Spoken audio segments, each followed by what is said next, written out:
Hello. Okay. I am assuming that my audio is okay.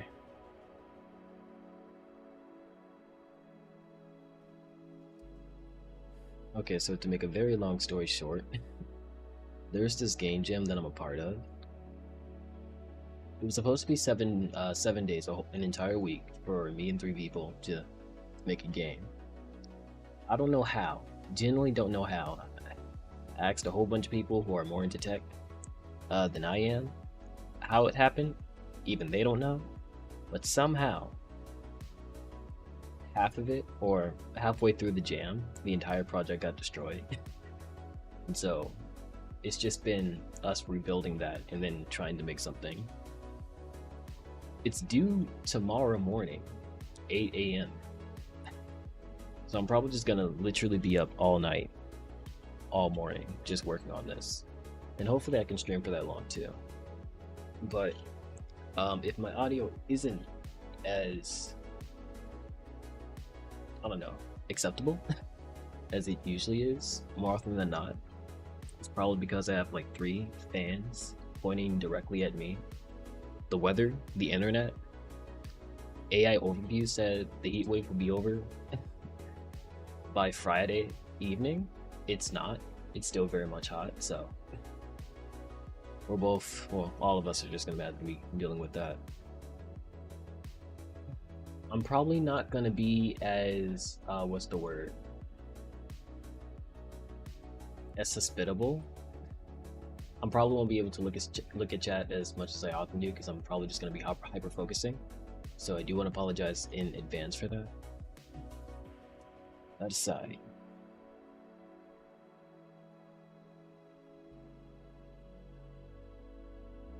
let's get started.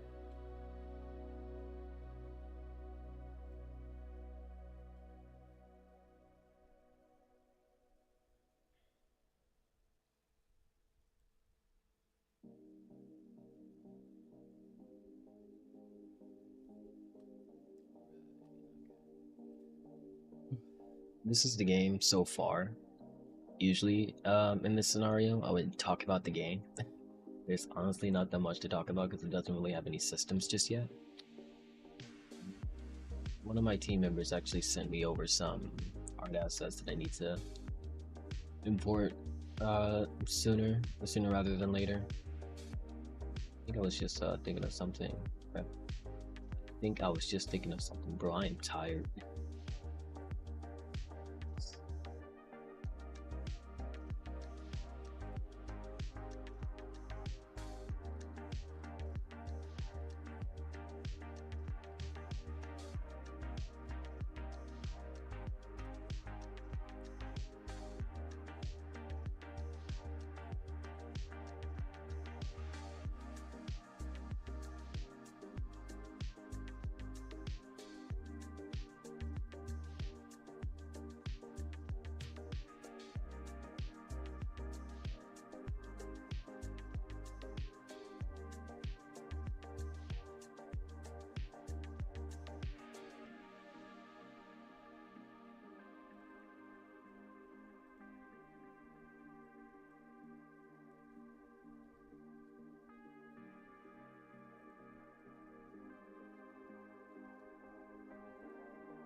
I know you can do that for multiple objects. Let's see something.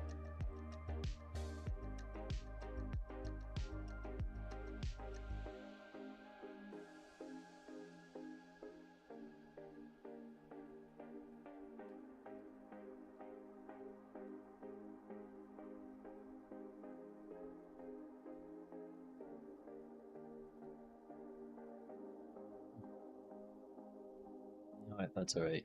Because I shouldn't be a perfectionist about this.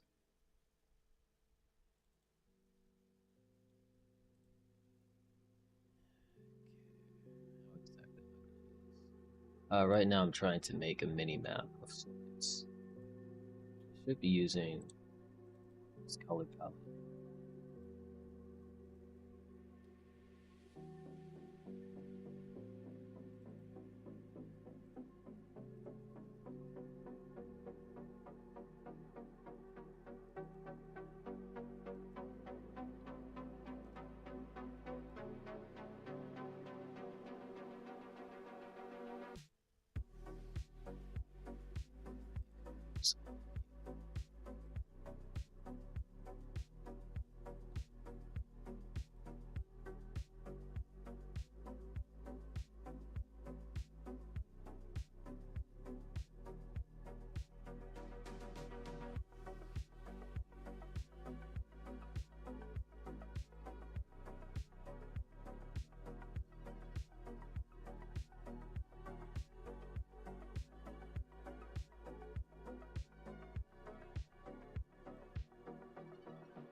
So OBS just disconnected. It reconnected. So my internet is trash. Not gonna be worried about that. If you're sticking around, I definitely genuinely appreciate it. But you know, that is gonna happen. My apologies. Sincerest apologies, actually.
I think I need to make it like 3.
That's alright.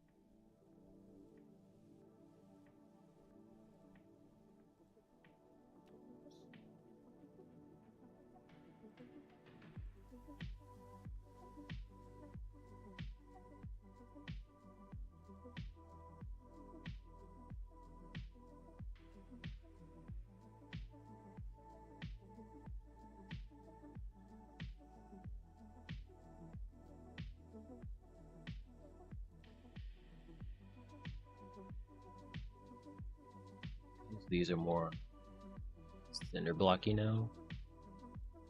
Probably better to do something that's more like this.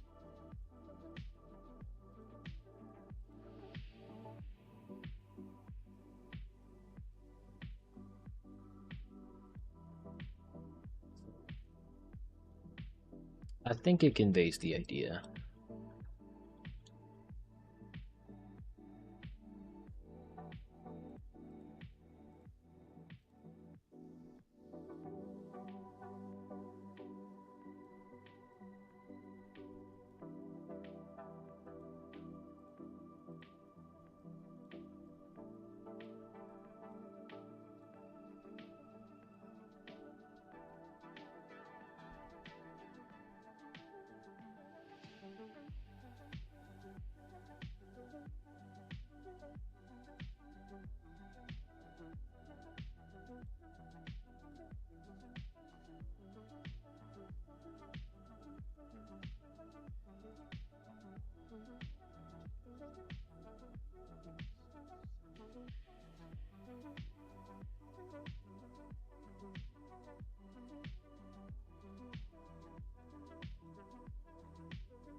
Probably put these in the wrong way.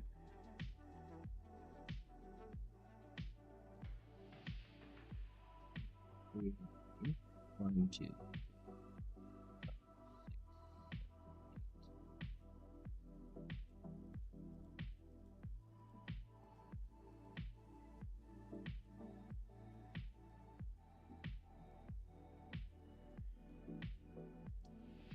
Two.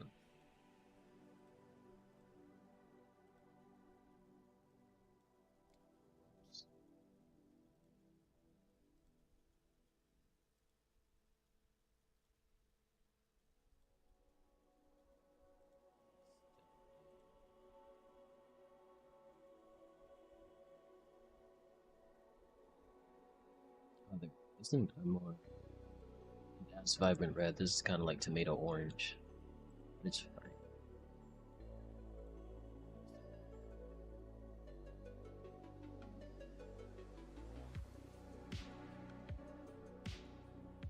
That could be the idea. I'm basically trying to make a mini map.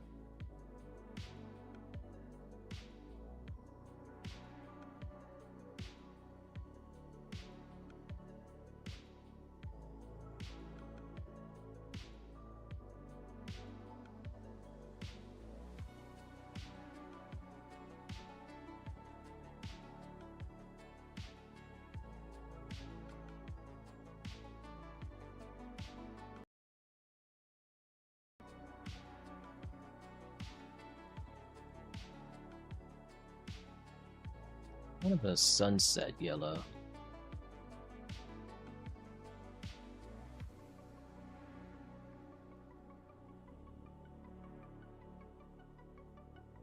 I think what I really need to do is just differentiate the corridors and the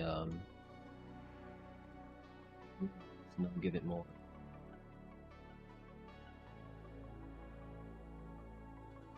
visual variety. Still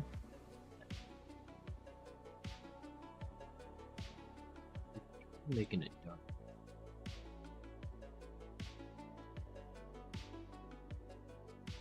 What happens if I reversed it?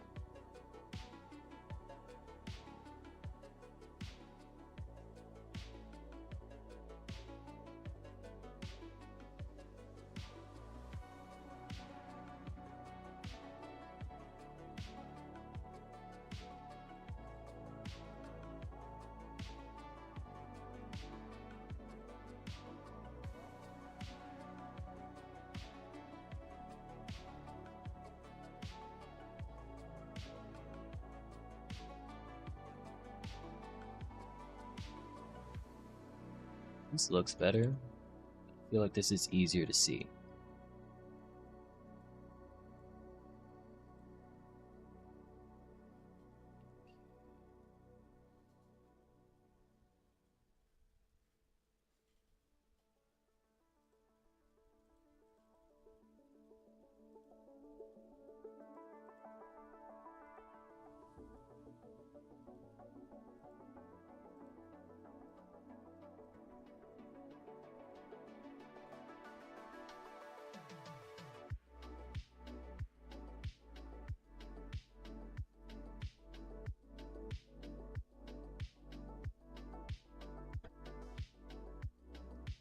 Two, 3, 5, 6. I need 7 in total. 3, 4, 6.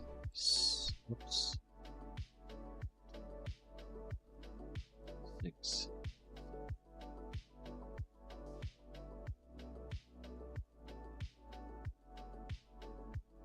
Sauce.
Probably can't be white.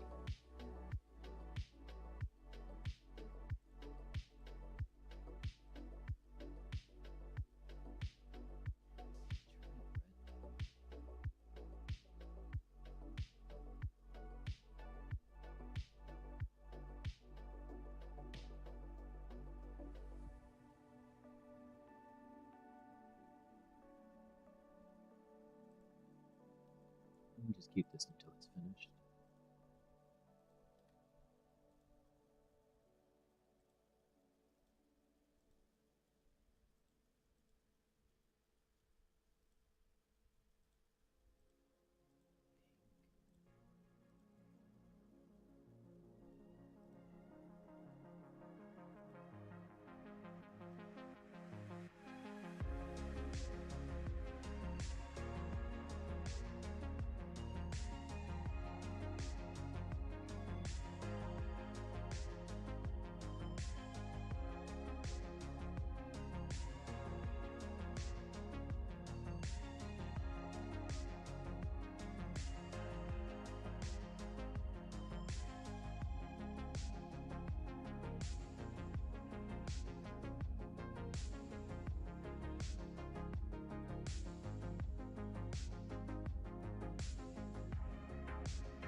Just make the whole thing the copy.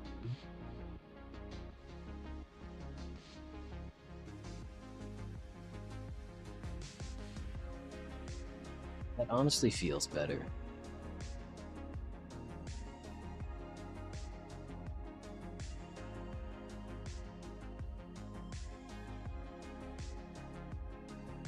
We don't want it.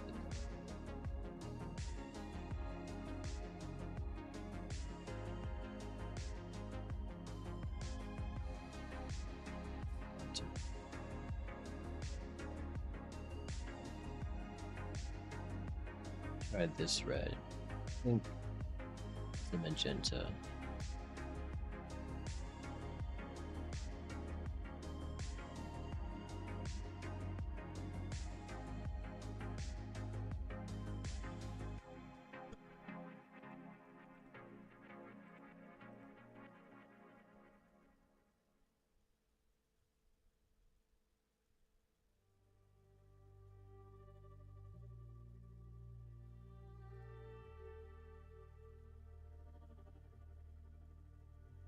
I feel like in the preview it's a bit too bright, but in the game it's fine.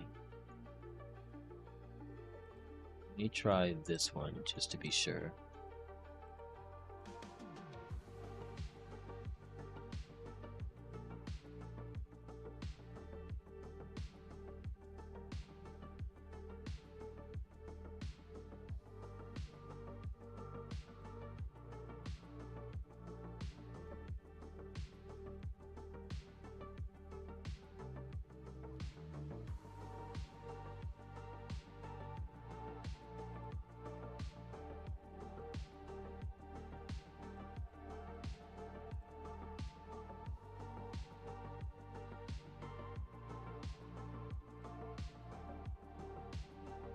Oh, I messed up actually.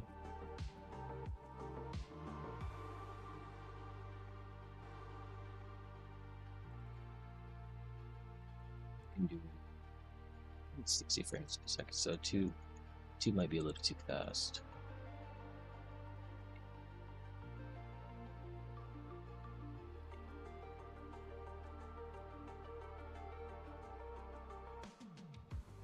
Which orientation makes sense?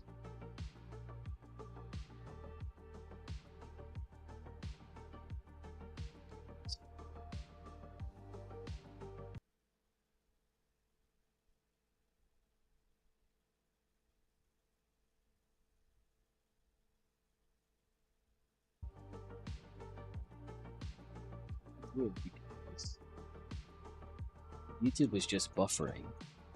I didn't drop any frames on OBS. I don't know how this works.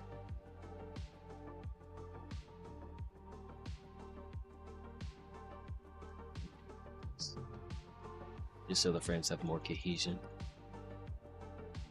I didn't tell you to stop.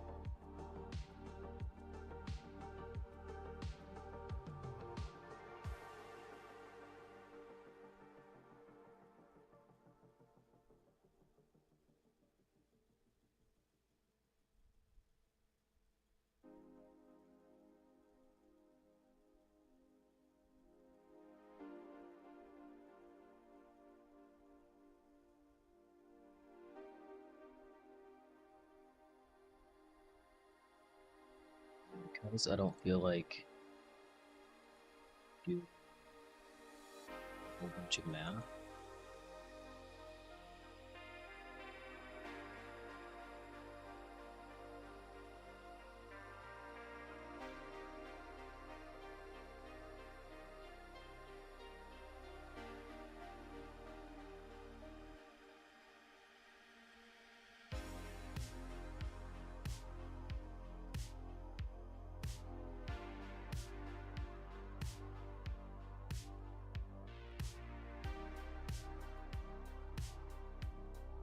Let me just... How do I do this? That's weird. Just like this? Yeah, I think that actually literally does what I wanted to do. At least for this demonstration. So, gosh darn it.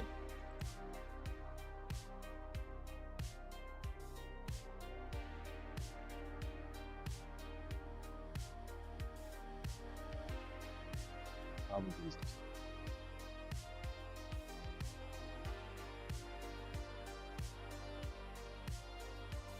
too big.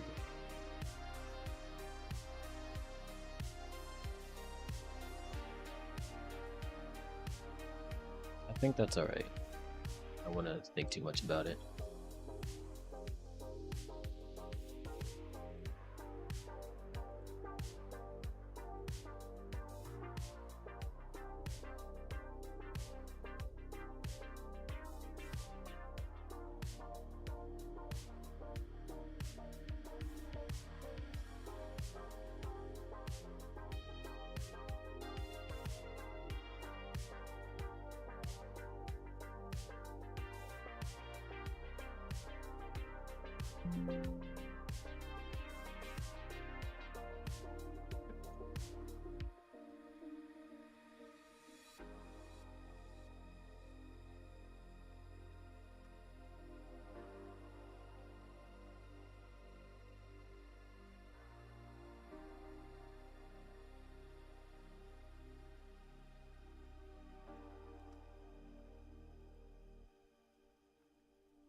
Yeah, so if I just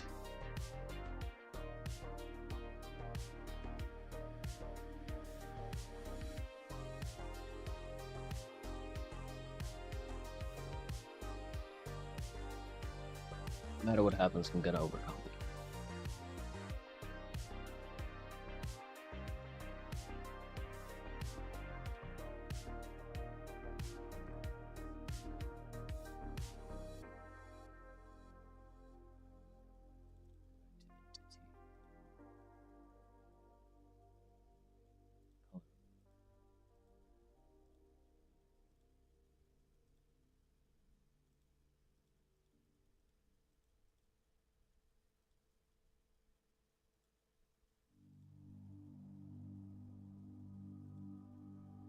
Do we need this? Yeah, sure.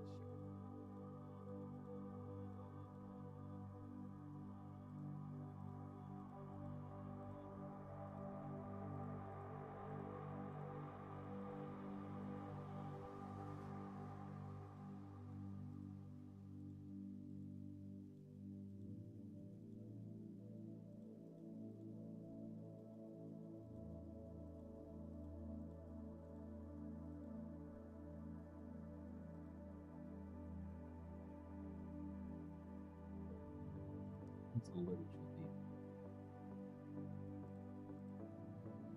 Now, this will happen.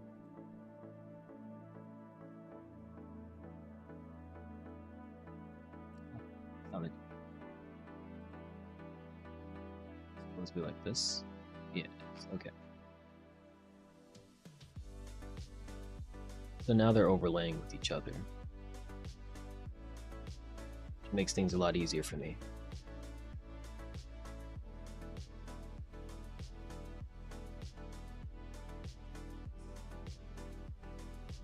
Oh, it's entity.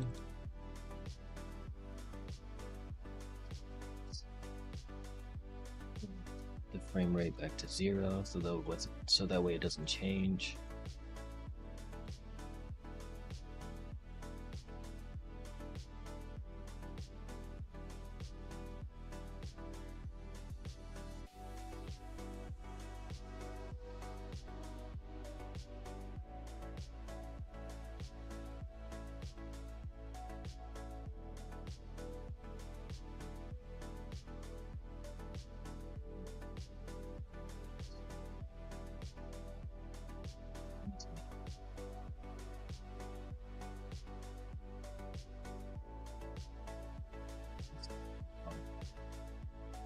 Wait, no. Wouldn't this be a GUI? I don't know. Should it?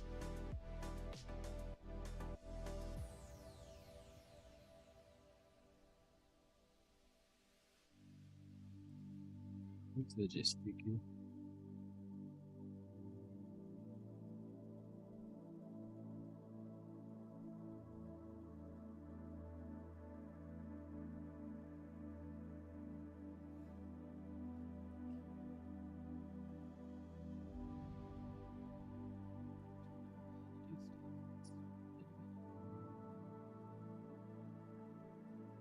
Go back to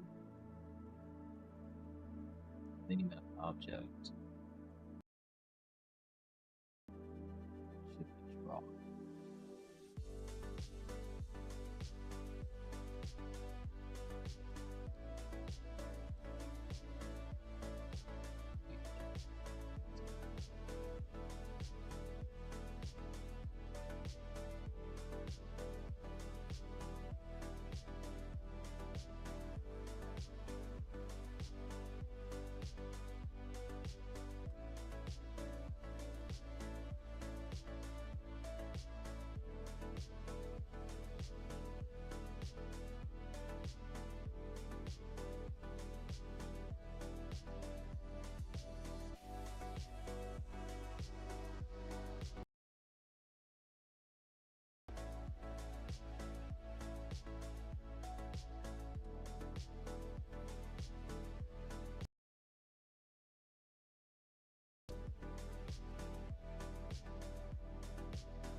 can do it.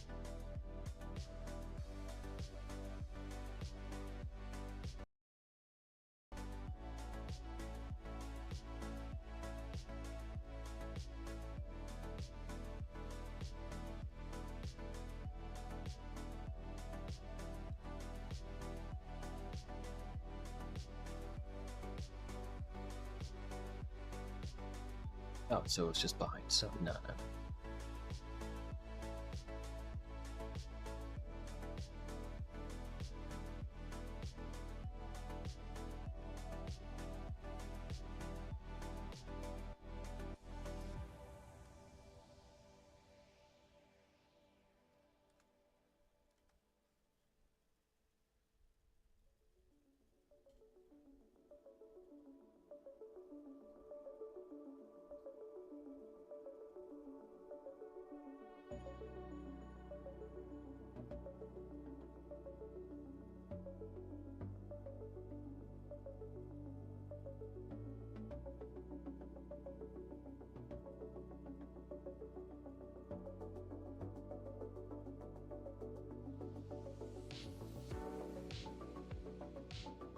It's supposed to be a draw, not draw GUI.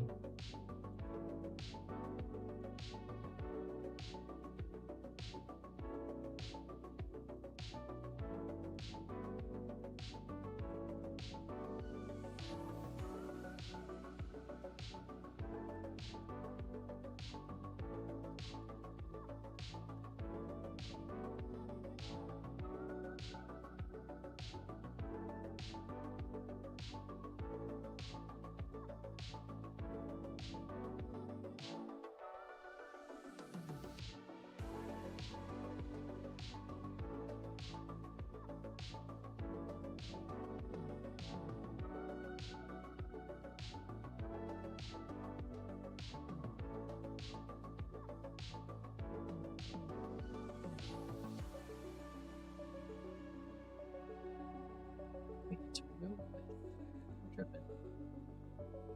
Is it view posts? Okay, instead of all that.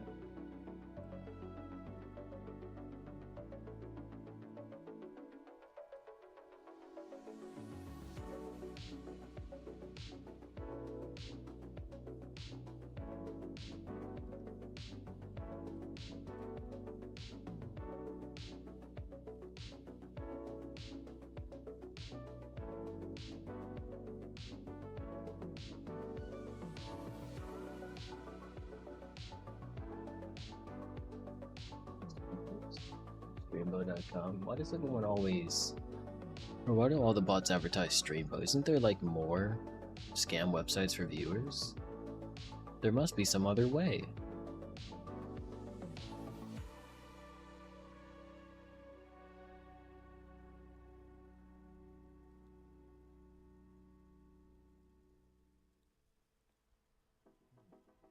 What the death view?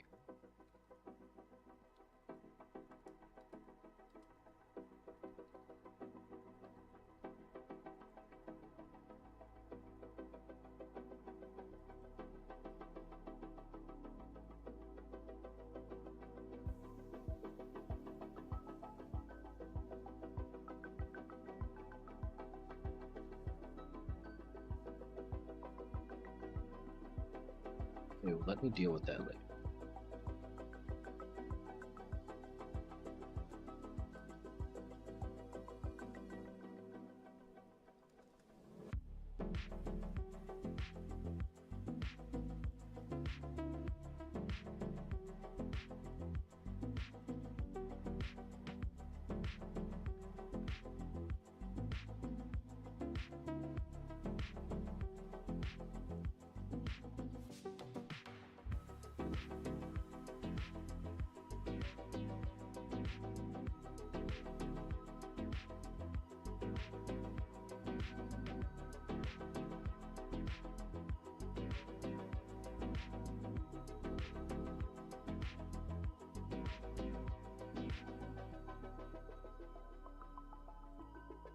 So we're just gonna do that for the time being until I figure out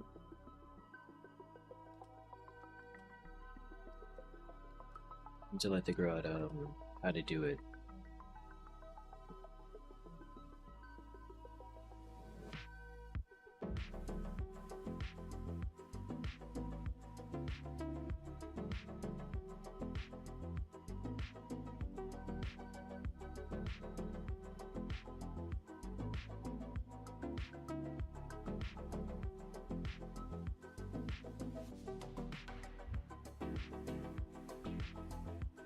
Ooh, that's too high.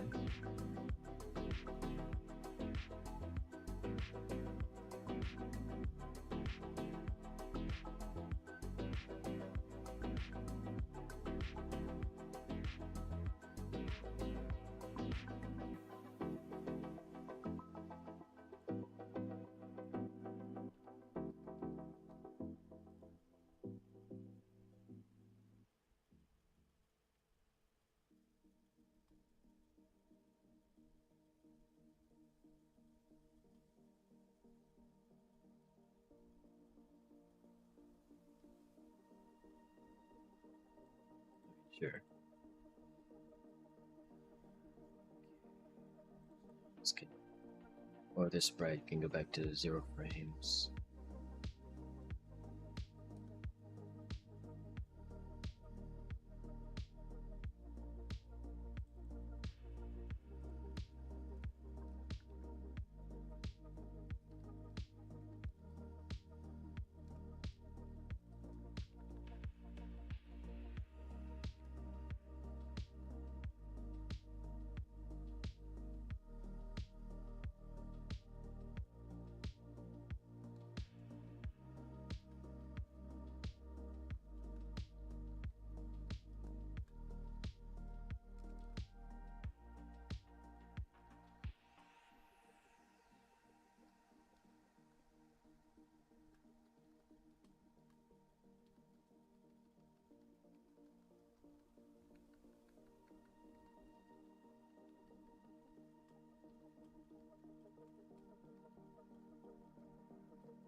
through this the north.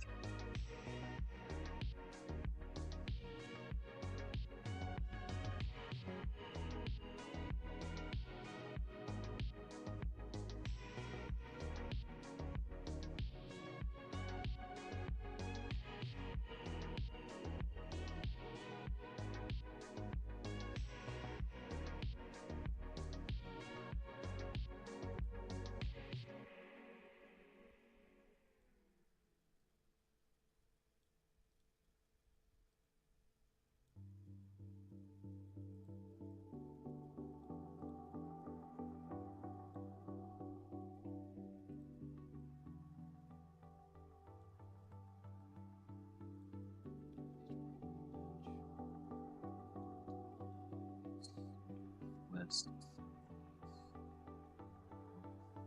Yes.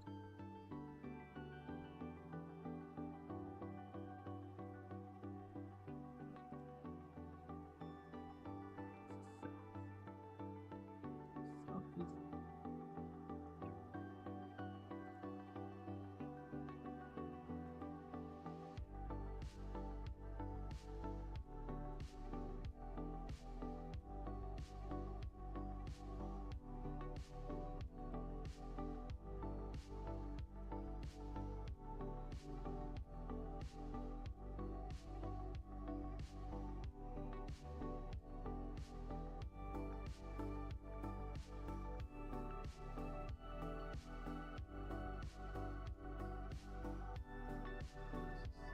This must be. This step must have been west. West.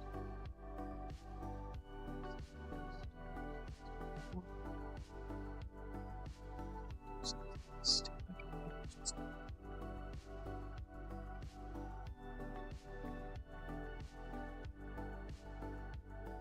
There is no center. Whatever.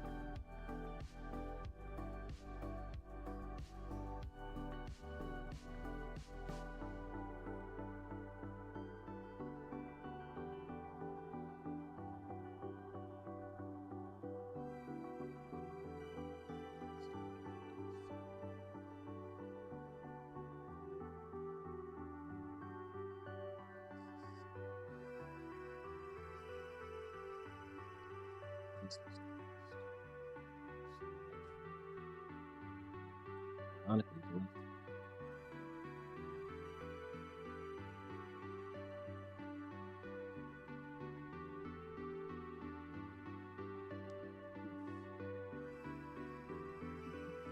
do this first.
So this isn't exactly spaghetti code,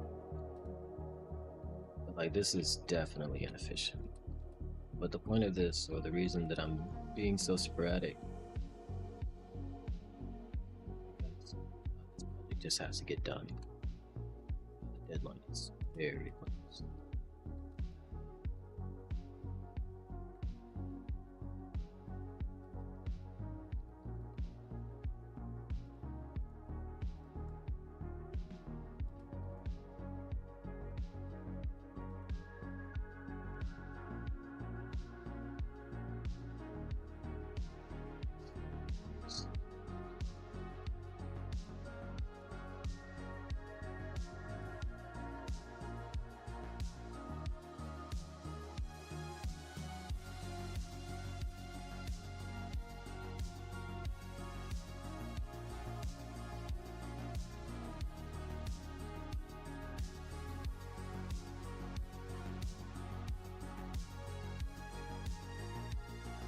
Ace, what's up? What's up? I appreciate you stopping by.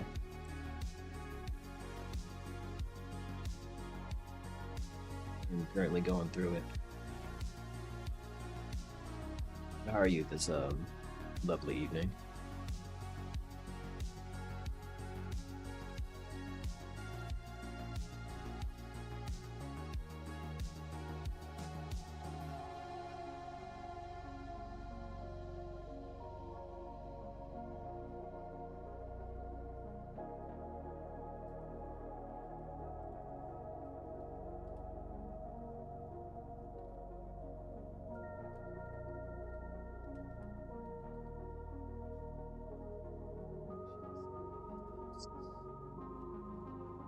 It doesn't.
That's how I do stuff.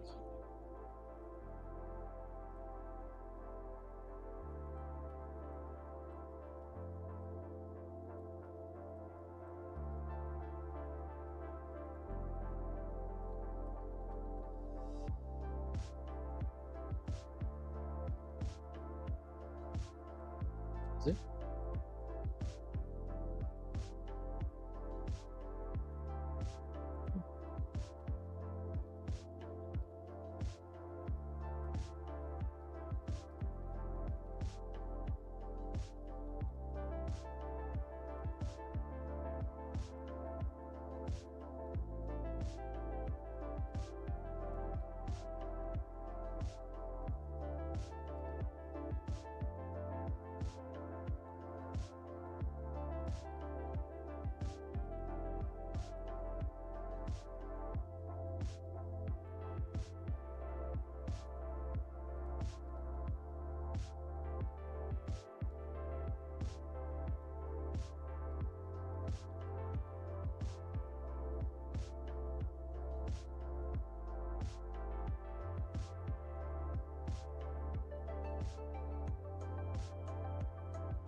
Alright, so that's a poor man's mini map. We did that. Basic functionality like that. I need to make it a GUI so that way it's not just following the player. I have no idea how to make it a GUI. So I'm not even gonna worry about that right now.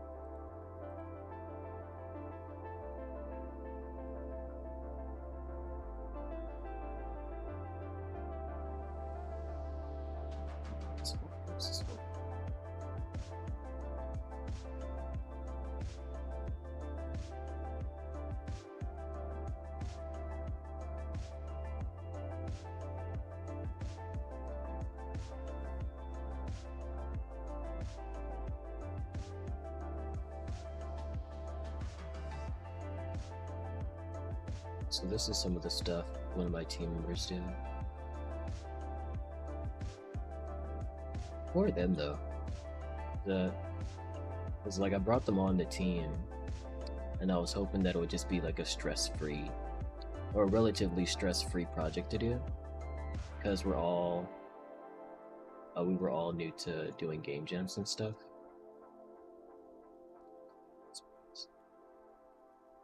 It was the first time like getting a team together.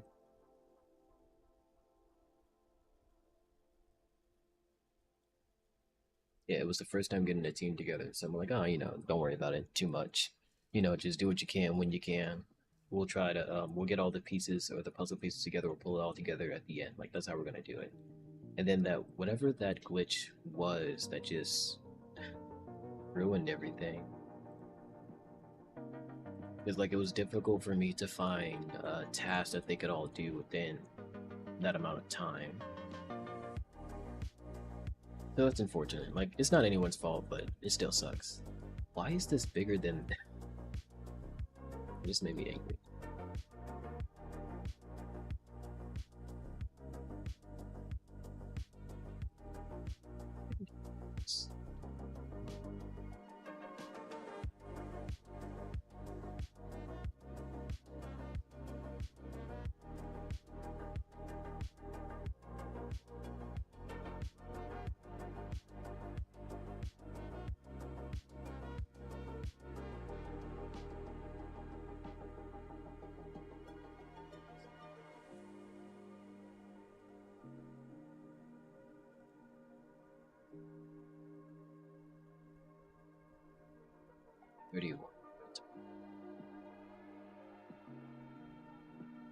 So it's actually 32. Why does it do that?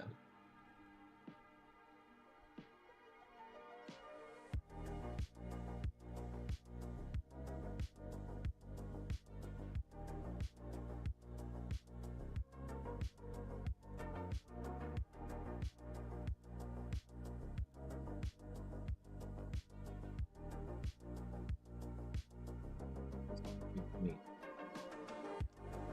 it was 96 then.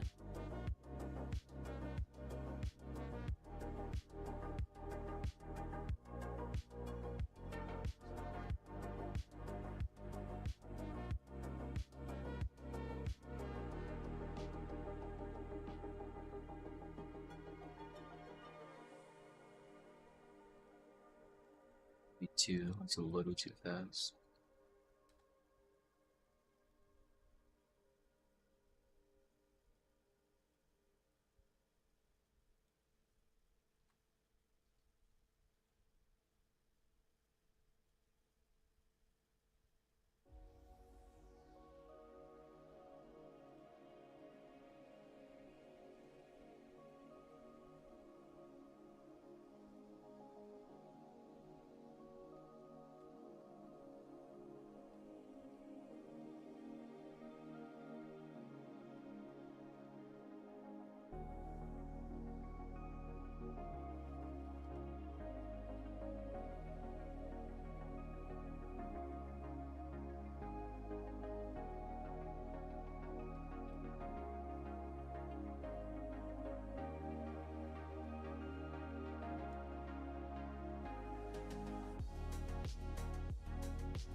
You said that. Yeah, I definitely thought I was tripping. Like, I could have sworn I made more objects than those. And the dresser, that's the last thing I see.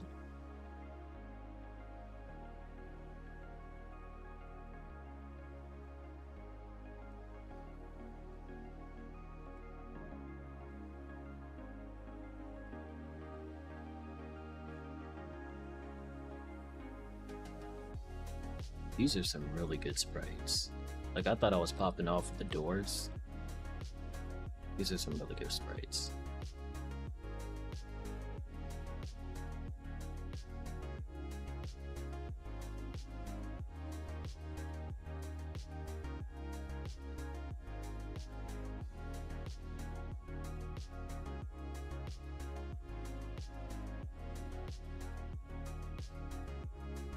Every time I see GF, I think girlfriend. And I think that's probably because of working at Domino's for so long. Like, whenever someone orders a gluten-free pizza, we just say, oh, they need a girlfriend. Or they want a girlfriend, something like that. Okay, so I guess this was the painting that I never named. It's crazy.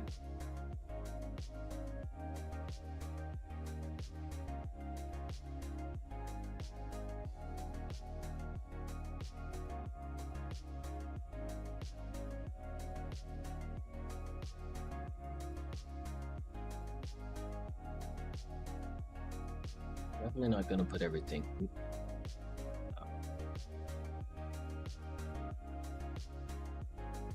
I guess I can make a furniture instance. Yeah, that's fine.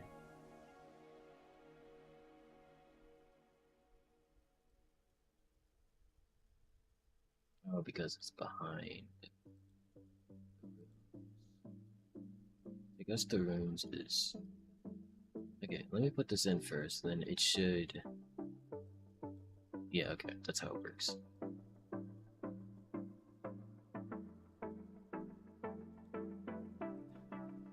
What's that?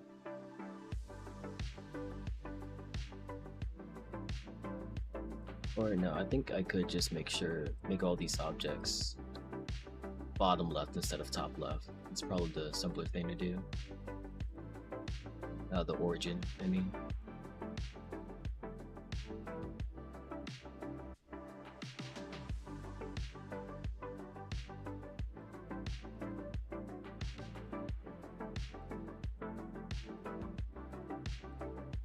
Typically, most people make the origin of something, or they make the origin of the environment top left. Like, if people are just gonna like put blocks and stuff on the stage for the player to walk on, usually that's top left.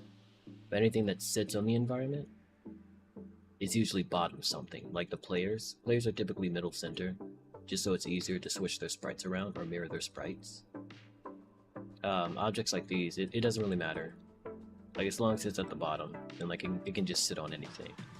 Yeah, that's a very simple fix. Big black.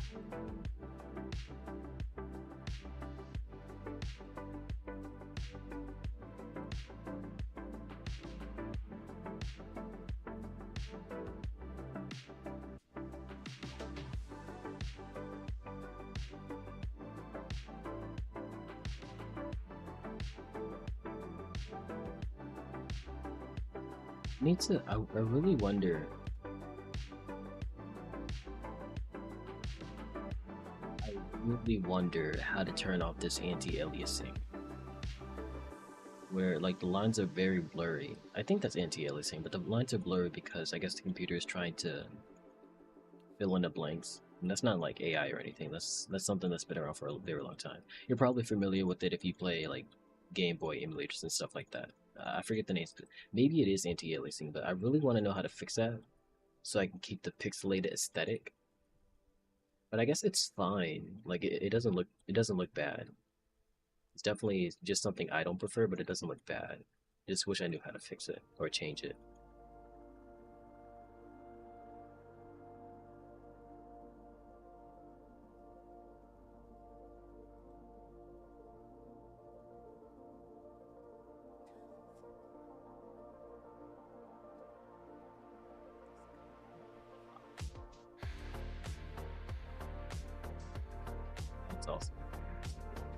gonna duplicate just so I have the original.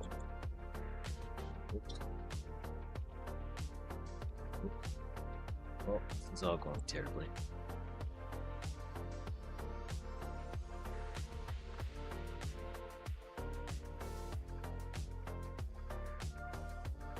Anyway.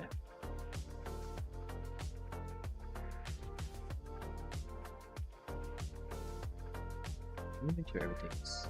The flower's the only thing that should be, like, invisible. Yeah.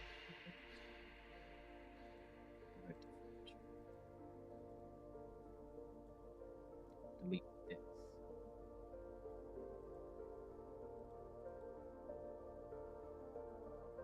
What I meant to do was duplicate the sprite, not the object. So, here.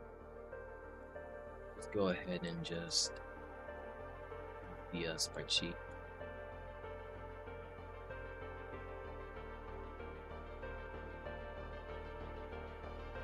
It's very crumpled up, but it's fine because of like how small the game is, essentially.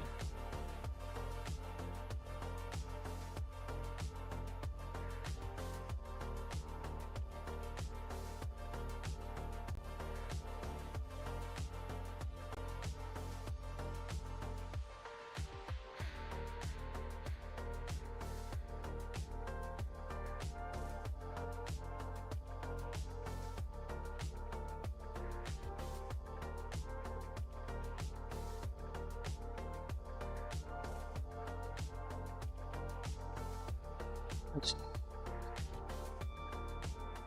7 hours.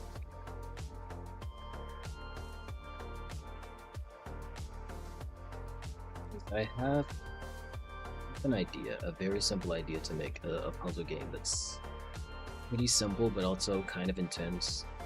I'm thinking of like taking away from Five Nights at Freddy's.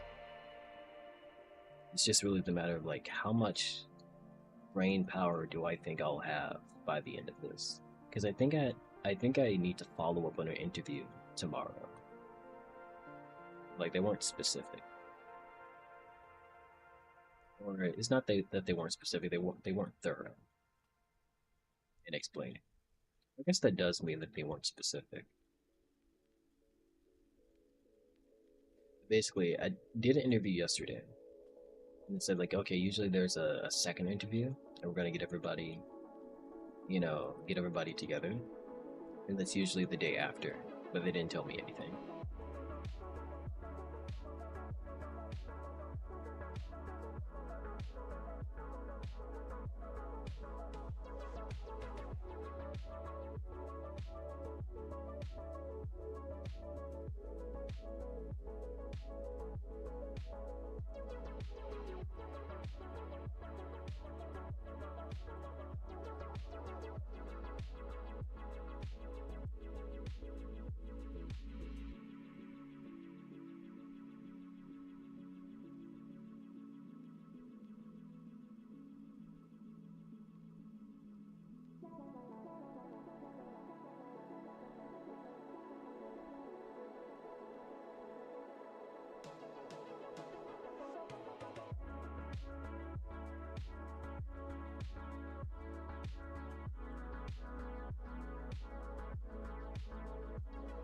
I might take a break in a second.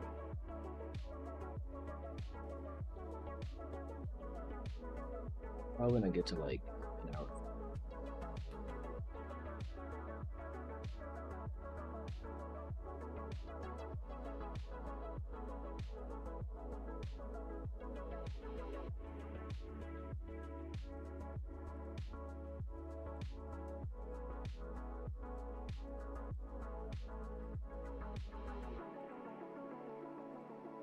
Where's the mini map?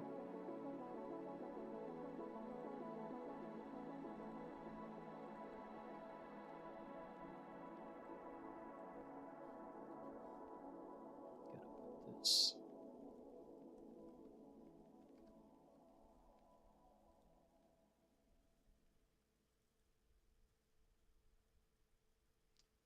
I don't think it needs a step event now I think about it. At least not for Not what I'm needing. Actually, oh yes, it does. Doesn't need this though.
Well, maybe I just didn't turn the sprite on.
Something I can do.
see.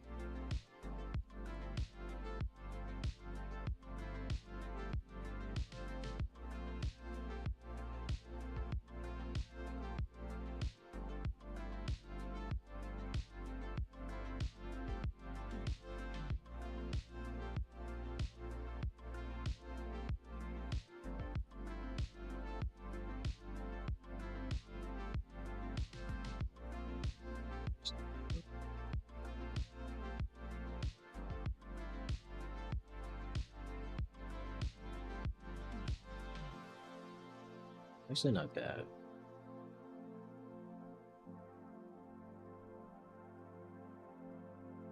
Actually, not bad. It could be better though. And stuff like this, it's kind of like busy work because right now I don't necessarily know what to do next. I'm all like, okay, well, it's better to actually do something and contemplate that way than to just keep pondering on what to do next. So now I'm kind of honestly just doing stuff just to do it.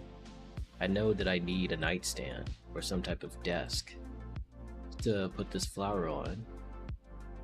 So I'm making a nightstand to put this flower on. And you know, some things could just be like that. Like if you don't know what to do something.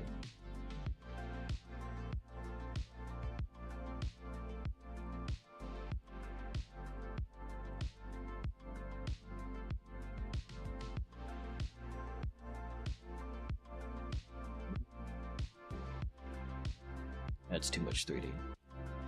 Does it need 3D?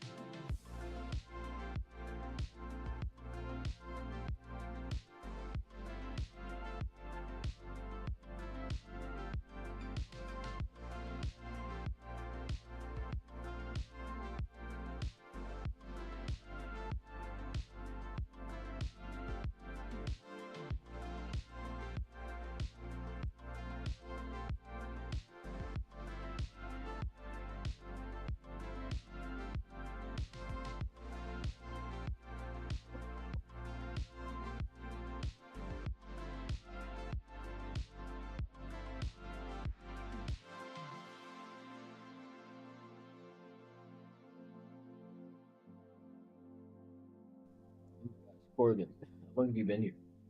What's up? What's up?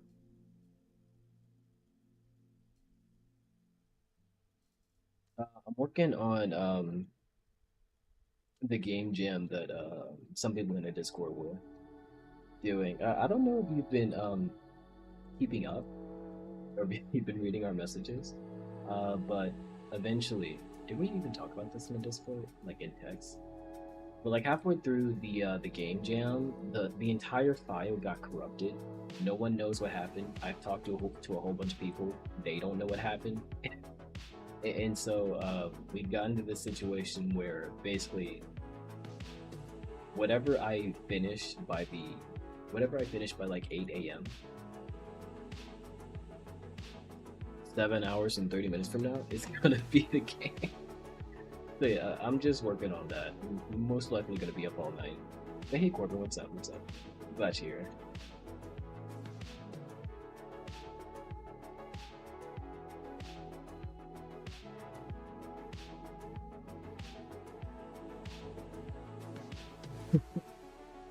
That sucks, yeah.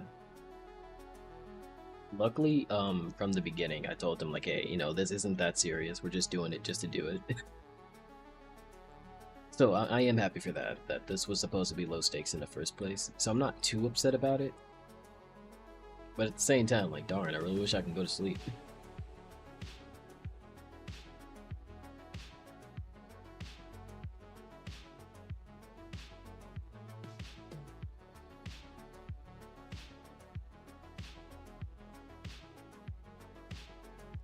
I think there is a furniture one. One day I'm gonna name these instances or these layers.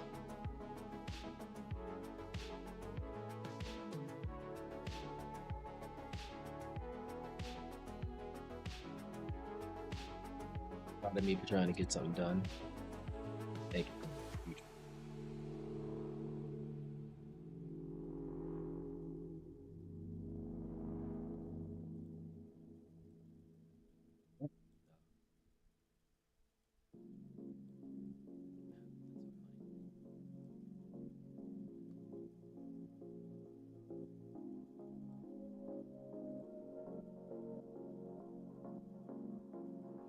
was thinking about taking a break for a quick second. As my roommates made.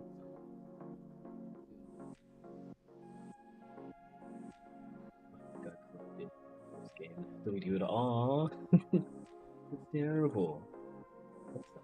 What engine were you using?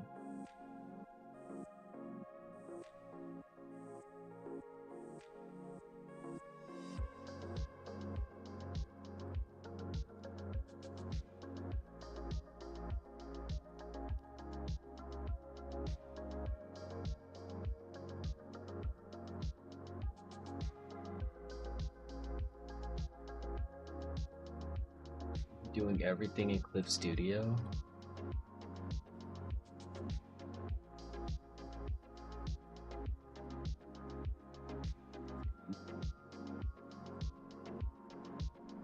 Making me look at Clip Studio different because I saw another streamer was doing animation in Clip Studio. I was like, wait, you can do animations in Clip Studio? Like, what? You didn't know that? Yeah, you can do animations in Clip Studio.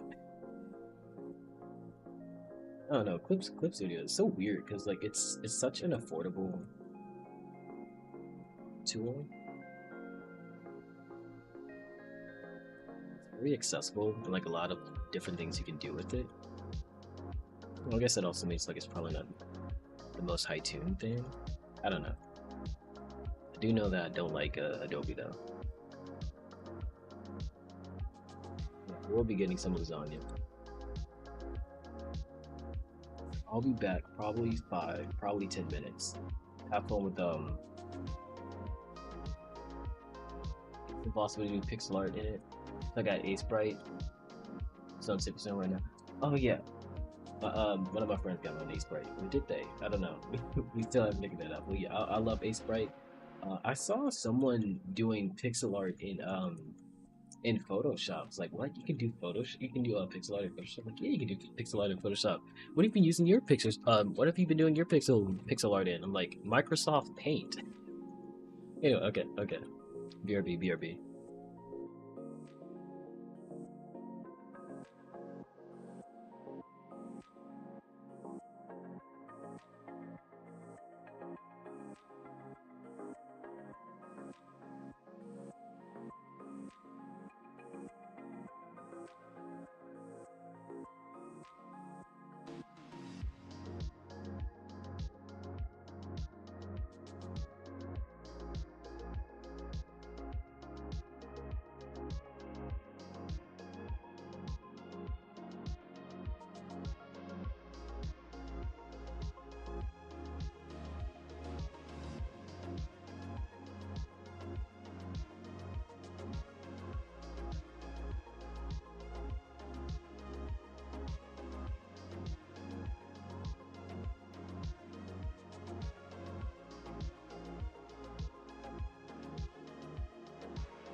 forgot how good lasagna was.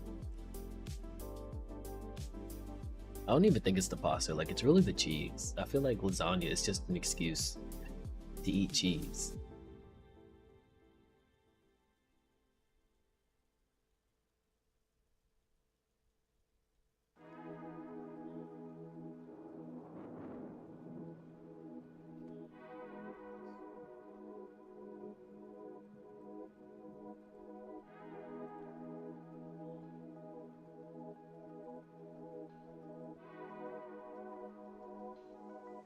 For a fact that I want to do some type of puzzle.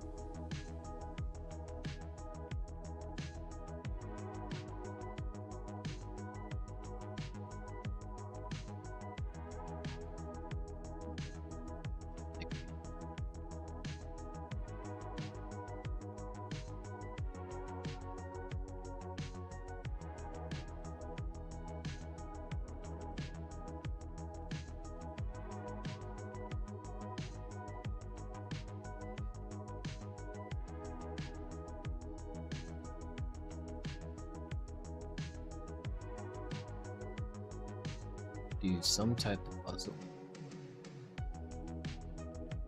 I think I want to use this painting as a hint.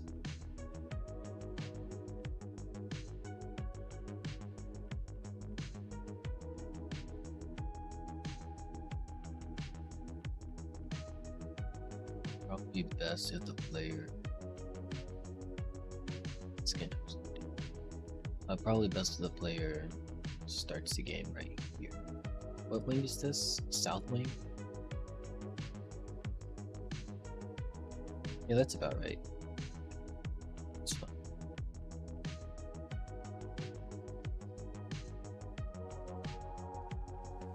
See something real quick. It's mostly cheese, yeah. I enter here.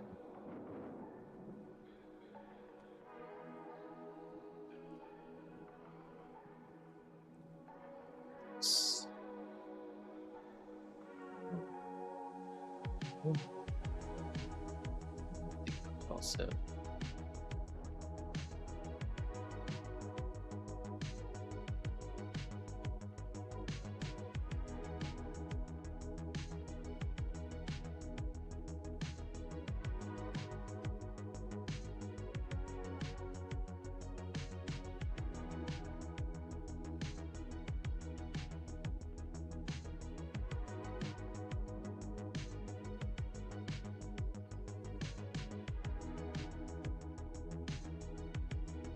I'll put the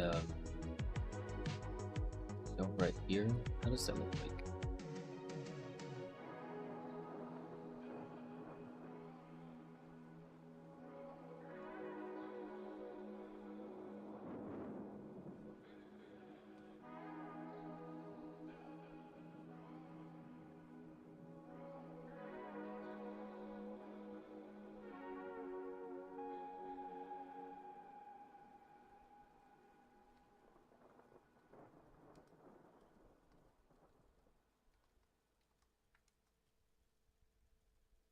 Oh, thank you. Yeah, thank you, Corbin.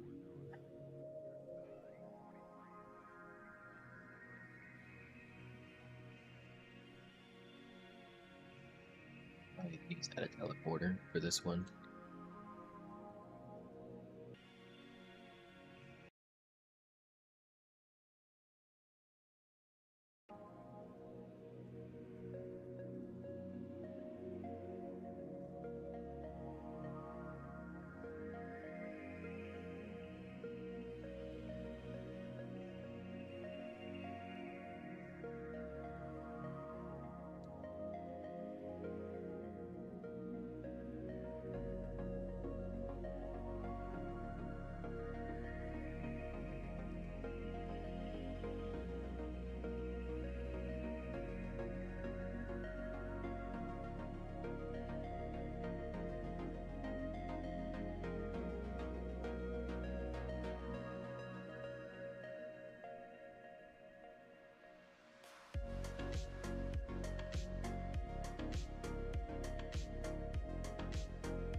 Wait a minute.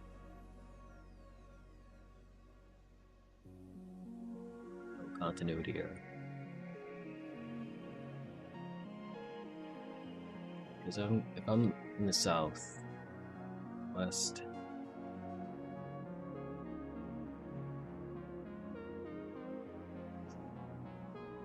that's east to north.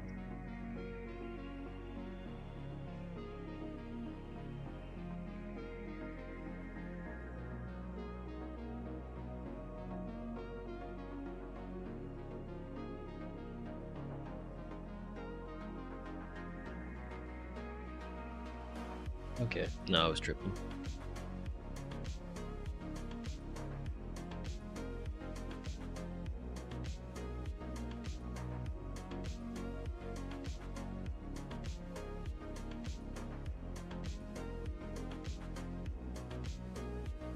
You need to create a system where something is seeking you out. If I'm trying to do a Five Nights at Freddy thing, I have no idea how Five Nights at Freddy actually works. But what I'm trying to do is there is an entity in a different room. You'll never be able to see this thing, but there's an entity in a different room, and sometimes it changes rooms. The moment that you are in the same room as this entity, you immediately lose. So I'm trying to figure out how to make a system where it tracks the player or tries to follow the player in a way where it doesn't just teleport from room to room and you lose by random.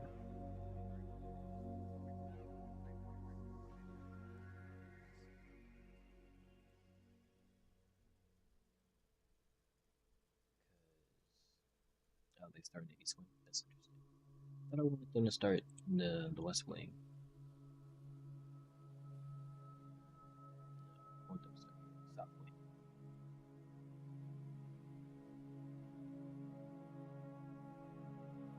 I want the entity to be in the North Wing at the start of the game.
Is this enemy now?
Choose the player.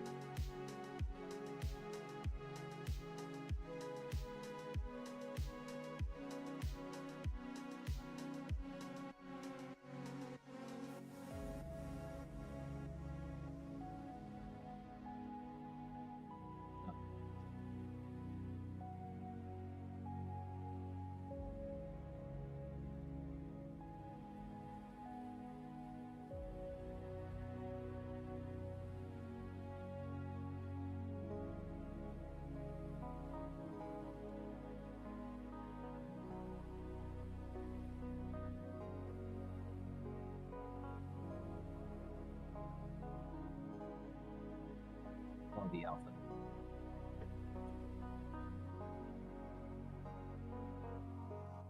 Or opacity.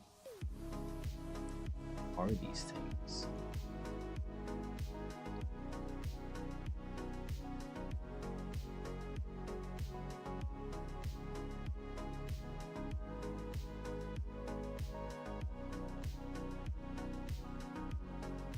What are you doing in there?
Should be right. Should I? That's weird.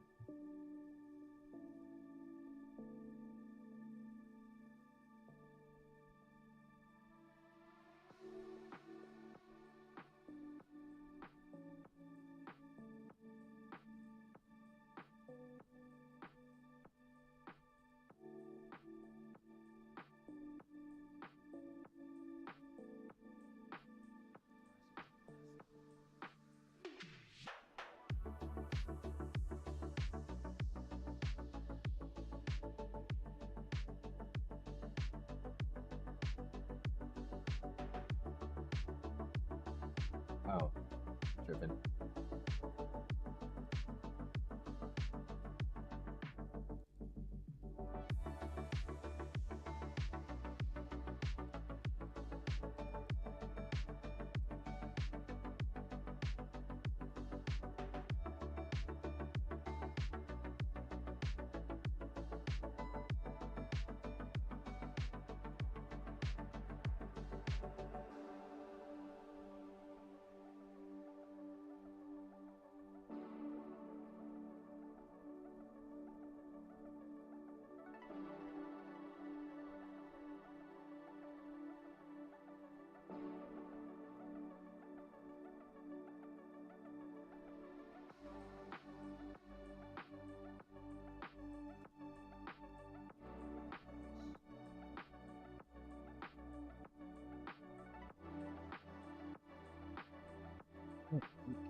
Oh, does it just not have the step event?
Yeah, he's definitely on the loose. We're trying to get him to be.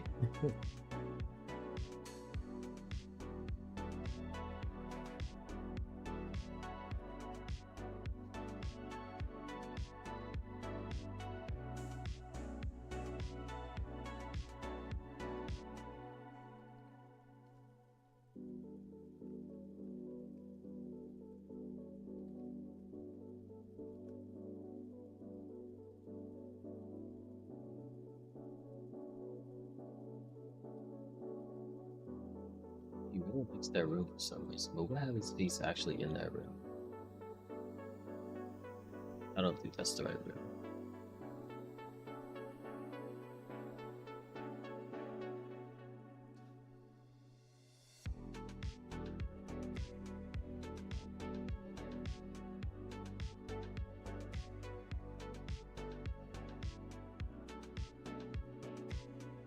Whatever's going on that's consistent with whatever it's doing. That's right now.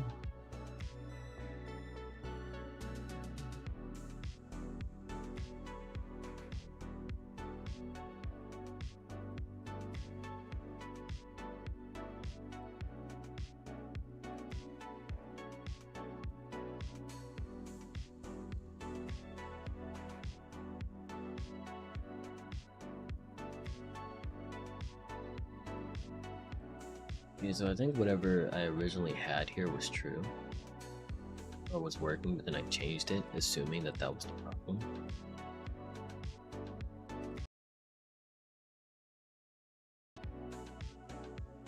But like, how would it be?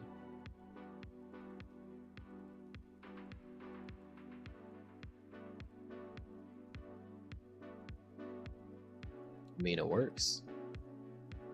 It works. Why question it when it works?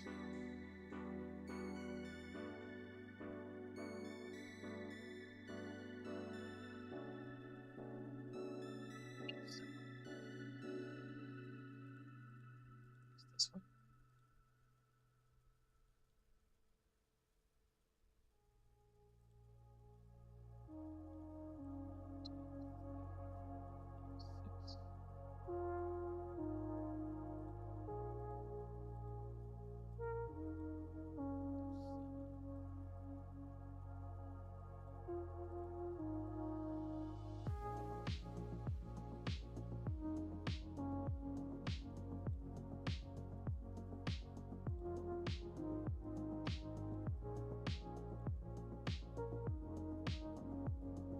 Okay, so that does work.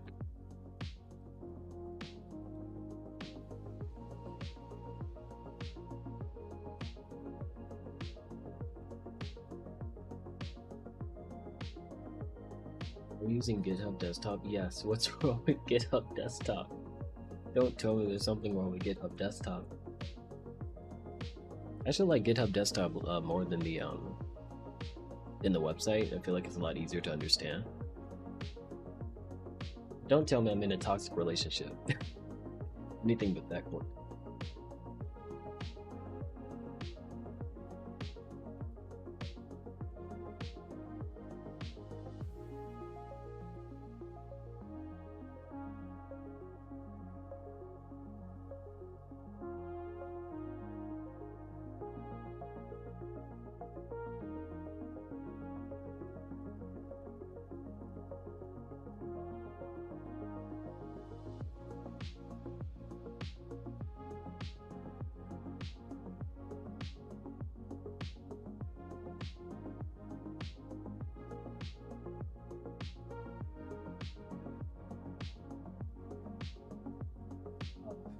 He thought I want something. Like root code. I can't remember the past 20 seconds, if I'm being honest with you.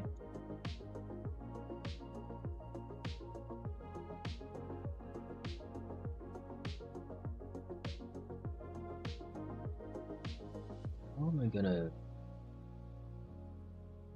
make this AI?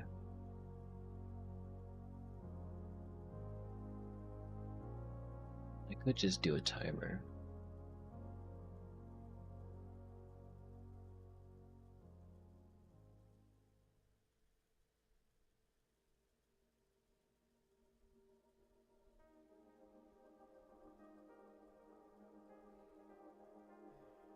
I think most of this is just gonna be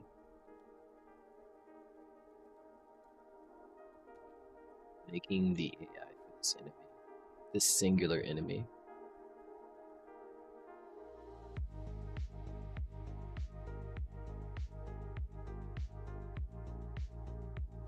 I guess I can make a timer because I don't use those. Say it's alarm 6. What the? Maybe I'm gonna have to set it up.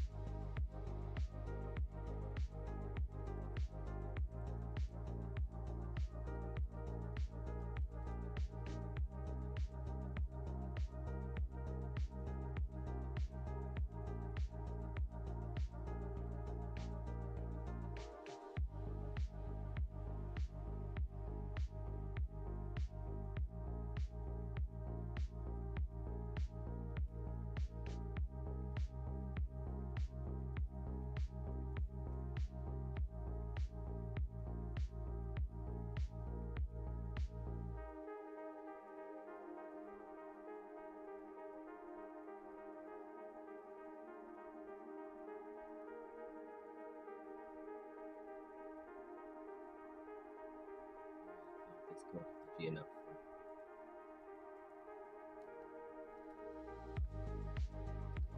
Let's go.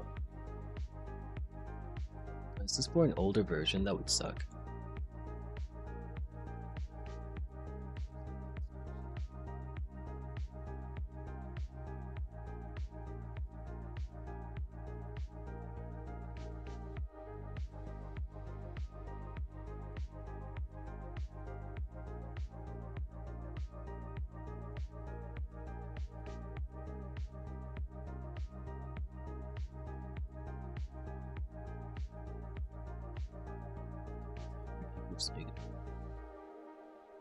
Oh, okay. No, that makes sense.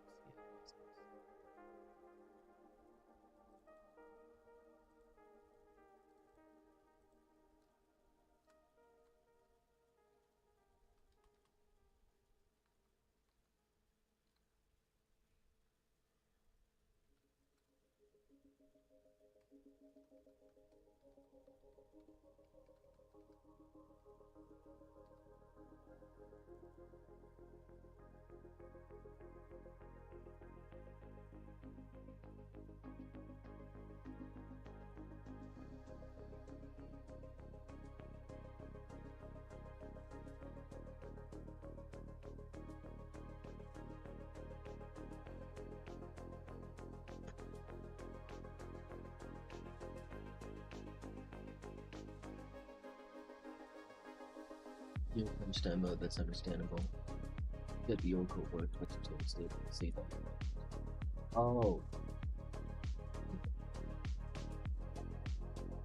Okay, so I remember I think what happened.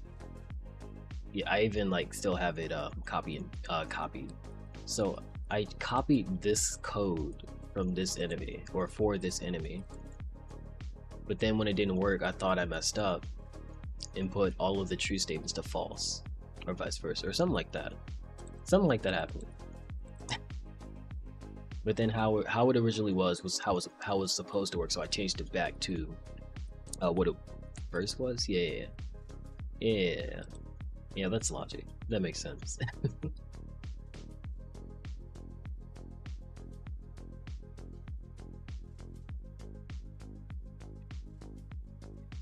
That's it.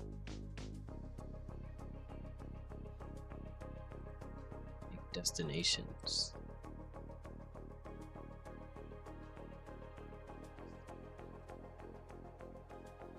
I guess it doesn't.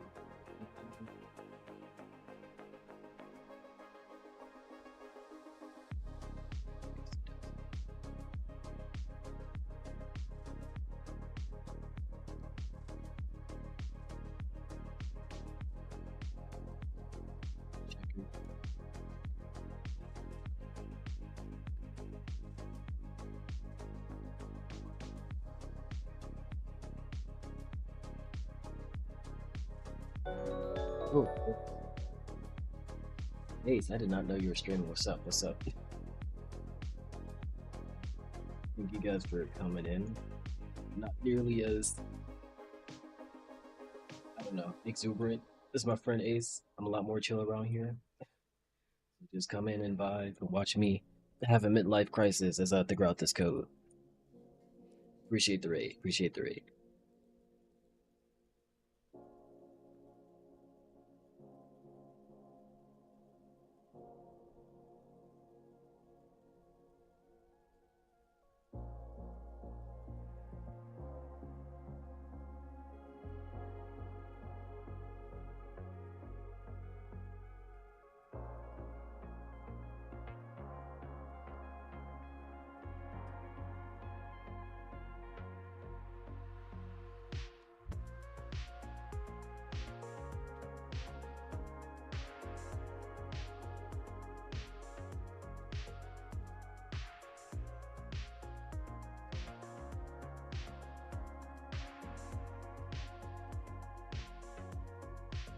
Probably a copy this.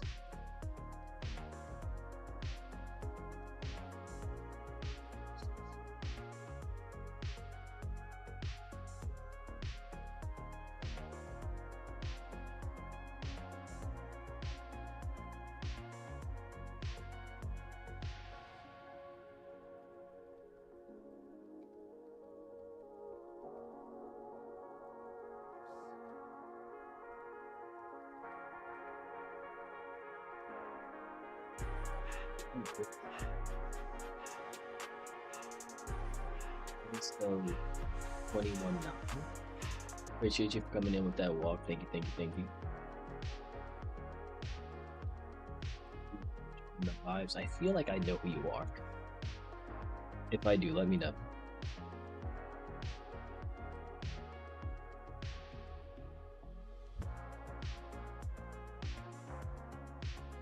Usually that's a lot louder. Okay, so I do know who you are. What's Hey, what's up? Oh, okay. You're not who I thought you were. Leroy. Really? I thought you were like dad. You like bio divorce.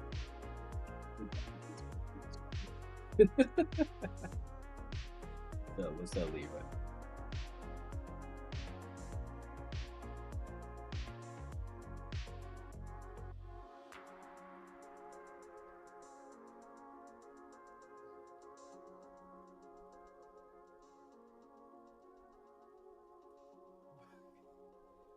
I'll be completely honest with you, Leroy. I'll be complete.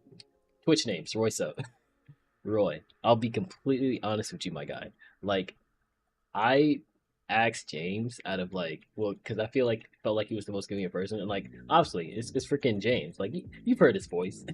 We've all heard James' voice before. Like, he got voice acting quality voices. But like, the moment I like asked him, I was like, dang, Leroy would probably make a really good voice actor too. Like, I'll probably ask him later. I've been busy. I've been busy. I promise you, I've been busy. I was gonna ask you eventually.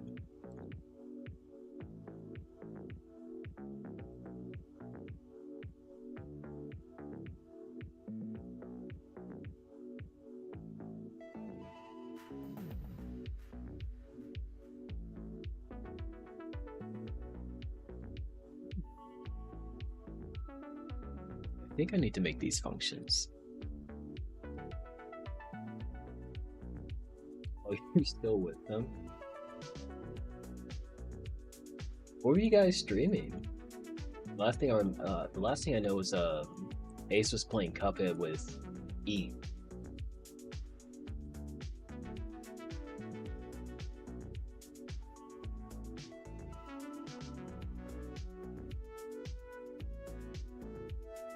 Y'all were on Smash Bros. I wish y'all said something. That's it. Darn. Hold on. Let me think. Could I have played Smash Bros? I probably can play Smash Bros. Like, you see this deadline? I got 6 hours and 51 minutes. He whooped you? How the mighty have fallen. Oh my gosh. Well, maybe Jason's just gotten that much better. You guys were at a tournament?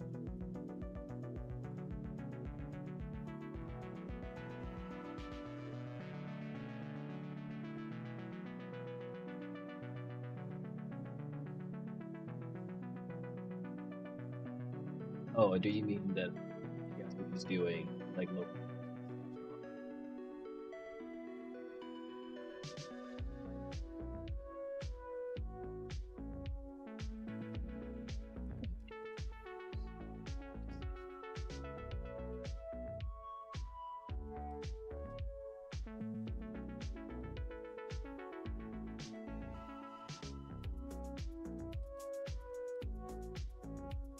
Function destination one.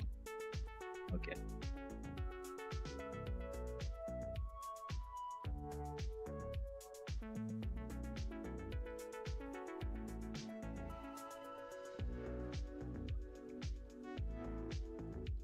Yeah, because like I tried playing Smash Brothers about 3 weeks ago, and I just can't find a match. I actually think it could be my internet.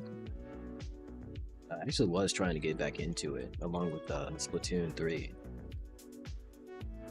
Why can't I spell? That's good. James is getting better at Ultimate. Like how? Okay, like here's the thing. James beating you.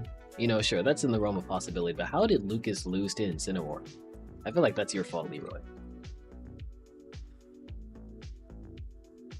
You didn't. No, don't do that. I'll ban you. Don't do that. Don't do that. Stay there. Buy a lift.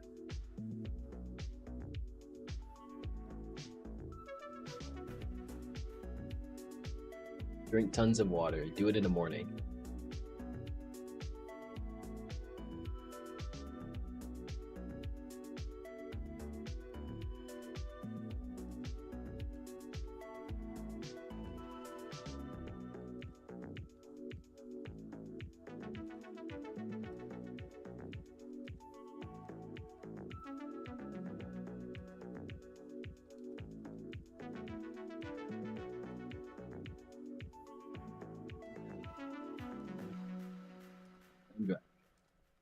You literally have too much to live for. Like you actually have too much to live for.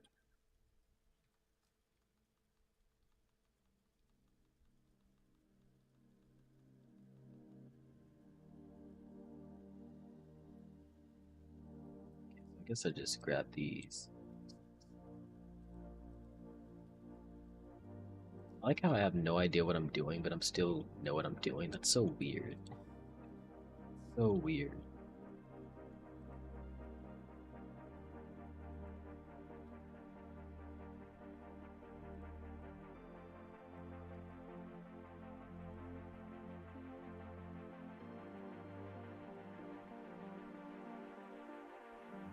If something happened to you, I'm not going to your funeral. I just want you to know that.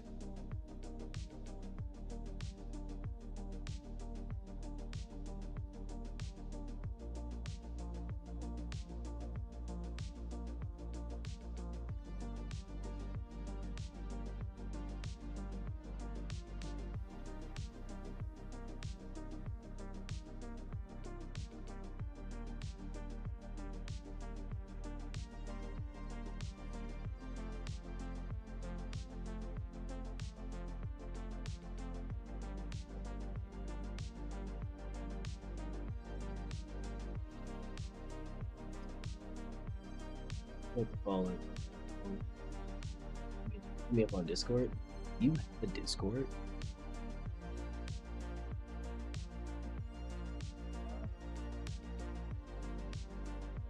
I have a Discord channel.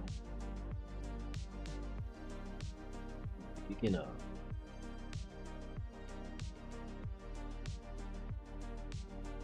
I'll be right back.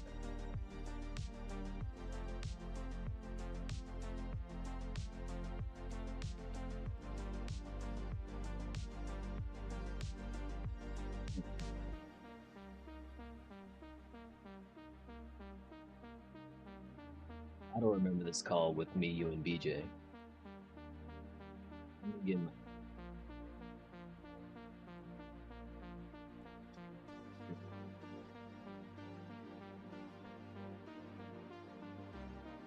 What is my?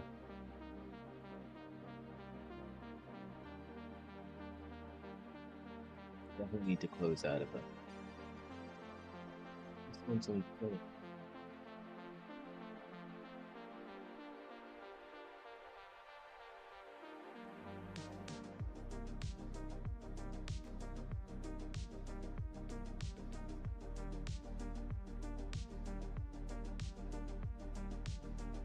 Maybe I like added you on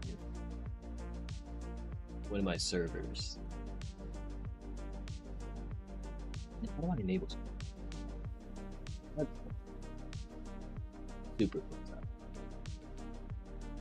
Okay, that I can do.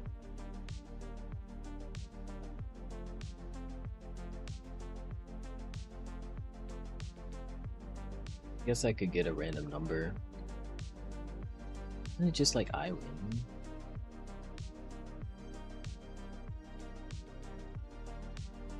Let's see.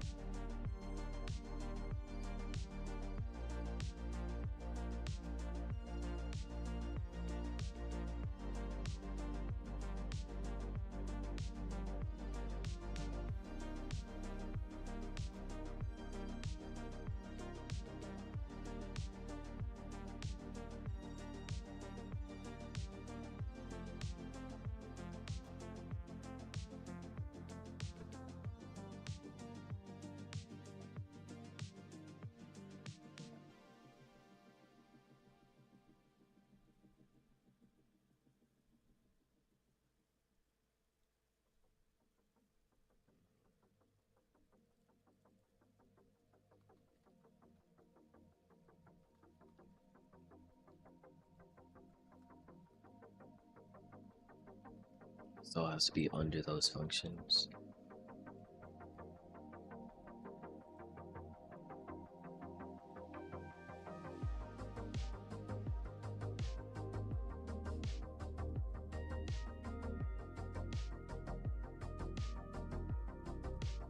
Actually should be 1 through 7.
What? Oh, did I never like put a wall here? That's kind of crazy, actually. It's actually really funny.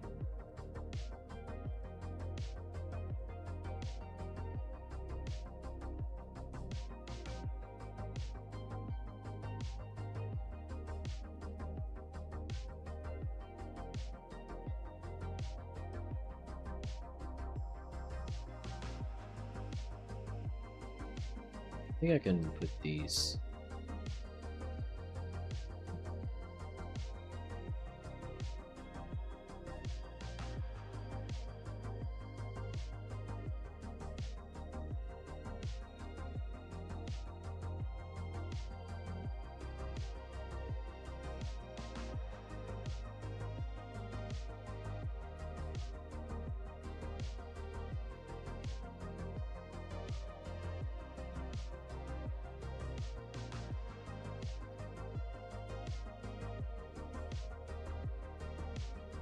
So now this isn't working.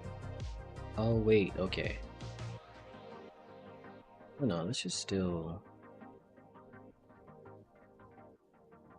Oh, this is the create event. Should be in the step event.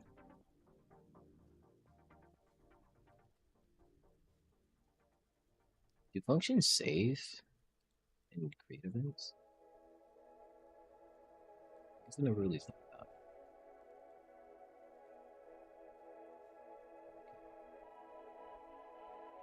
Oh, and now the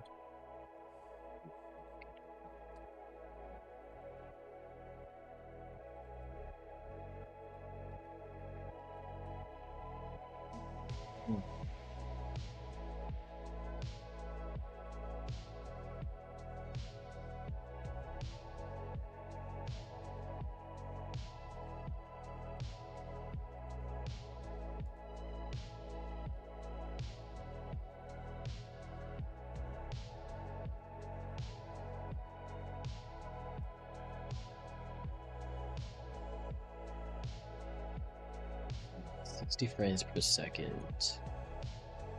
Let's say every, well, for testing, let's say every 2 seconds. So 120.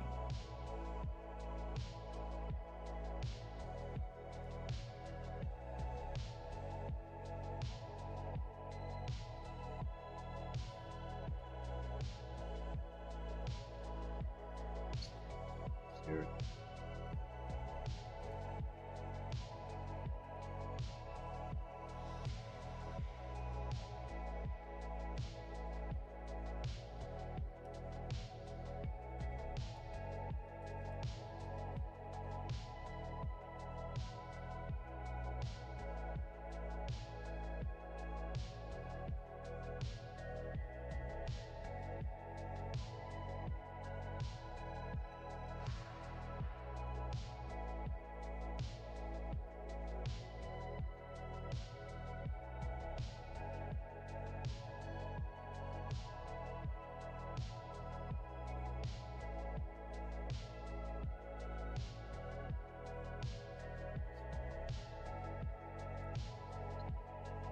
Oh, it's not doing anything. What up?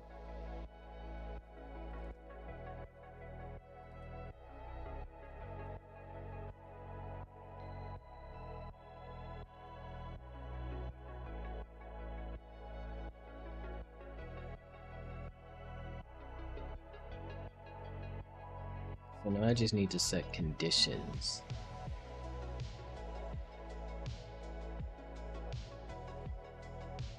Or like if it's in the north wing, it can only go to the south wing, the east wing, or the west wing. But if it's in the east wing, it can only go to the north wing or south wing or that room.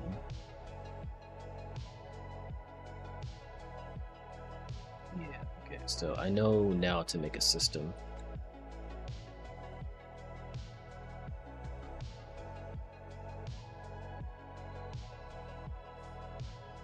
These should equal. I think they do. Hold on.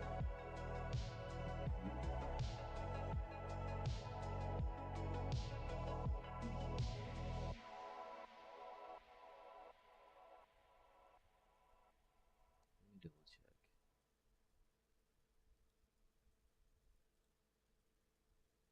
North. Pretty sure that's east.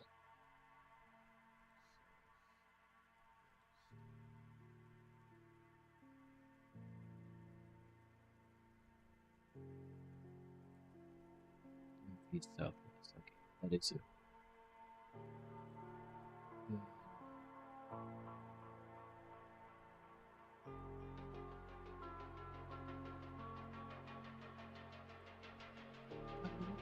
Oh, she's left. Which is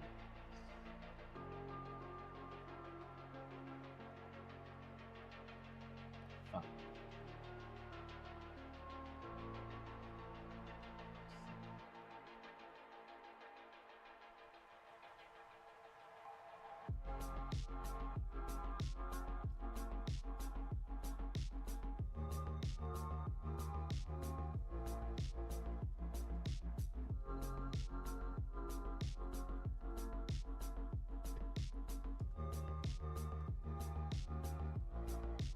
We need to finish South of Midnight. Pretty decent game.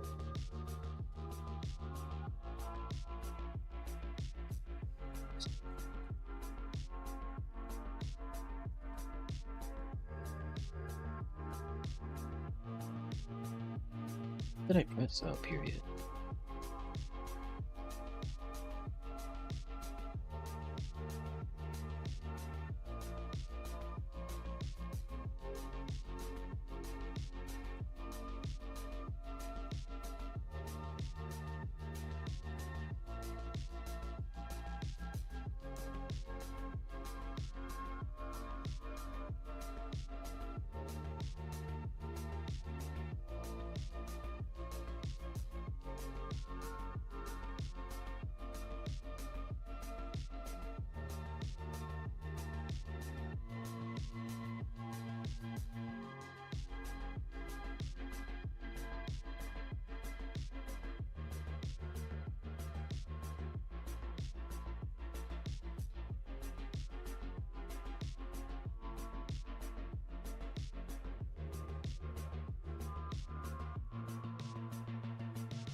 is equals 0.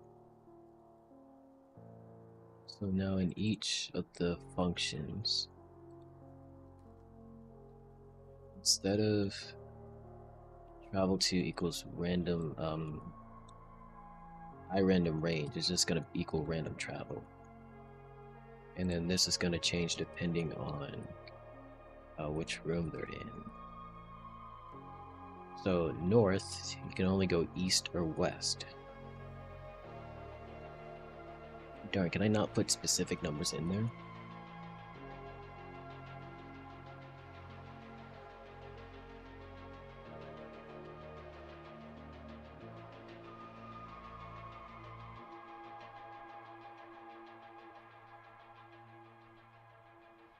I'm gonna have to.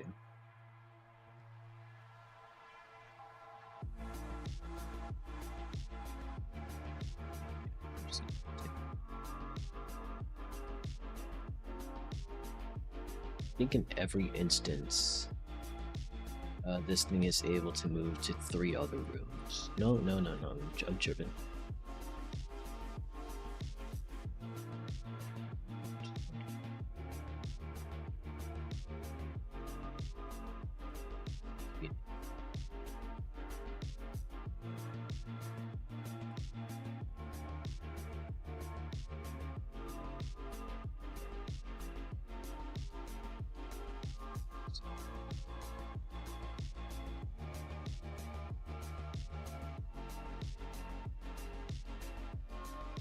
I feel like this is very convoluted. I shouldn't be worrying about that right now. Oh, you saw my YouTube video on South of Midnight? You changed your Twitch handle? But yeah, thanks for supporting the YouTube. It's actually been pretty fun. Yeah, I feel like South of Midnight is a very casually good game, and I think that's the best way to explain it.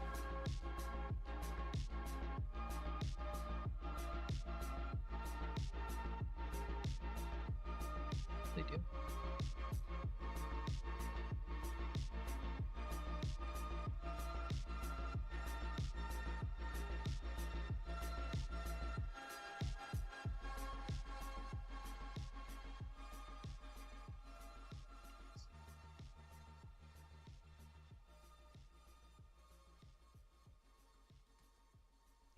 This is definitely some spaghetti code. Some type of ramen noodles is happening right now as we speak. But you know what? That's completely fine.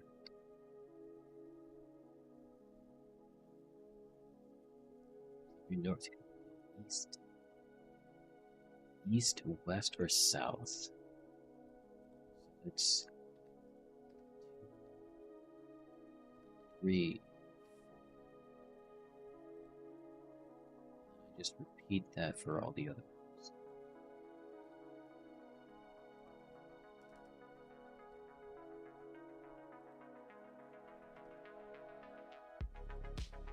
East.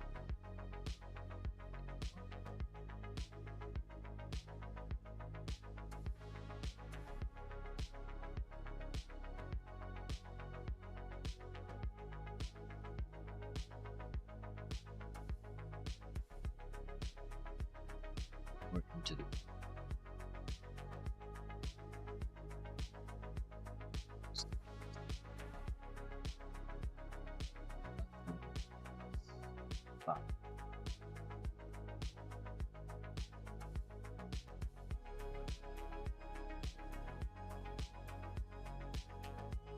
Your ads are all slightly different.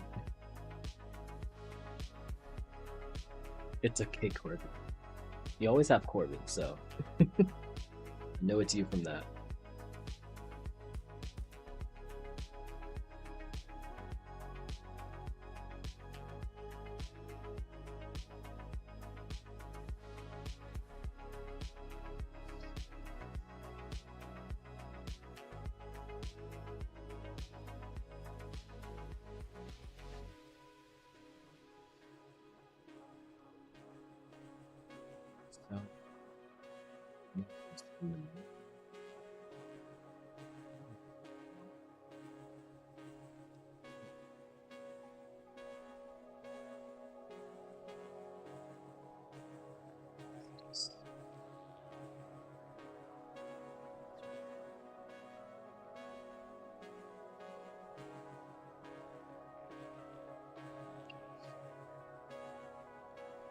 It's just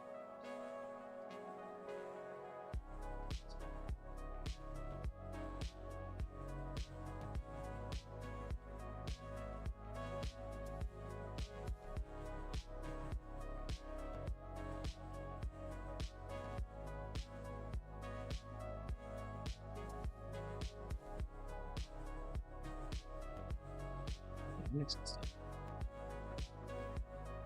Yeah, east is the right side. I always mix that up. 7.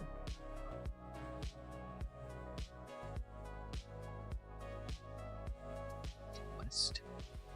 This is what I'm talking about. So you can go on the east side. You can go north.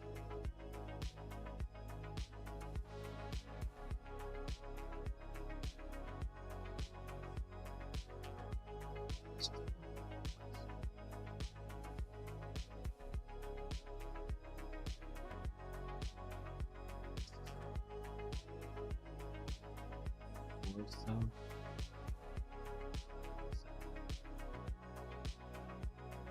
Left one. You can only go west.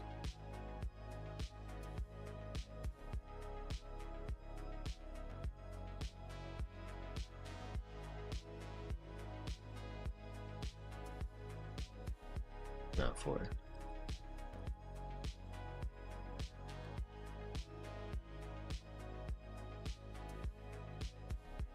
Only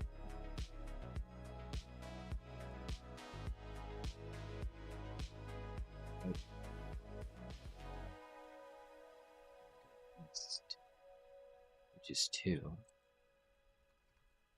Just remember for north and south, they can't go to each other. They can only go to the center hallway, which is 6. 6, yeah.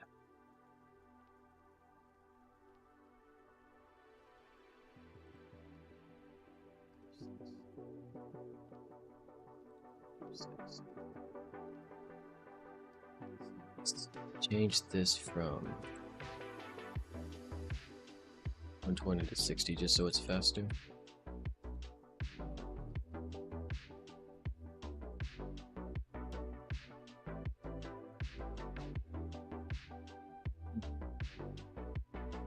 Oh, now it's just staying there because I didn't make a check for that, I don't think.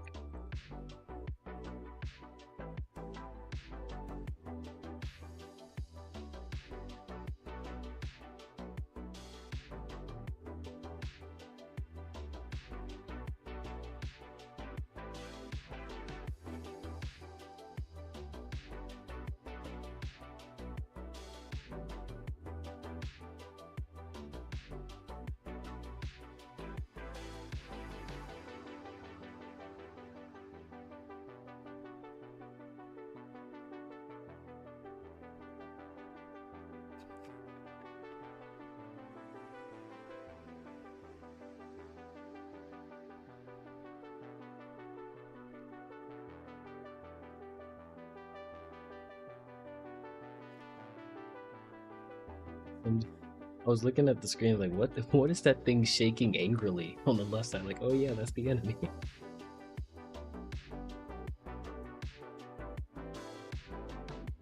So this works. It's not going to the east.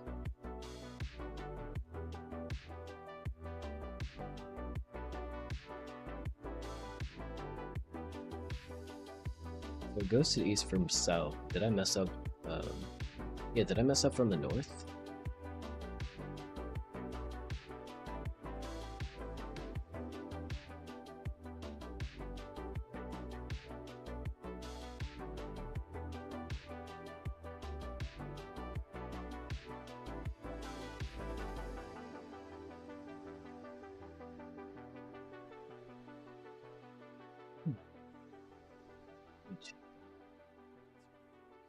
South is 6.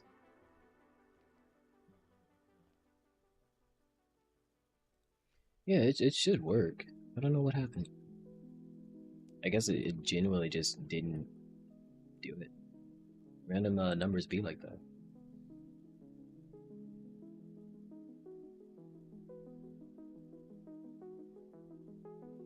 I need to do that random seed thing.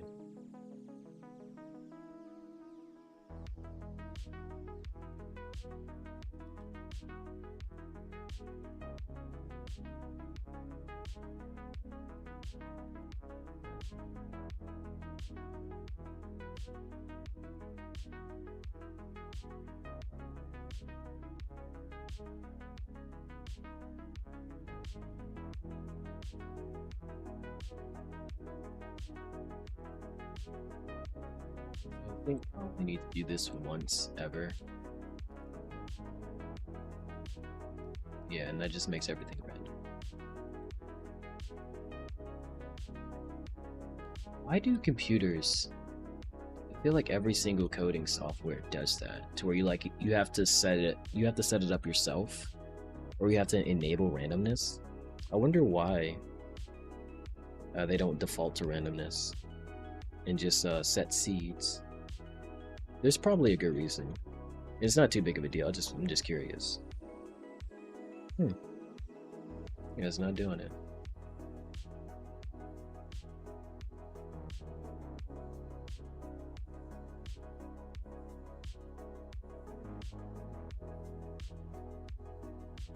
No strategy. Strategy is really to just stay in the east. To go south.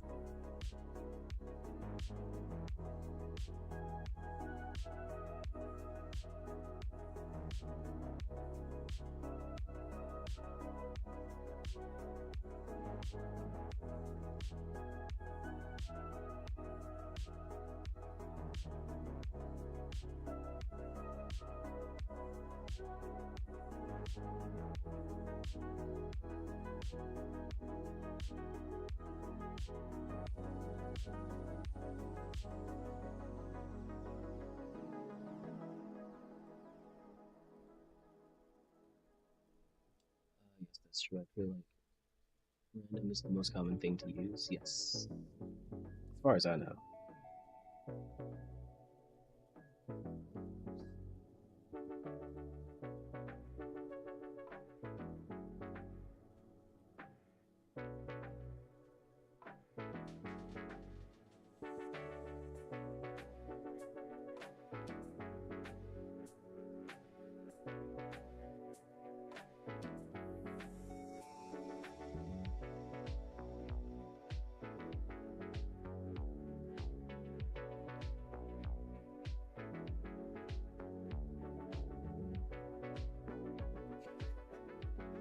Can't escape from it. So funny.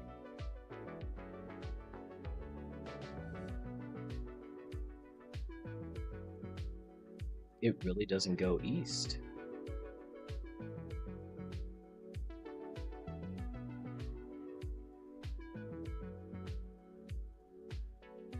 Just,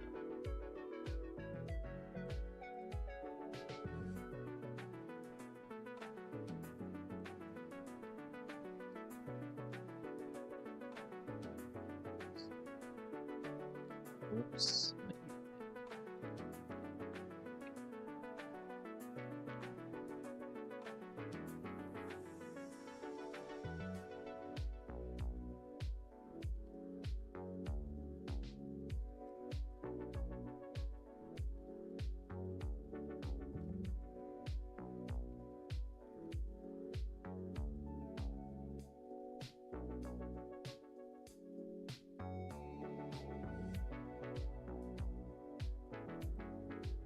It's not six.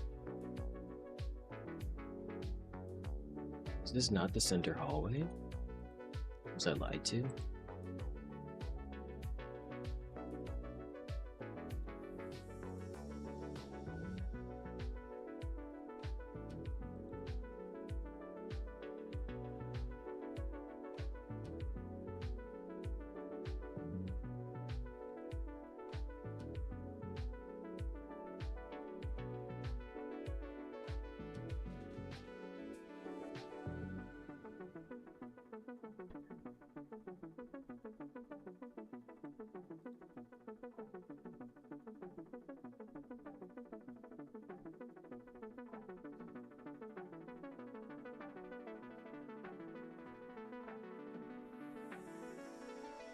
Maybe it's because it starts. Uh,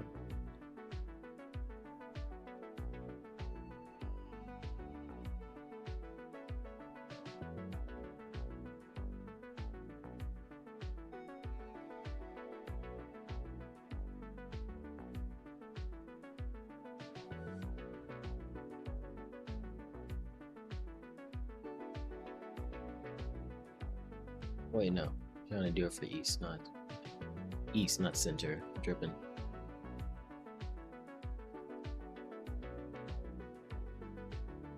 Let's do it.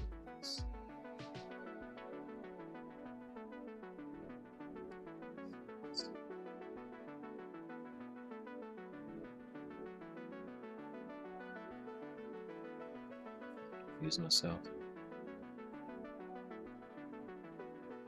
East. Two.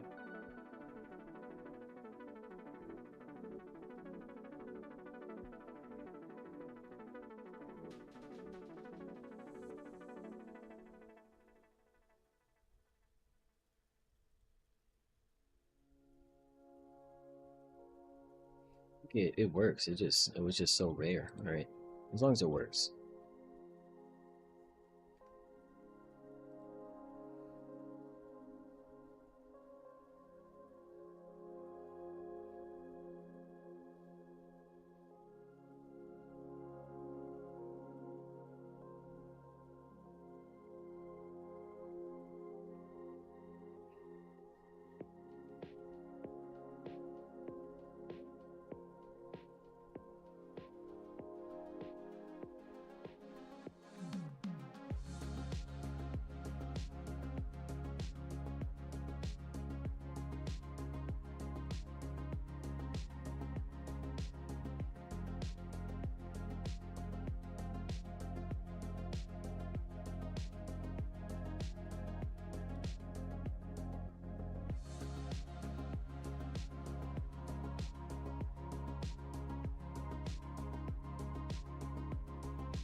I think it's 260.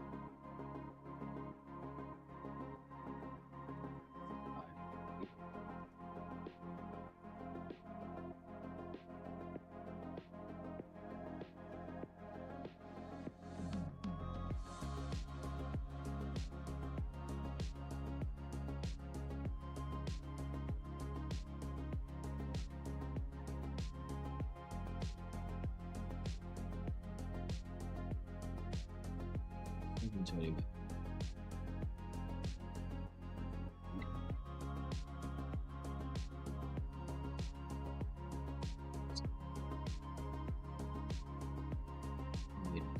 Maybe I'll just use that.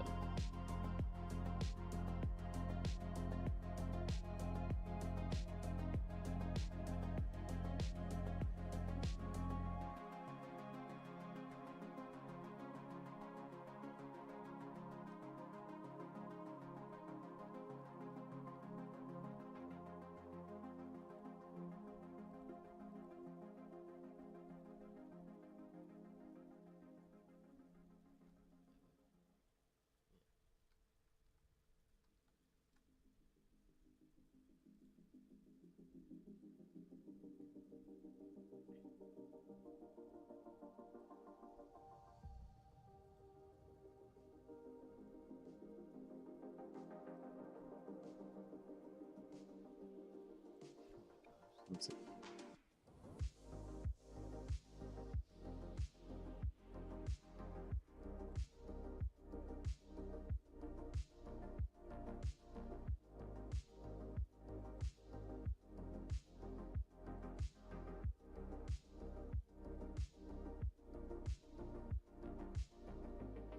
Sure.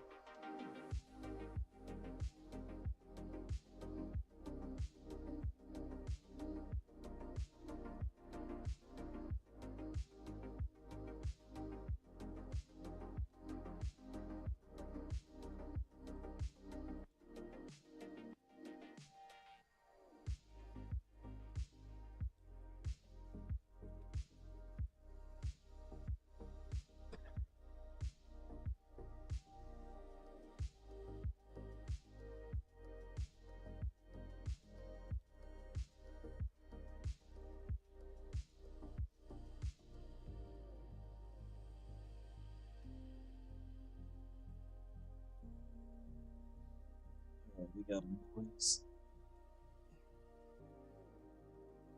GG, Snorri. Mm-hmm. We got points. GG, Snorri. Mm-hmm.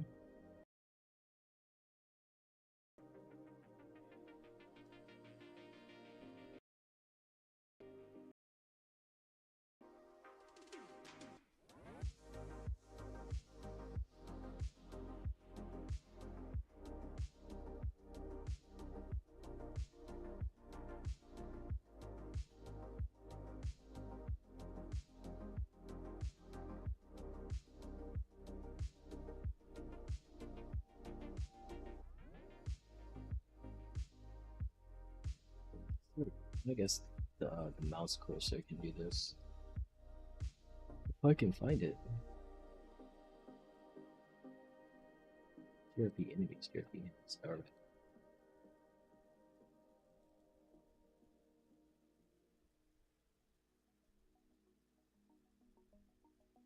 I guess the player object has been.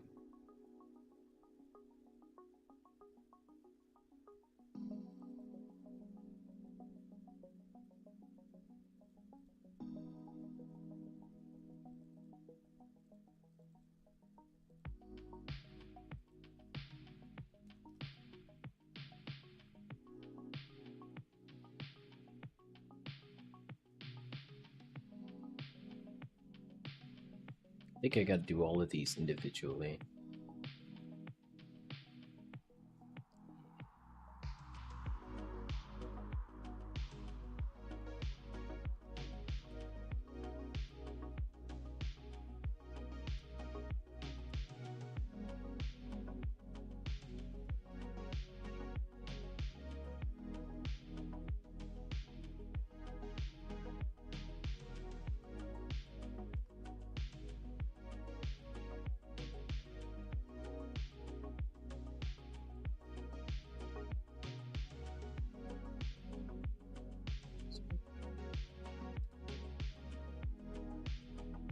BJ entity.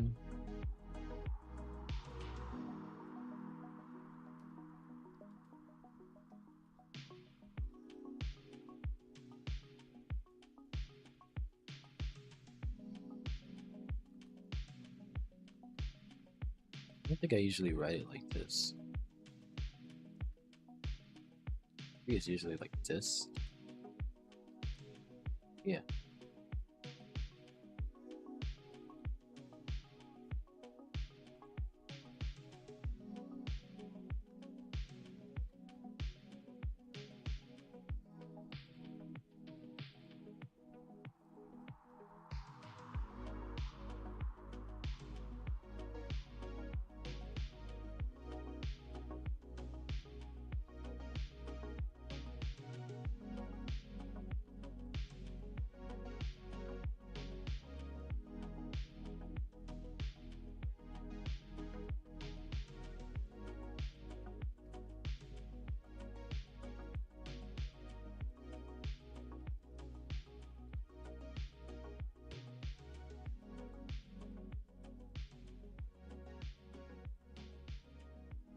Oops.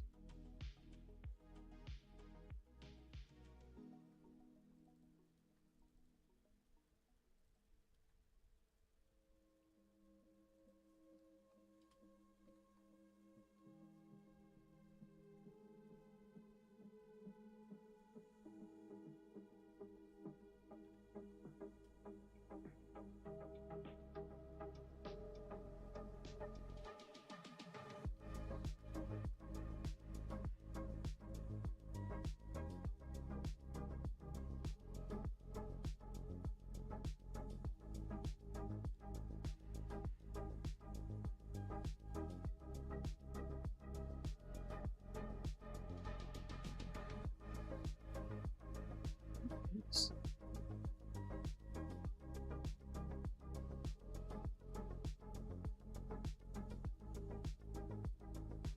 True amp. What the heck?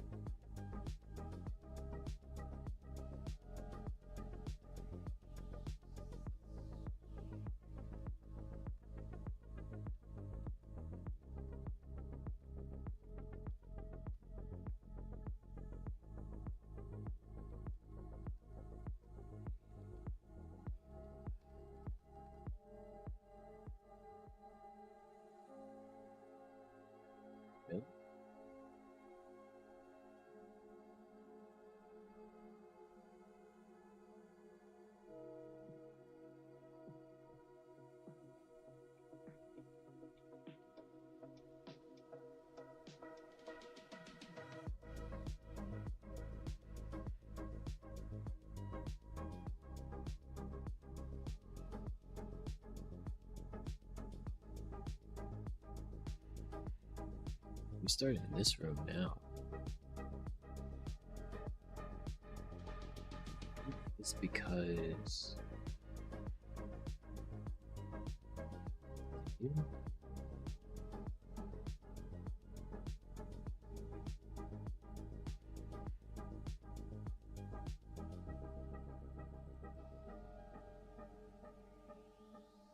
Thing starts off as false.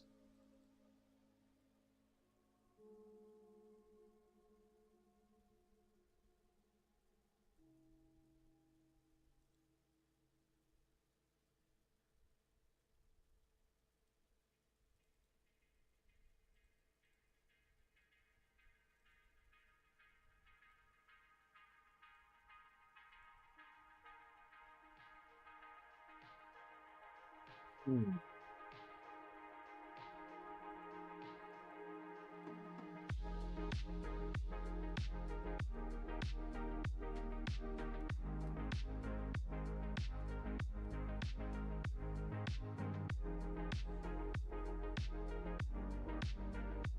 Oh, yeah, it's actually so.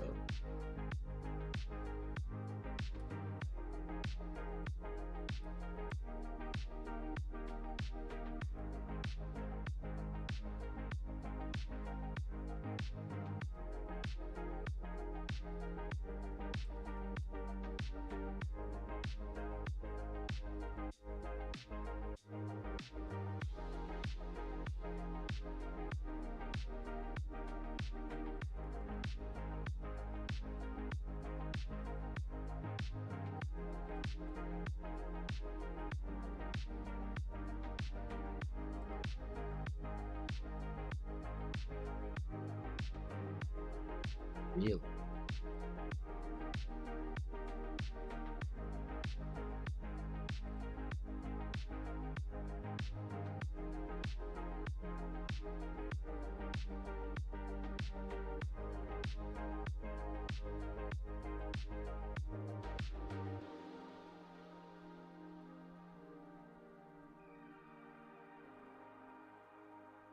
I guess it's because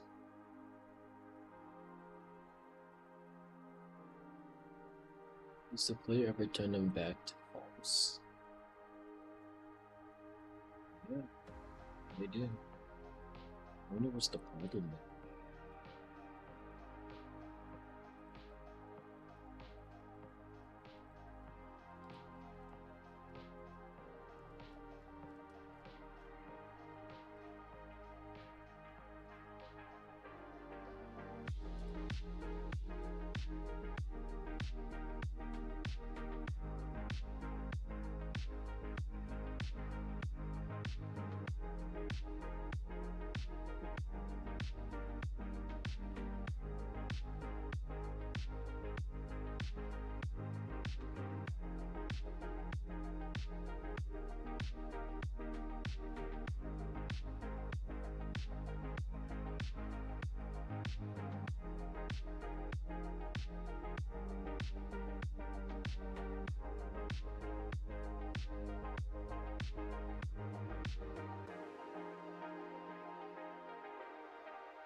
I might get some more tea in a second.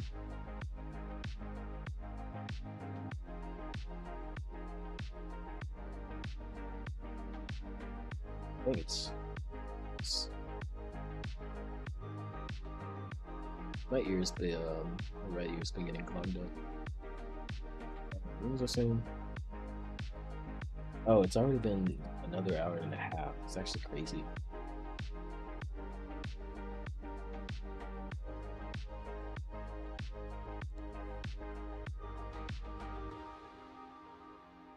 One person has an injury.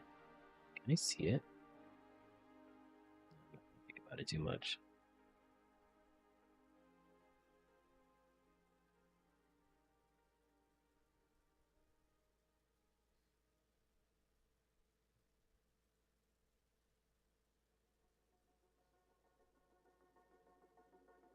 That was just that one game.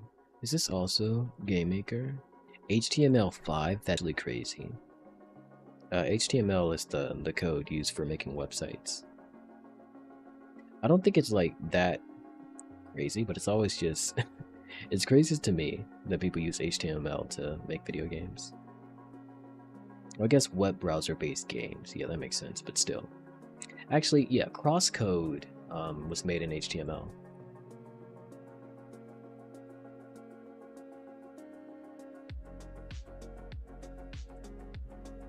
Thinking of watching some YouTube videos.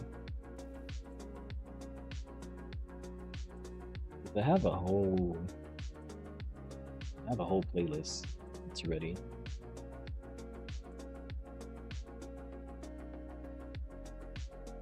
What's up, guys? No, Sam does arts. Let me see how this works.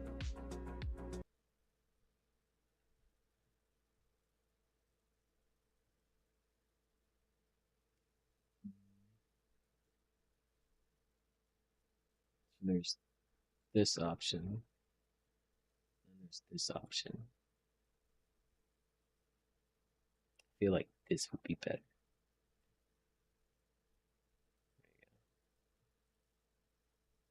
Let's watch this together real quick.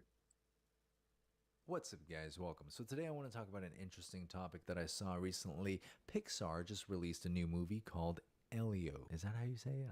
I don't know. But this movie here is making headlines not because of how good it is, but because it had the worst box office opening ever for a Pixar film. So naturally, as an artist, I'm very interested in the animation industry and what's going on here, so I wanted to dive into this a little bit more. Now, one of the consensus here is that it's a marketing related issue, and I would partially agree with this because I personally didn't see one single ad. Someone said didn't even know it was out. Where's the marketing? But like I said, I feel like that's only a part of it, and here's where the tea gets a little bit warmer. This movie looks like it was made for Disney Plus, and can Pixar stop using whatever this animation is? Which is of course in reference to the character design and art style used in this movie. Someone said Nemo, WALL-E, Toy Story, and Brave all resonated with all audiences because they were more mature in their storytelling and the design. Not for real, I'm so tired of this bean mouth shit. Tired of beam mouth, Play-Doh, Gumby body animation, regardless of what story is told. What the F happened to Pixar's art style, bro? People are tired of this art style. It's lazy, ugly, and devoid of cultural differences between humans. Someone said, I'm so glad this PowerPoint art style will end with this movie. Zero sauce. This was a really funny response to the original post that just says, Grubhub perks give you deals on the food you love, which is in reference to a very ugly Grubhub ad, which is titled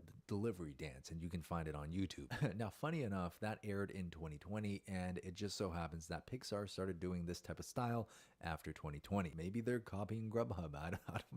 Here's a response to that saying, I hate the Steven Universe type style. And on the left, you see 3 movies. Elio, Generally Luca, don't and Turning Red. understand And what's honestly, so yeah, they do have a upsetting very about similar type of art style that I personally the do beam not mouth find appealing style. either. But on the contrary, I do think it looks pretty good in I the think 2D it's animation form. The specifically art how style is overdone it is, buns. but Somebody said, don't even think actually advertising this film would have saved it. The kind of deals that make you boogie. And there's a little clip from the Grubhub ad that people are comparing this movie style to. He looks like he'd fit perfectly in a modern Pixar movie, and I don't know if I should be saddened or humored or both by this fact. Someone said stop hating on the bean mouth. We love the bean mouth. But you know the problem with that is I think a lot of these bean mouth characters really work because they are 2D animations. And you probably see this with live action Disney remakes too, but with 2D animations, you can get away with more fun and quirky and spontaneous feeling character designs and story arcs. And that's a big reason why these types of designs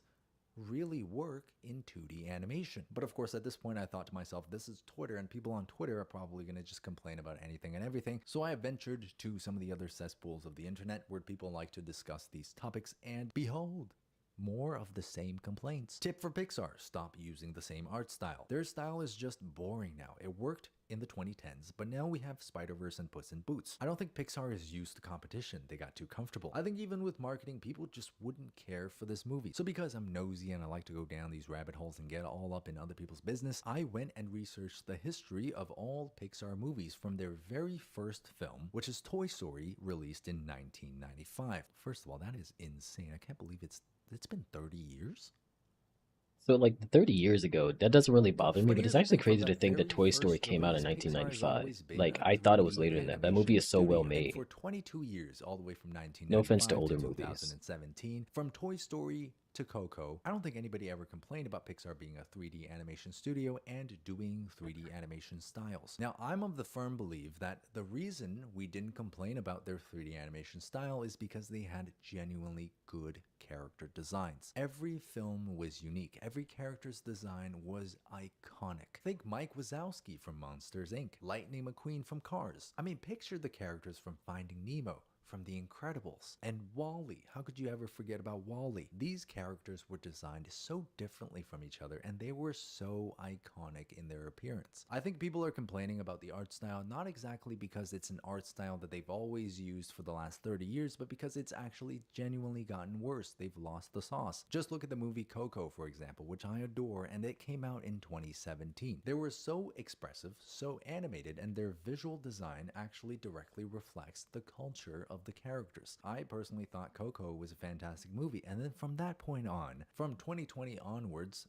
no pun intended, Pixar gave us the movie Onward. They gave us Soul, they gave us Turning Red, Lightyear, Elemental, and Inside Out 2. And now just most recently, we're getting Elio. Now within those movies that I've just listed, I think the new Pixar style that people are complaining about nowadays began with Luca in 2021, and they kept it going with Turning Red in 2022, and this specific style is what people are responding really negatively to. And I can't blame people for feeling this way, because when I saw the trailers for Luca, for Turning Red, and for Elio, I was just completely not enticed. Someone said, I know it's a kid's movie, but man, even by those standards, it looks too babyish animation-wise. The animation looks unappealing, and unappealing is the perfect word for it, because visually there is just nothing there for us to latch onto, especially as adults. And one could argue that this is supposed to be a kids movie, so why do we care about it? But what I've noticed, especially with animated films, is that a really good classic animation doesn't just entertain kids.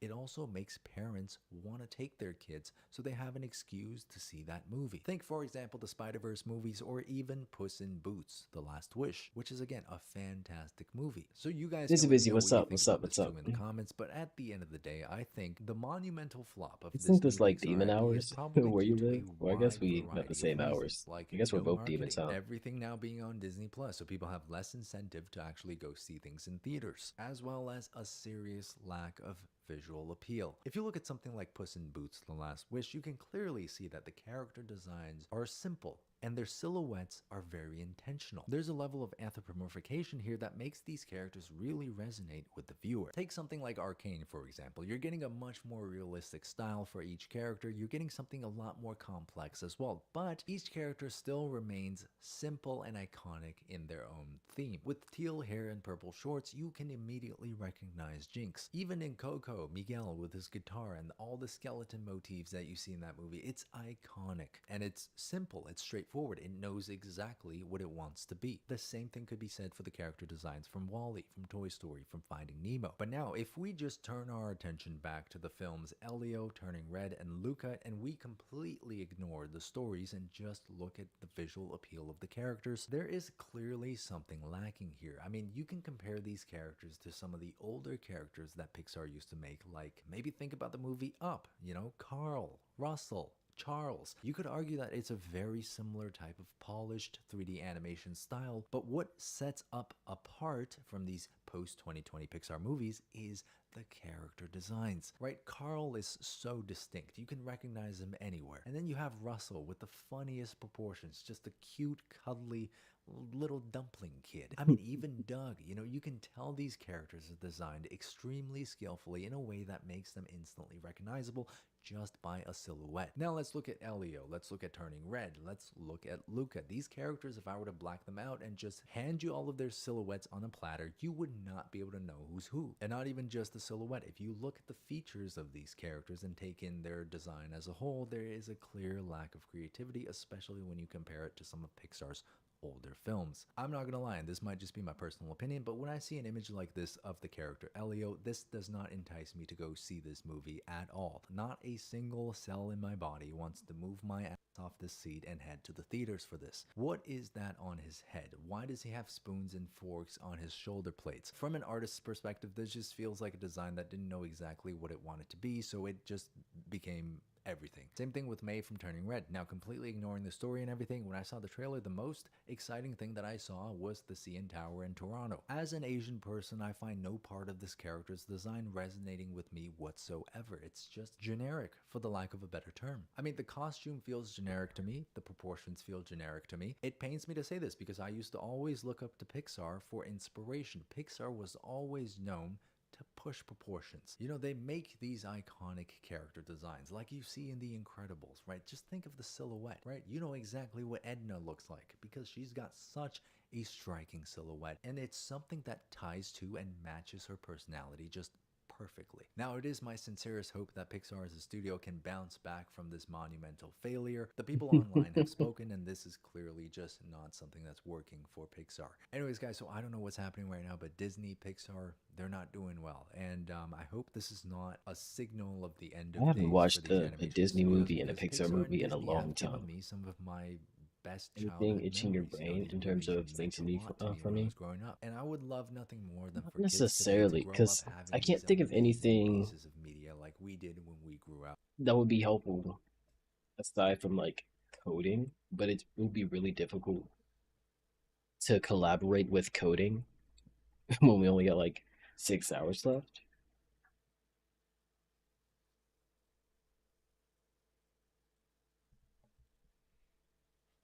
So I'm really just I've just been like putting things together because I have an idea of what I want the gameplay to be.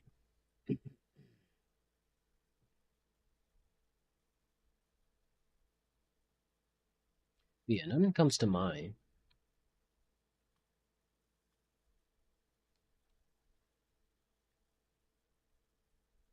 Whatever we don't finish, we still gotta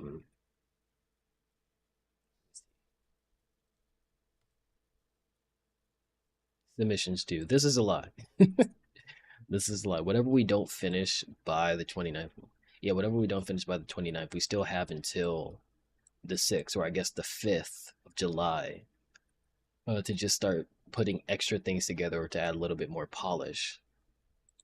Because I think whoever the winner is decided by what's turned in on the 29th. But if we want to show a bit more for their live stream, then we can still do that. So even this deadline is not set in stone.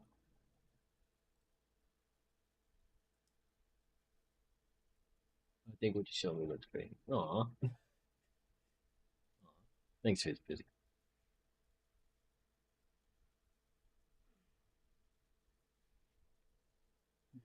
Yeah, I'm just trying to code this gameplay loop while watching some YouTube videos.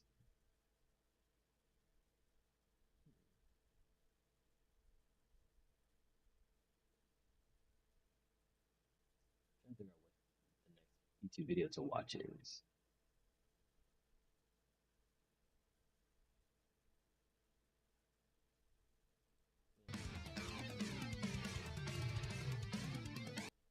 Since I am only poking fun. Okay.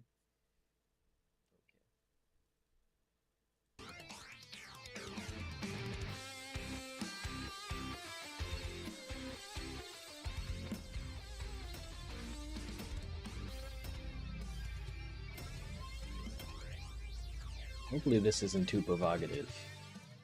Oh no, you roped Kevin Smith into this. Reading. Sinning iconic things for the sake of padding the sin count. Stormtroopers with infamous bad aim somehow managed to actually kill enough rebel soldiers here to take over the ship. This is a myth that really needs to die. Stormtroopers are actually very Kind well of difficult trained and because are the comprised of really great marksmen. the This video scene has its here own is proof of that, captions, and if I you're put ignoring it captions on top because of that, then it looks weird. memes. They survived this. Okay, but you just sinned the stormtroopers for having bad aim, right? I would have agreed with this sin, but you just had to contradict yourself. Darth Vader could choke fools just by using a hand gesture. We learned that later on in this very movie. So why is he getting all touch me in the morning with this rebel scum, man? Vader's got to get that close to a guy who's committed his life to overthrowing the government. You get that close, homie can grab Vader's lightsaber and kill the Sith out of Mr. Suddenly Touchy-Feely. Yo, Vader, choke that chicken from across the room, bro. First of all, not so Silent Bob. Second, the Jedi and Sith don't always use the Force to do things. The Force choke scene was Vader, and the movie, demonstrating that his Ancient religion wasn't just a religion. In this scene, the film is trying to show what a powerful and imposing figure Anakin really is. I'm not getting in bed. Didn't Vader tell these fools he wanted passengers alive? These are droids. They aren't alive in the first place, and any Back to damage to them can be fixed. Hold your fire. There's no life forms. Unless this is the first day that droids were released to an unsuspecting buying public, everyone in the galaxy knows about droids and their capabilities, but they just let the escape pod go because of no life forms. They don't even want to shoot the thing down just to be safe, man. These guys are the biggest fuck-ups in all the Star Wars movies. Building on the previous sin, the droids aren't alive, so when they scanned the pod for life forms, they didn't get a reading. Kevin, you're aware that they're actually looking for Leia, or whichever rebel has the stolen Death Star plans, right? So why the would they be concerned about droids in this instance? And if you think these guys are the biggest fuck-ups in all the Star Wars movies, you haven't met Jar Jar Binks. They must have short-circuited. Oh, right. You're right. That stupid assumption is the most likely reason for an escape pod to jettison from a recently captured rebel ship under siege. Jesus. They just scanned the ship and recognized that there were no life forms on the pod. They are looking for Leia or any other rebels that have stolen the Death Star plans. Even if you want to assume that the Empire should have expected the rebels to give those plans to droids, this is happening over Tatooine, a bum planet that no one cares about. Who would the droids give those plans to? An escape pod was jettisoned during the fighting, but no life forms were aboard. You mean an escape pod? Like one escape pod? Why did the other guy say, There goes another one. which implies more than one? So you nor Silent Bob understood this? Why the hell do you guys get to make millions of dollars while I'm stuck e-begging for Patreon donors? Anyway, if you were using your frontal lobe, you'd have realized that this guy says an escape pod. He is implying that there were other escape pods. When the officers scanned the pod with R2-D2 and C-3PO, they determined that this one didn't contain any life forms, so the shooter was told to hold your fire. This bit of dialogue insinuates that they were firing on escape pods, and since one didn't have any life forms, they didn't shoot it. R2? Well, that's convenient. They spent the whole afternoon going in opposite directions and still got to the same place. Those Jawas cover some damn ground, man. So it's a sin for a movie to have conveniences? Tell me, when is any event in any movie ever not a convenience? No, seriously, tell me. Also, isn't it lucky that these things have claws that don't leave any tracks? That makes their appearance more cost-effective and unrealistic. Says this while literally showing a scene of this animal leaving tracks. Robot roll call. Hey guys, here are some things that are happening on the screen.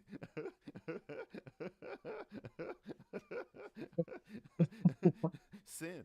Uncle Owen rejects droids immediately with a simple no, and knows exactly what C-3PO does just by looking at him, but mysteriously talks to him anyway. I'm guessing so C-3PO can persuade Uncle Owen to buy him. In that ridiculous robot roll call, Sin, you can see that C-3PO is the only droid here capable of speaking Galactic Basic, so of course Owen speaks to him.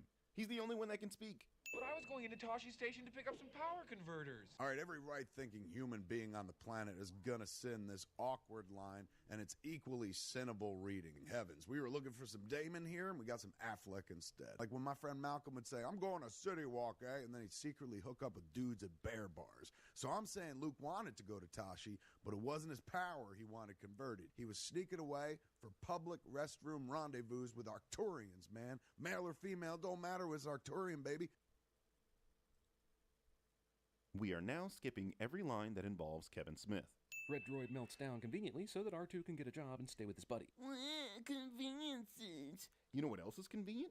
These droids landing on the exact planet Darth Vader was born on, where his son currently is. Why stop there? Why not point out that Obi-Wan is also here? You know, the guy that trained Darth Vader. So is Han Solo, another very important character in the series who, if they didn't meet here, Kylo Ren would have never been born. Do you get the goddamn point yet? This is a movie. Everything is convenient. Who is she? She's beautiful. How can you tell? It's a blue hologram full of 1970s-ness. Despite being one up until the age of 39, Jeremy has never heard of virgins. How is it this dark out with two suns? You'd think the combined power would make it look like daytime out here. They're both I at find that sunset, offensive. though. I mean, according to Alan Boss, an astrophysicist at the Carnegie Institution for Science, a circumbinary planet's sunset would look very much like the fictional Tatooine sunset. Do you guys see what I mean when I say that CinemaSins doesn't know what they're talking about? Also, suns this close together would cause wicked insanity on this planet. One sun would heat the other sun, dogs and cats living together, mass hysteria. Who the hell told you that? I hope it wasn't Kevin Smith. Kepler 16b disproves this nonsense. Also, Jeremy makes a Ghostbusters pop culture reference that isn't a sin of the film cliche. Hit the accelerator. Who's driving this thing? You or C-3PO? Jeremy actually asks this question. Now that's a name I've not heard in a long time. Obi-Wan basically half-truths his way through this entire movie. Ironic, considering you're cutting out parts of the movie to make fake sins. Take this scene, for example. You've cut out the part that's showing that he's responding to being called Obi-Wan. This obviously is a name he hasn't heard since Luke was born, which is about 19 years ago. The Force? The Force is what gives the Jedi his power. It's an energy field created by all living things. And something about midichlorians, but that's not nearly as cool as what I'm saying. I know, people hate midichlorians, but they aren't inconsistent with what Obi-Wan is saying. It surrounds us and penetrates us. The Force kind of sounds like a sex offender. Oh hey, my videos aren't filled with enough cringy sexual jokes, so here's another. Slow-ass stormtroopers only recently killed these Jawa fools. They left the Star Destroyer 1 minute after the droids, but are somehow a day and a half behind. What the f***? There was an undetermined passage of time between the droids landing on Tatooine and Vader figuring out Leia had the plans in the escape pod. This accounts for their head start. It looks like the Sand People did this all right. I've never heard of them hitting anything this big before. They didn't. But we are meant to think they did. Because Imperial stormtroopers know a ton about Tatooine and Sand People in order to frame their ass. Except they don't, which is why Obi-Wan was able to deduce that it was, in fact, stormtroopers. This is literally shown in this scene. Why do you not watch movies that you're watching? And these last points, too accurate for Sand People. Only Imperial stormtroopers are so precise.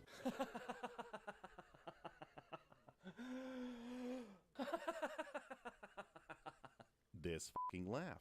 Oh, I see the Death Star has branded their truth serum robot, so that all visitors know this isn't some knockoff Death Star shit here. Hey, look at that, an actual cinema sin. I'd remove a sin here if it didn't take you 8 minutes to do what you're advertised to do. You will never find a more wretched hive of scum and villainy. Hate this game. Except Gary, Or Indiana. hate this map. You take that back. Michael and Janet Jackson were born in Gary, Indiana. Ew, you got some obvious Phantom Menace in my Did new you say hope. something about Considering Gary, these were- Indiana? Villainy. You will never find a more wretched hive of scum and villainy. Except Gary, Indiana, of course. You take that back. Michael and Janet Jackson were born in Gary, Indiana. Ew, So was Ryan you got Cooper. some obvious Phantom Menace in my new hope. Considering these revisions were made before Episode 1, what you mean is you've got some 90s George Lucas in your Phantom Menace. This iconic tavern scene does not contain an alien lap dance. You gotta love the classic lap dance sins that Jeremy likes to pretend never happened in his recent quest to become woke. Just like on Twitter, these things will always come back to bite you in the mangina. That's basist. Primary ignition.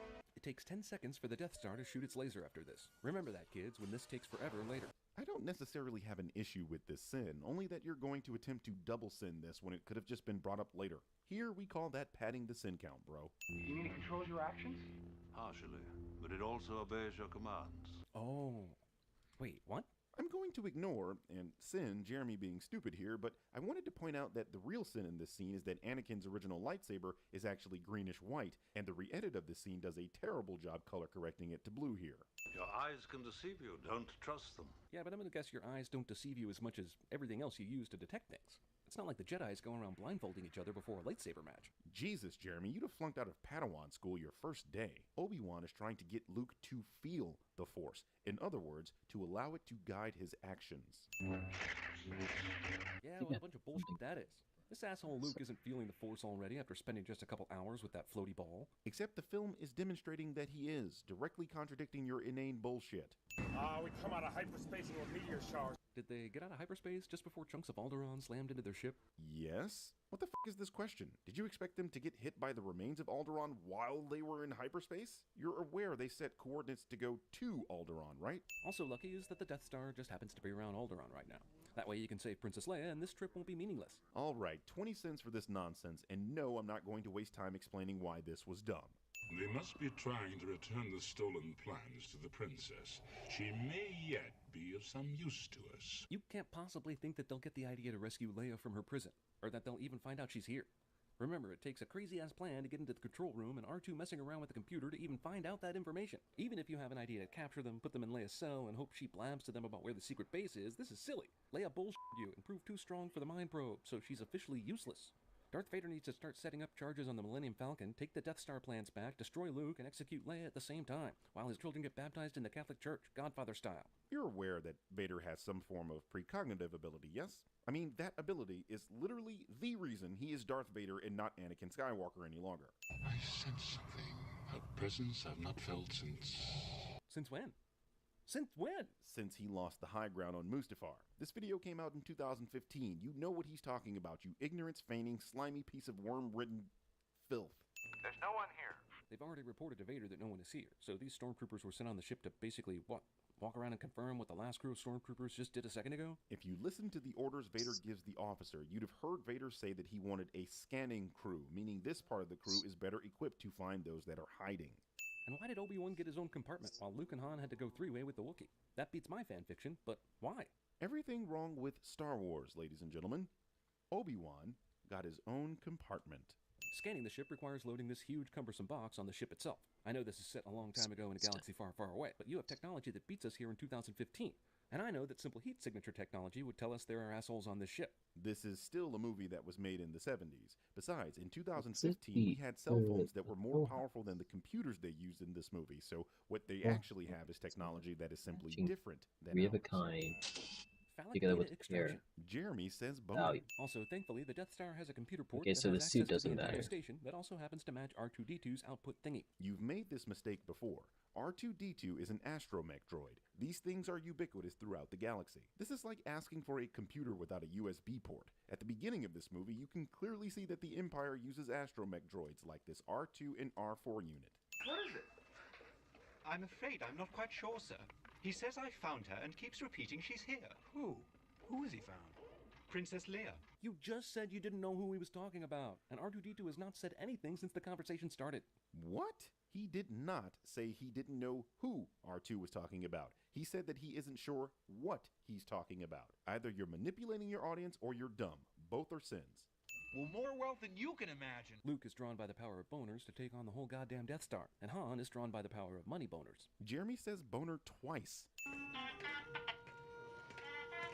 There is no way the Empire created something so innocent and jovial. You're right. They didn't. The mouse droid was created by Rebaxon. You'd be surprised how much of the equipment the Empire uses isn't actually made by them. There's something alive in here. The Empire just recently threw a live swimming creature into this garbage disposal, just before our heroes jumped down in it. Because how else would it have survived the numerous amounts of compacting unless it's Gumby or some shit? As I always explain to you, questions have answers. You cannot say something is wrong or bad simply because you cannot explain it.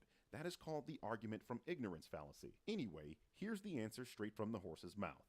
But then there's some kind of creature living in this thing with them who, can kill them. And then on top of that, it's a crusher that crushes garbage and it'll crush them all. How am I going to get Luke free from this monster? And you have lots of choices, and obviously the easiest one is to have a hand shoot it and let it go of them and go away, but that isn't much fun. So when you get in there and you know where things are going, then when the walls start to close, the Ninoga runs away and hides in a little space that protects him from the walls. As an aside, I think tracking down the audio commentary for this film is worth a Patreon donation or two, wouldn't you say? No? Okay. How does Luke get swallowed whole by the shallow water this creature is in? Asks a question while literally showing the answer. CinemaSins, ladies and gentlemen. Okay, at this point, Luke is dead. That dude drowned. He comes from a desert planet with virtually no water, and no practice with water. He's out of his element. I'm totally fine with your line of reasoning, even though I'm sure simply holding your breath underwater is a universal human ability. What I have a problem with is the fact that you didn't apply this same logic to Rey in The Last Jedi. If you strike me down, I shall become more powerful than you can possibly imagine. Basically, I'll be able to occasionally talk to Luke through ghost power. So there. Being an immortal Force ghost that can train an untold number of Jedi for eternity says, suck my lightsaber. Here's a blanket, Luke. Wouldn't want you to catch cold or some shit. Catch cold? The f*** is that? They're tracking us. Not this ship, sister. Well, your male confidence certainly is convincing. Your male confidence? The f*** is that? An analysis of the plans provided by Princess Leia. Princess Leia. This coming from the guy that pronounces Mosasaurus as Mosasaurus. I agree, Stan, but what's your real purpose here? I just wanted to say that you're no better because you pronounce the Malaysian language as Malay.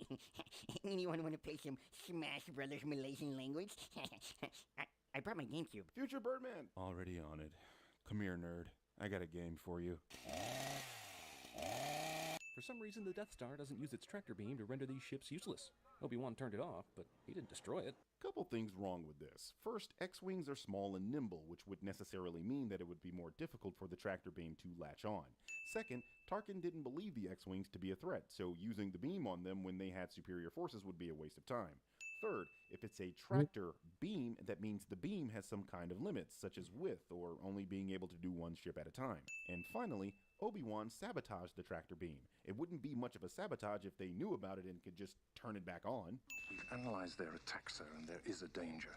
Should I have your ship standing by? Or maybe get some of our ship's information over the one weakness this entire space station has, so that a direct hit doesn't destroy us. The exhaust port / Kyber weakness isn't something the Empire knows about, let alone considers a weakness. This plot point is the entire point of this movie! Use the Force, Luke. Your targeting computer is a piece of dog shit, Luke. Oh hey, we've gotten to the part of the CinemaSins video where they couldn't find an actual sin, so they're just saying random bullshit over an iconic scene and hitting the ding sound so it seems like they have a point. How come Chewbacca doesn't get a medal, man? He was in the Falcon too. He helped take out Vader and save Luke's ass. And look, he even yells about it. At this point he goes like, where's my medal? Shut up, Kevin. Hey Jeremy, pro tip, never have someone in your videos that names their kids after comic book characters. You can be sure that they're going to say a lot of bullshit. Try not. Do. Or do not. There is no try.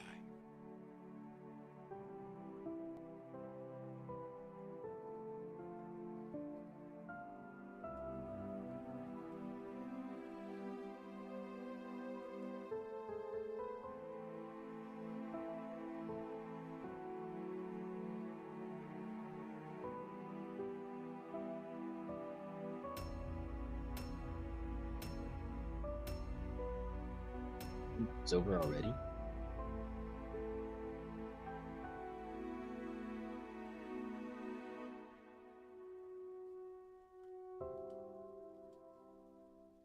All right, let's do this one last time. My name is I was bitten by the urge to send CinemaSins, and for the past 2 years, I've been the one and only Birdman. Oh, and 15 cents for even thinking of sending this movie. Hey, that's how the last movie started. Says the guy that begins every video like this.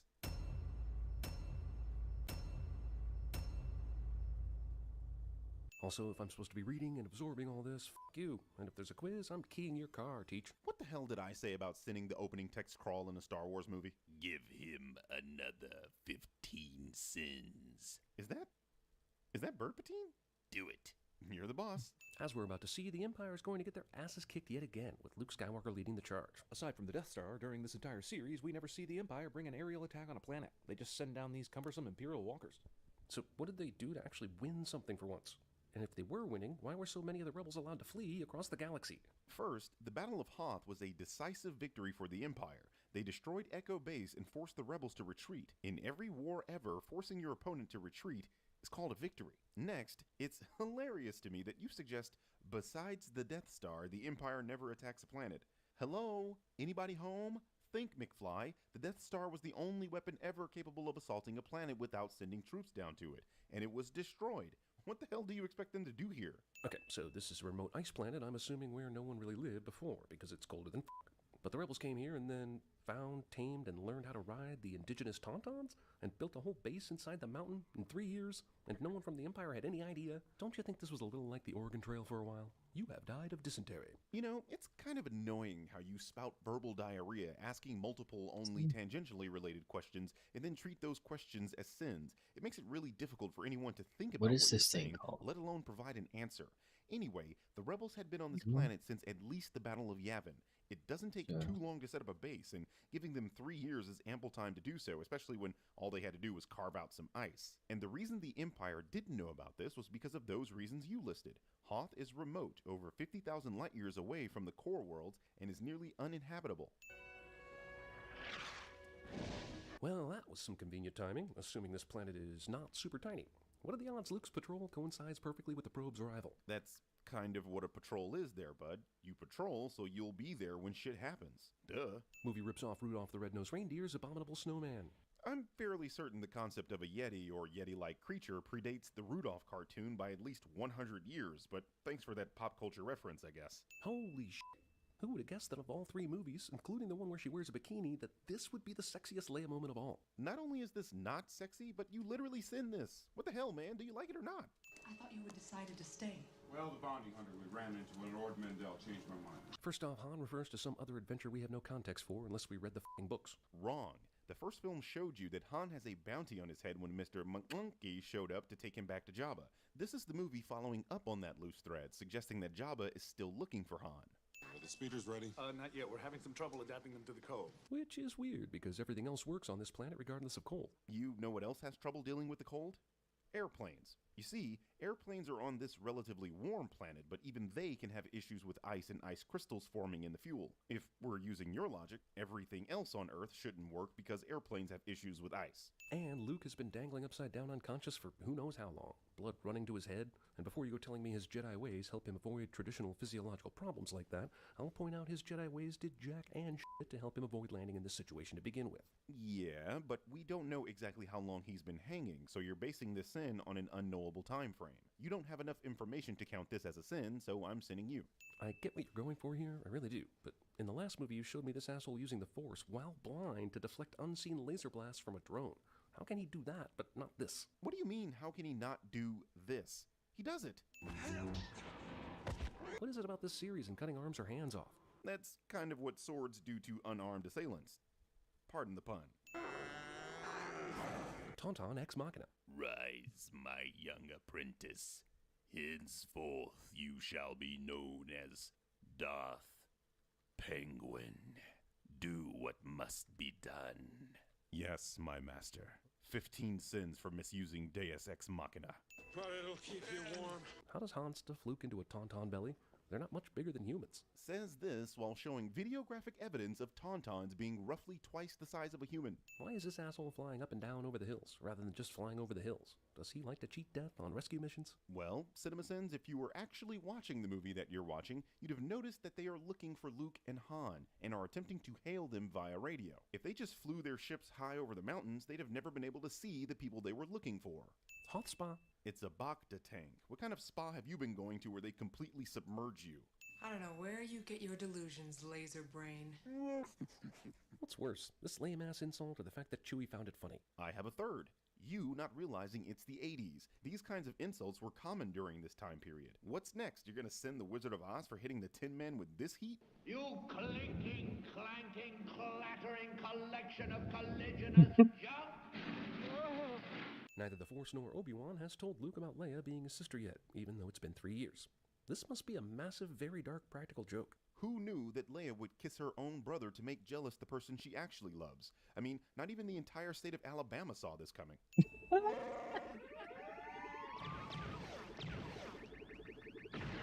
Can we all at least agree that in this one instance Han shot second? Jeremy makes a pop culture reference that isn't a sin of the film cliche. That is the system. And I'm Trying to think sure about these last 2 Skywalker puzzles. Set your course for the Hoth system. Look, if you're sure, as you say, why did it take a drone report and a photograph for you to figure out Skywalker's location? Because those 2 things are the reasons why he's sure? How the hell do you not realize you are answering yourself? Sir, rebel ships are coming into our sector. Good. Our first catch of the day. After one small ship beat the Death Star, ignorance and confidence are the same thing. But we know the Death Star was beaten due to a flaw in its design in a large prior battle that earned the Rebels the plans to that design flaw, not because all it takes is a small ship. Remember, the Rebels are about to get their asses handed to them here. So you can land these things outside the energy shield, but you can't get some quick fighters down here to perform an aerial assault? Look, these things are awesome in many ways, but that doesn't mean they make sense. Besides, how are these things not using tracks like tanks to move?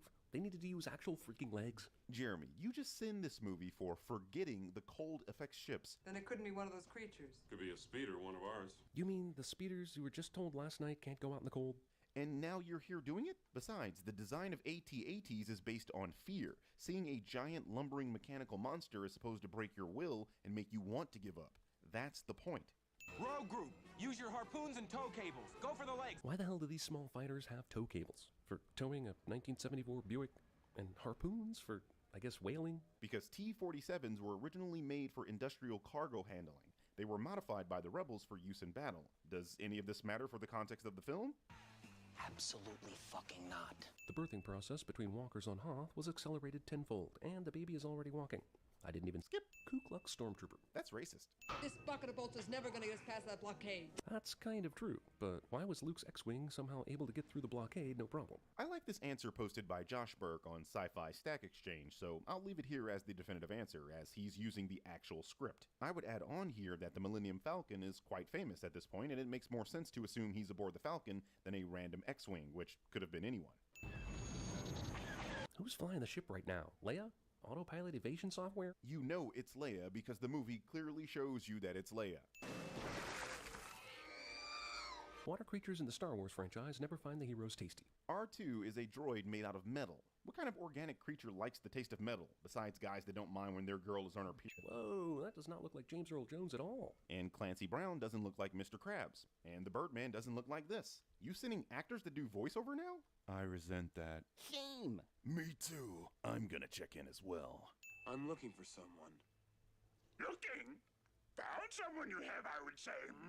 Tonight on Unsolved Mysteries, we'll try to figure out where Yoda's sense of humor went after this one scene in The Empire Strikes Back. Considering Yoda's sense of humor is on full display throughout this entire movie, this is one of those throwaway filler sins CinemaSins includes to pad the sin count and include iconic or interesting scenes. Luke's dinner consists of Cheetos, blocks that look like cheese, some sort of white candy or pills, hush puppies, and strips of drywall. Jeremy's sins consist of pointing things out on the screen, manipulating scenes, lying, bad jokes, an occasional actual sin, and a million questions. In fact, this series should be called Cinema Questions.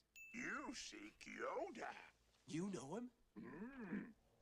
Take it to him, I will. Just like Obi-Wan, Yoda initially What pretends kind of not interview to be the did person I he have actually yesterday? is, mostly just to f with the audience. I mean, Luke. I mean, it was Yoda just a is basic teaching Luke interview. patience here. Energy. It Patience was is just a key basic trait of interview the at a Jedi. cafe. It's something Luke fails at, resulting in him losing a hand to Vader.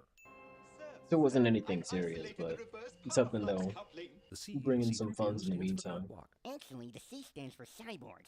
Besides, what exactly would 3PO be blocking the cock from? No, seriously, I don't understand the meaning of that phrase. I have no doubt this boy is the offspring of Anakin Skywalker. Which is a weird thing to say to Anakin Skywalker. The Emperor here is suggesting that Luke is the son of the person you no longer are. The entire conflict of Return of the Jedi revolves around Vader struggling with this. Also, didn't the very fact that his name is Luke Skywalker tip you off? You can't seriously expect us to believe that after Luke destroyed the Death Star, the Empire didn't hear what the hell his name was. What? Who the hell is just name-dropping Luke in the Rebel Alliance? That's like the antithesis of being covert, Jeremy. Jesus. You'd be a terrible rebel, dropping dimes faster than Tekashi 6ix9ine. I cannot teach him. The boy has no patience. Yoda talks about Luke to a ghost in front of Luke, and this is his way of revealing himself to actually be Yoda. I'm trying to figure out how the hell is this supposed to be a sin? You just said what's happening on the screen. It's like, we know. We know. We were watching. We were watching when that happened. You are reckless. So was I, if you remember. Obi-Wan is basically Jedi Ghost lawyer here. Jeremy likes to make lame jokes when he should be paying attention to this extremely important character building moment. He is too old. Is Yoda cranky? Does he not really want to train Luke? Why the 100 excuses thing? I know we're building tension for the audience. I mean Luke, but other than that, why is he so resistant? This movie is basically saying Ghost Obi-Wan is wiser than 800-year-old Yoda, which is just f***ing stupid. Or the movie is suggesting that, just like with Anakin, Yoda is apprehensive about teaching older, brash, and impatient students the ways of the Force, lest they end up like Vader. It's actually Obi-Wan that's the stupid one in this case, considering how all the Jedi Masters tried with Anakin and he still ended up evil anyway. Right under Obi-Wan's nose. A Jedi uses the Force for knowledge and defense, never for attack. But tell me why I can't. No, there is no why. Jedi Master gets frustrated with obvious questions. I thought you assholes were supposed to be at peace with everything, even annoying trainees. Yoda is damn near 900 years old. He doesn't have time for silly questions from hopped up punks that want to be a Jedi in their 20s. Seen it all, he has. Place. It's just about the team. Right. The dark side of the Force. A domain of evil it is. There's a domain of evil sitting around just being evil in the Dagobah system? What the f*** for? As was explained in A New Hope, the Force is a field that penetrates all things, and this includes planets. Here on Dagobah, the negative aspects of the Force have congregated, just as the positive side of the Force manifests on Ahch-To. Dagobah's connection with the Force is one of the main reasons Qui-Gon recommends it to Yoda, along with its swamp-like nature, which Yoda is very fond of.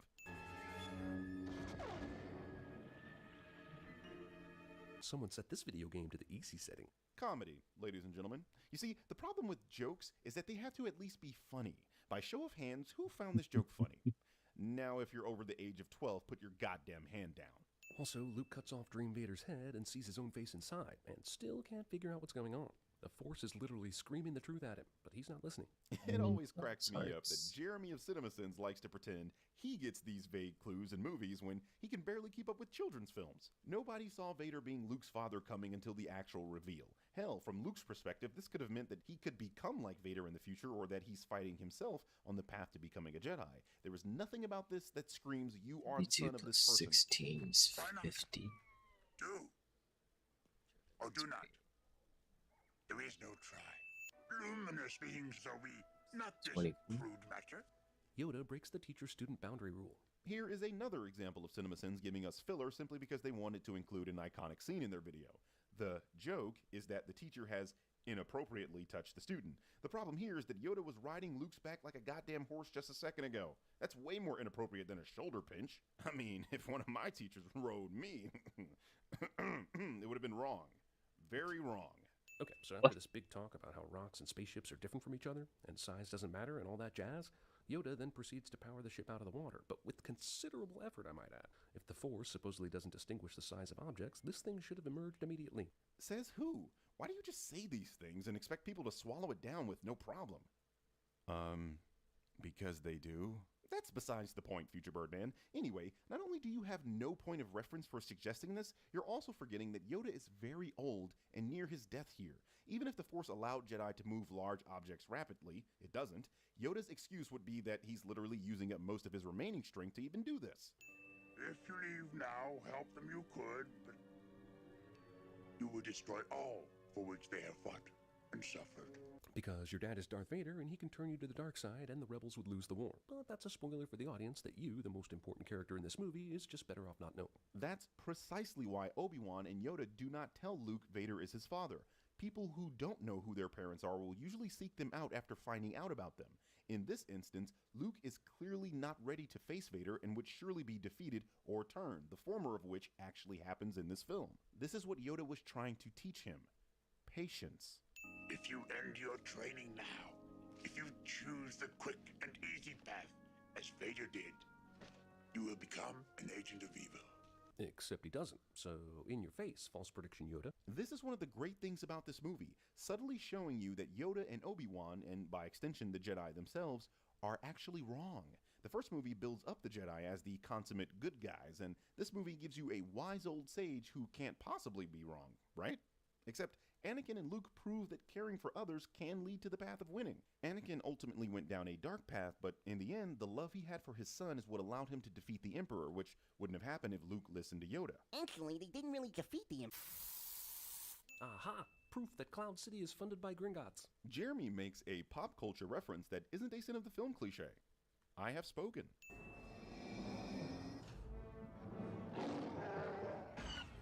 I'm surprised Vader didn't shoot Han first.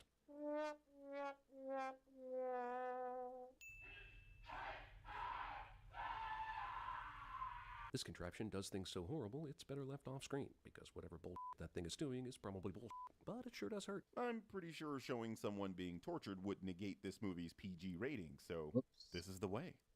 Oh my! What have you done? I'm backwards, you flea-bitten furball! You know, C-3PO was kind of an annoying character in the first movie, but lovably so. In Empire, he's a whiny know-it-all who's actually kind of mean. I've been saying this for a while now, but you could substitute Jeremy for C-3PO and not notice a thing. For example, you know Jeremy was kind of an annoying character in the first couple of videos, but lovably so. These days, he's a whiny know-it-all who's actually kind of mean. What the f***? Is David Copperfield pushing that thing? Why are you pretending you didn't see this technology in the first movie? Also, like any hero in any adventure, Luke ignores his friend's warning that it's all a trap, because the power of space boners is stronger. Jeremy says boner. Maybe I should put it on the top reference to left. Luke and his sister. That shit is weak. Obi-Wan has taught you well. Why does Vader assume that Obi-Wan taught Luke? And we know that Luke doesn't quite have a hold of his thoughts and his emotions yet, so how does Yoda not pop into Darth Vader's head? And if dead Obi-Wan could have done the training, why did Luke even have to go to the Dagobah system? What? Did you just forget that Obi-Wan was with Luke when he died in the last movie? Vader doesn't even know Yoda is still alive. What the hell kind of question is this? There goes another limb. No one just gets stabbed by a lightsaber in this series, do they? You made this video in 2015, so you know damn well that people get stabbed in this series. Maul stabbing Qui-Gon? Sidious stabbing, what's his name? He told me you killed him. No. I am your father. We're gonna get a supreme bullshit explanation for this discrepancy, aren't we? Jeremy, just send this scene. Search your feelings. You know it to be true.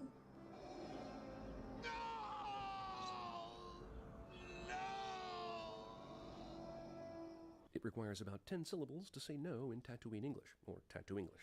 Jeremy is still sending this scene. Well, if the antenna isn't an ex machina, him somehow grabbing onto it while falling definitely is. Ex machina. Again.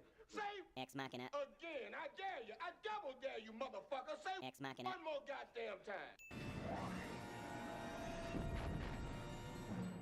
You guys have hyperdrive, right? If you hated this, you're gonna love The Last Jedi.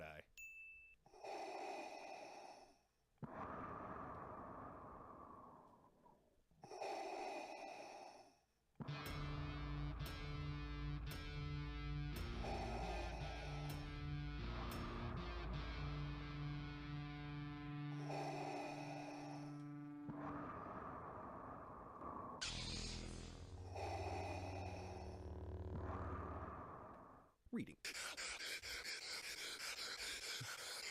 Third film of the franchise decides, you like the Death Star? We'll give you the motherfucking Death Star. Again! It's just like Jason Voorhees, that Death Star. The Death Star 2 served the purpose of baiting the rebels into a battle that could have theoretically wiped them out. But here's the thing. Building a larger, no-weakness Death Star is mainly to do with the fact that, until Episode 9, it's the ultimate weapon in the Star Wars universe. What could be more intimidating than a weapon capable of destroying an entire planet in a few seconds? Anything else would be a downgrade. And if you're rushing to the comment section to say, a weapon capable of destroying the galaxy, put down the glue and actually use your head. If they blow up the galaxy, they'd have nothing to rule. And the point is galactic domination. You don't destroy the land you're trying to rule. Hey, the Death Star was a horrible failure. Let's build another one. I hope by this point you guys understand what I mean by padding the sin count. This is the same sin as the previous one, just worded differently. They were no wonder. Spiral Rat Penis Head has a point. I almost removed a sin because this made me laugh, but Jeremy said boner, and a sin's a sin. Jabba's looking way chunkier and realer in 1983 than the last time we saw him, which was in 1997. Again, funny joke, but wouldn't this be a positive for this movie? You sinning something you like, bro? I think you're sinning something you like. Also, if Leia didn't choke him, Jabba was certainly going to die from smoking green swamp heroin. Let's see. Green, smoke, bong. And you went with heroin. Artu, look! Captain Solar. And he's still frozen in carbonite. Thanks, 3PO. Pointing out obvious things is a sin, is it? Jeremy still hasn't realized that he is C-3PO. This scene suggests that the robots somehow behave differently when put upside down, and that they have feeling in their feet. Thank you for pointing out obvious things. Also, this isn't new. C-3PO has been reacting to things like this for 2 movies up to this point.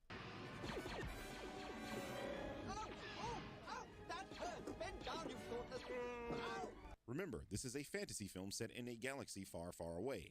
Our rules and logic simply do not apply here. Tatooine loves a different kind of superhero, the Heil Hitler Spider-Man. Don't you mean... Hell, I do.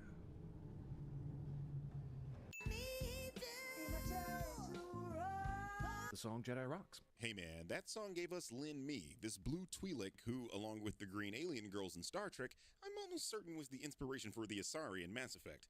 I'm just saying, I need a bit of that Azure if you catch my drift. Everyone else had to lie their way in here, but somehow Lando is just f***ing here already, man. It's down. Okay, but in the previous sin, you just said... The plan here was to send 3 waves of troops. Droids, then Leia, Chewie, then Luke. When Luke is Jedi enough to not really need the help of any of the others? Makes for good cinema, sure, but as a military strategy, it's kind of stupid, considering every single person Luke sends ahead of him gets captured. So which is it? Did everyone Luke sent here get captured or not? Because it actually looks like Luke's plan was to get everyone in position, and Lando sure as hell doesn't look captured to me. Why does Jabba have wind chimes in a place where there is rarely wind? Looks more like a low-budget security system to me, and it clearly worked because the actual sin here is Leia's dumbass walking directly into it. Futuristic melting looks oddly like how melting might look on an Atari 2600. Don't you mean the PlayStation 1? Atari 2600 graphics were nowhere near this sophisticated. I mean, if I didn't tell you, you might not have even known this was porn. Trust me, if there is one thing that demonstrates the limits of your technology, it's porn. I agree that Leia's pretty hot, but how does Jabba, a giant snail/excrement pile, get turned on by human women? This is Star Wars. Clearly, the beings in this galaxy have gotten over the whole only hanging with your kind thing. What I'm saying is, they're not Korean Americans. Jedi mind trick is the same in Tuttese and English. Galactic basic.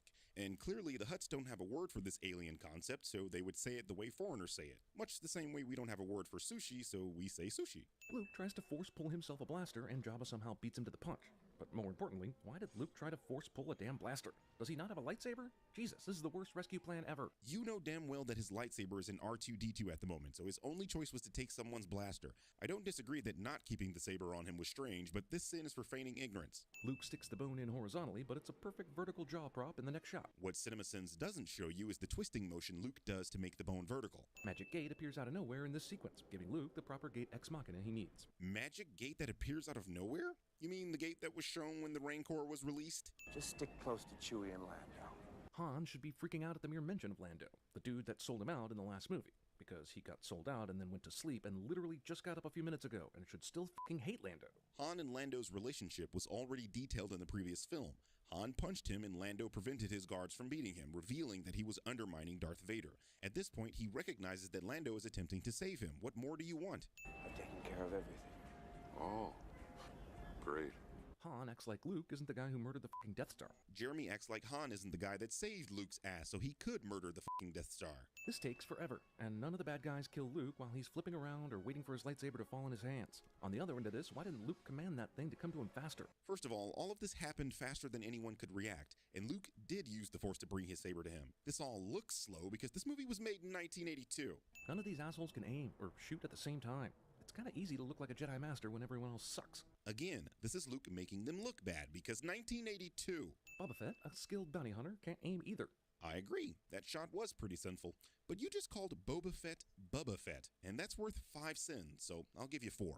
Boba Fett, badass bounty hunter, goes out like a bitch. Well, we're not entirely sure Boba is dead. The Sarlacc takes 1,000 years to digest something, and due to his Mandalorian armor that I totally didn't say makes him a Mandalorian and was only trying to point out that he has Mandalorian armor, he could totally still be alive and make an appearance in The Mandalorian Season 2. Thanks for coming after me. Now I owe you one.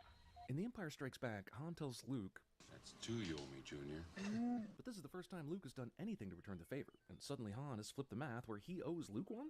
Oh, come on. Even a child could understand that Han is suggesting rescuing him from Jabba and permanently erasing his debt is worth more than the previous 2. When you're a regular-ass stormtrooper and you hear this laugh, don't you have second thoughts? When you're a CinemaSins subscriber and you hear this laugh...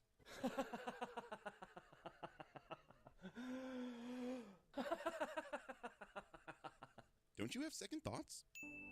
They're not ready for the burden, were you? Oh, come on, That's there's crazy. some nonsense here. Don't you think it would have been better to tell him, like, immediately? And then he could have gotten used to the idea before his friends got in trouble? How does becoming a Jedi settle you in for that Darth Vader is your father whopper? Arguably, the training would have been a lot smoother, and you could have prevented him from going so soon. These movies are called Star Wars. The Jedi are at war with the Sith and the Empire. The goal is to defeat those people. They don't have time to explain, Hey, this tyrant that's been killing countless people? Yeah, that's your dad. We also need you to kill him with this magic shit we're about to teach you. don't you think Luke should have been fully trained and of clear and sound mind before finding out his enemy is his father? This movie proves it. Luke basically refuses to kill the Emperor and Vader and would have lost the war if Vader didn't have a change of heart. When gone am I? The last of the Jedi will you be? Another Yoda lie. I'm sorry, that wasn't a lie. Luke Skywalker was the last Jedi until Ben Solo and Rey Skywalker... until Rey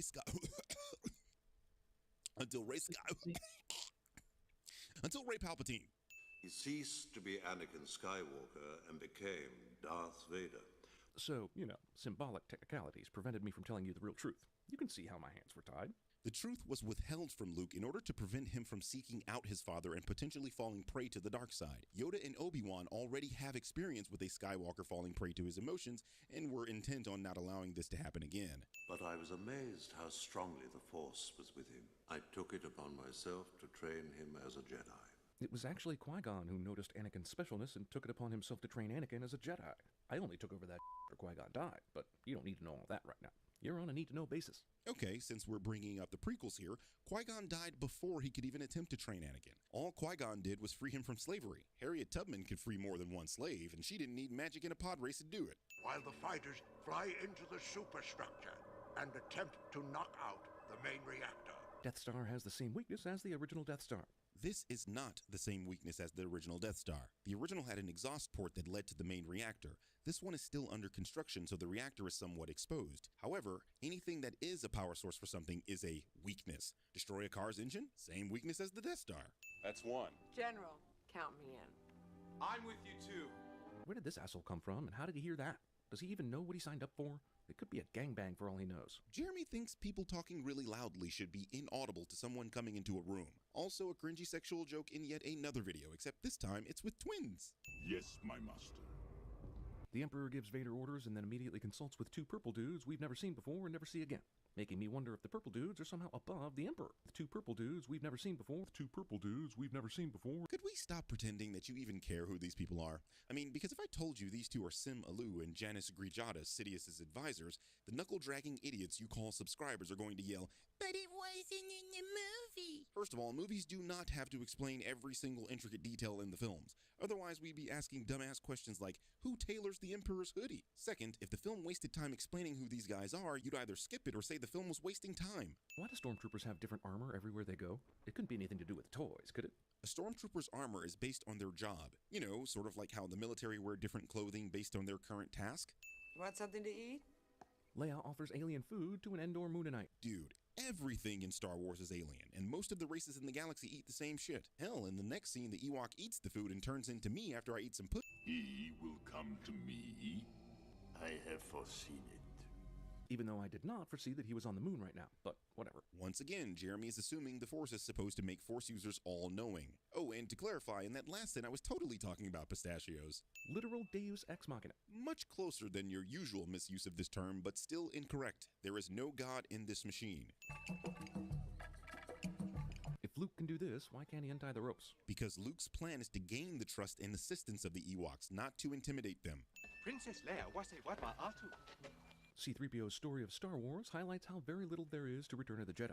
Mainly because there's time for this. All that stuff that happens in Jedi could have been settled in an hour, but Jabba the Hutt lasts nearly 40 minutes, and then they sandwich the Ewoks into this thing for even more exciting waiting around. But these elements of the story are Return of the Jedi.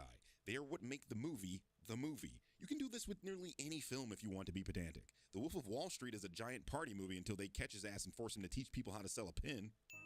The Force is strong in my family. My father has it. I have it. My sister has it. Damn, that took 2 minutes to get around to the crux of this story, and he still doesn't even come out and say it. Yes, he does. My sister has it. Yes. It's you, Leia. It's you, Leia. I know.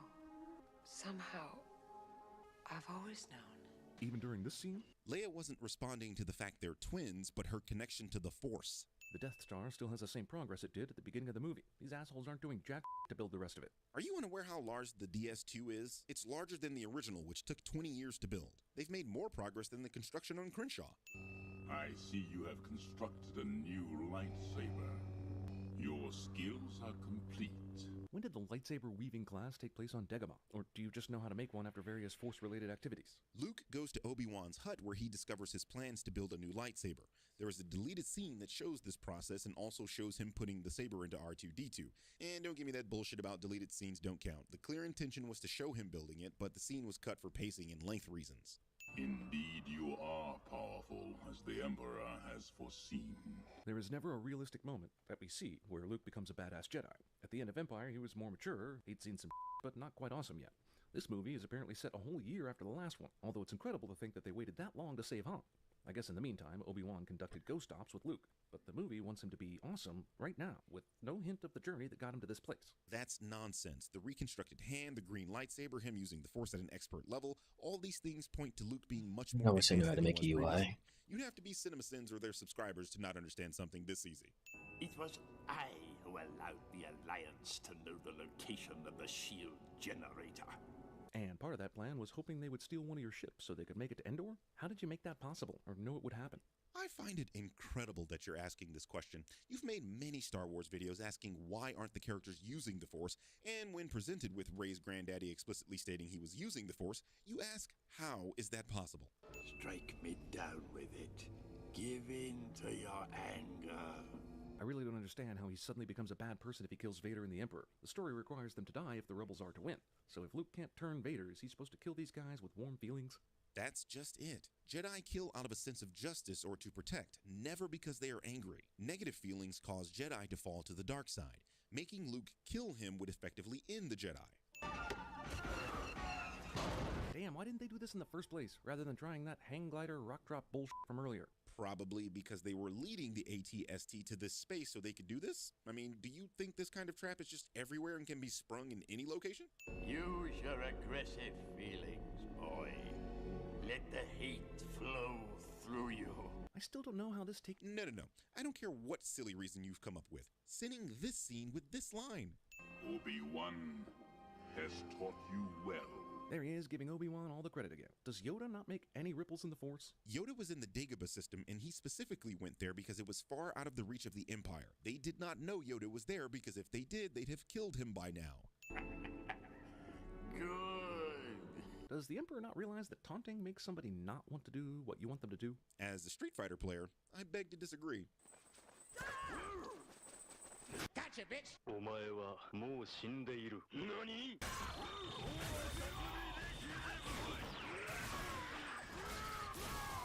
Now the hunt begins!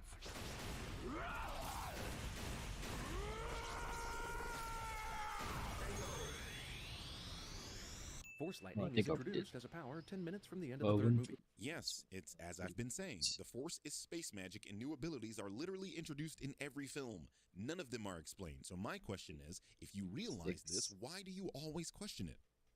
You, audience, I'm talking to you. With the rules set so strictly for Luke so that he can't kill these Sith Lords without turning to the dark side, with his only hope being able to turn Vader somehow, I can't imagine a scenario that's luckier, other than finding out that Leia is adopted. Luke can absolutely kill Vader and the Emperor. The issue here is that he doesn't want to. He wouldn't fall to the dark side if he kills these two. He just believes that his father still has good in him because he used to be a Jedi. It wasn't luck. It was his trust in the light side of the Force. Hey, that doesn't look like James Earl Jones. Hey, that doesn't look like a sin of the movie. I'm sure Luke wasn't on that thing when it blew. He wasn't. I can feel it. I can tell because Luke told me I had Force power, and now I can use that power without any training. And guess who else can use that power without any training? Every single Force-sensitive person ever. George Lucas doesn't resist the temptation to the dark side and defiantly puts Jar Jar Binks in the original f***ing trilogy. Okay, I actually agree with you here, but remember in your Batman v Superman video where I pointed out how you chose to not use the enhanced version of that film and use the inferior one? Yeah, this is the exact same thing, but in reverse. But also not in reverse. Not only do you get to go to heaven, Anakin, you get to be your young prequel self again, while Obi-Wan and Yoda stay old as shit. For those of you who have never seen the original film, Anakin is actually his old self in this scene. In this enhanced version, Anakin's Force Ghost essentially reverts to a time period before he became evil. You know, the one thing we all wish we could do to Darth CinemaSins.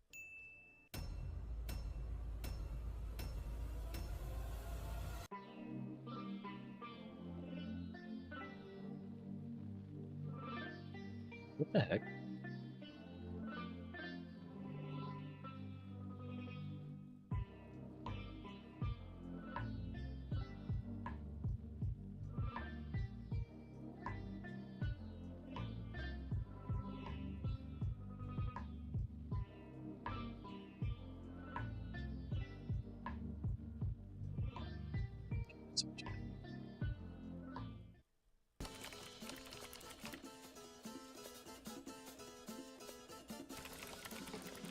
Souls-like is a game that's kind of like Dark Souls. Maybe that means your character can roll around. Maybe you have to worry about a stamina bar. Or maybe big monsters just want to sit on you. Whatever it might be, I like to find Souls-likes that you probably haven't seen. So, if that sounds interesting, this is episode 29 of Steam Dumpster Diving. Alright, up first we have the demo for Soul Chained. So do you remember the game Chained Together? It came out last year and it went kind of viral as like a streamer rage game where you're physically chained together and have to platform up a giant tower. Soul Chained seems to basically be just that, but a Souls-like, whatever that means. Conceptually, that sounds a little torturous to me, so naturally, I'm forcing Vadi to play with me. Let's check it out. Are you excited? I'd be excited to play this with you. I find it so funny that this is like the next step in the Souls-likes we're playing together. Like, it's got to the stage where you've just chained me to you in order to play them with you. Yeah. It's a good metaphor. Try like jumping at the limit of the chain. Oh, it snaps you back. Wait, that's actually so kind of cool. I'm actually kind of impressed by that animation. Campfires save your progress and allow you to travel back to them if you die. Oh, do we have leveling up too? What? I just did something. You just pulled me toward you. I tried to use the menu. What did you Wait, do? I pressed down on the D-pad. Yeah, that's like a pull move. Okay. There's gonna be so much funny jank with this game. So we can jump. I have like a light attack, heavy attack. I have a block or parry, I think. And I have a kick. And of course, got the roll button. I don't know, dude. This might be fun. This might be fun. It's interesting that like if we dodge at the end of the tether, we get punished. So like if an attack is coming, I kind of have to dodge into the tether, you know? Right. Okay. Okay, let's do it, man. Oh, dude. Wow. Look at the blood. I love the blood effect. Just straight up tomato sauce on the floor. Okay, I'll stay down here. You go up the stairs because there's collision here. Okay. What do you think's gonna happen? And there's an enemy. Oh, there. there's enemy. Hold on.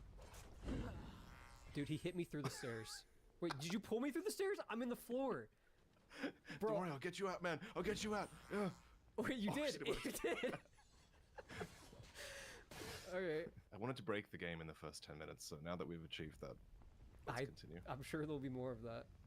Oh wait, dude, what is that in the background? Look at that. There's like a giant or two giants. There's two. Whoa. We gotta we have to do it at the same time. Here. I'm gonna. Here we got do it. This. What are these? You fucker. Dude, you almost pulled me off. Come back. That is a fucking insane mechanic to just have it all. No, come me back. up. Wait, I got you. I'm pulling you. Okay, we're good. Okay, thank you. So that's what it's for. It's for like if your partner falls off a ledge, you can save them like that. That's the main thing. Try to parry this guy. I'll watch. I can't lock on for some reason.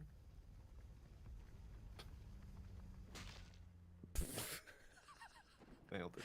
I don't know the timing. Hang I on. know. There's probably lag too. There. Your turn. Dude, okay, I'll do it. There we go. Okay. Wow. Alright, let's go. Oh, I'm like floating. Oh, Wait, you're what? I'm just dangling here. I'm floating too. How did this happen? I'm just sweeping. What the fuck? This is exactly what I hoped it would be. I really do wish the chain had physics. Can you imagine just like being able to like wrap up an enemy or... Yeah. I don't know, like, dude, I'm kind of into this environment. Like, there's something of... Oh, there's a dragon! Look at that. Yeah, look at that.